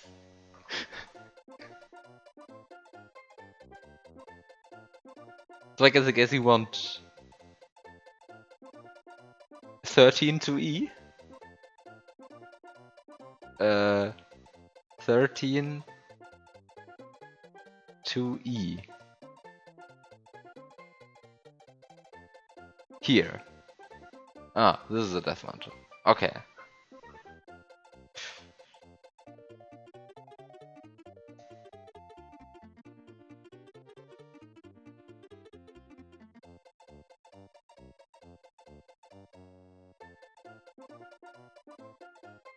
This makes sense, okay. This is a very reasonable change.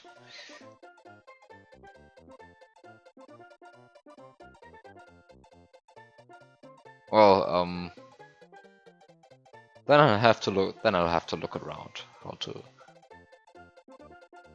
do stuff.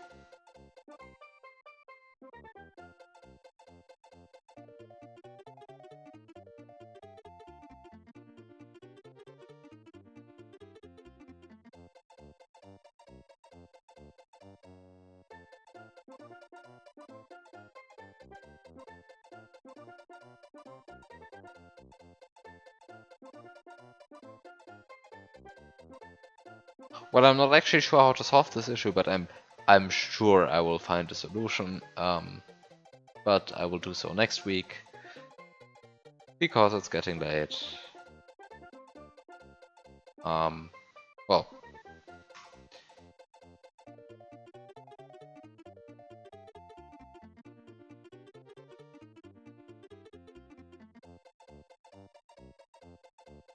yeah, I'm done for today.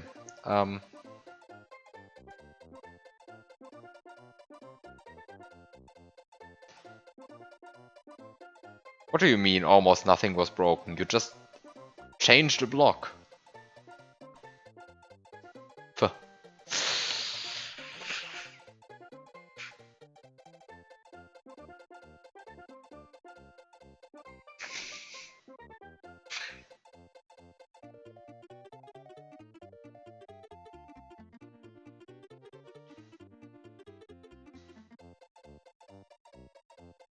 Okay, anyway, have a good night and see you next week, I guess.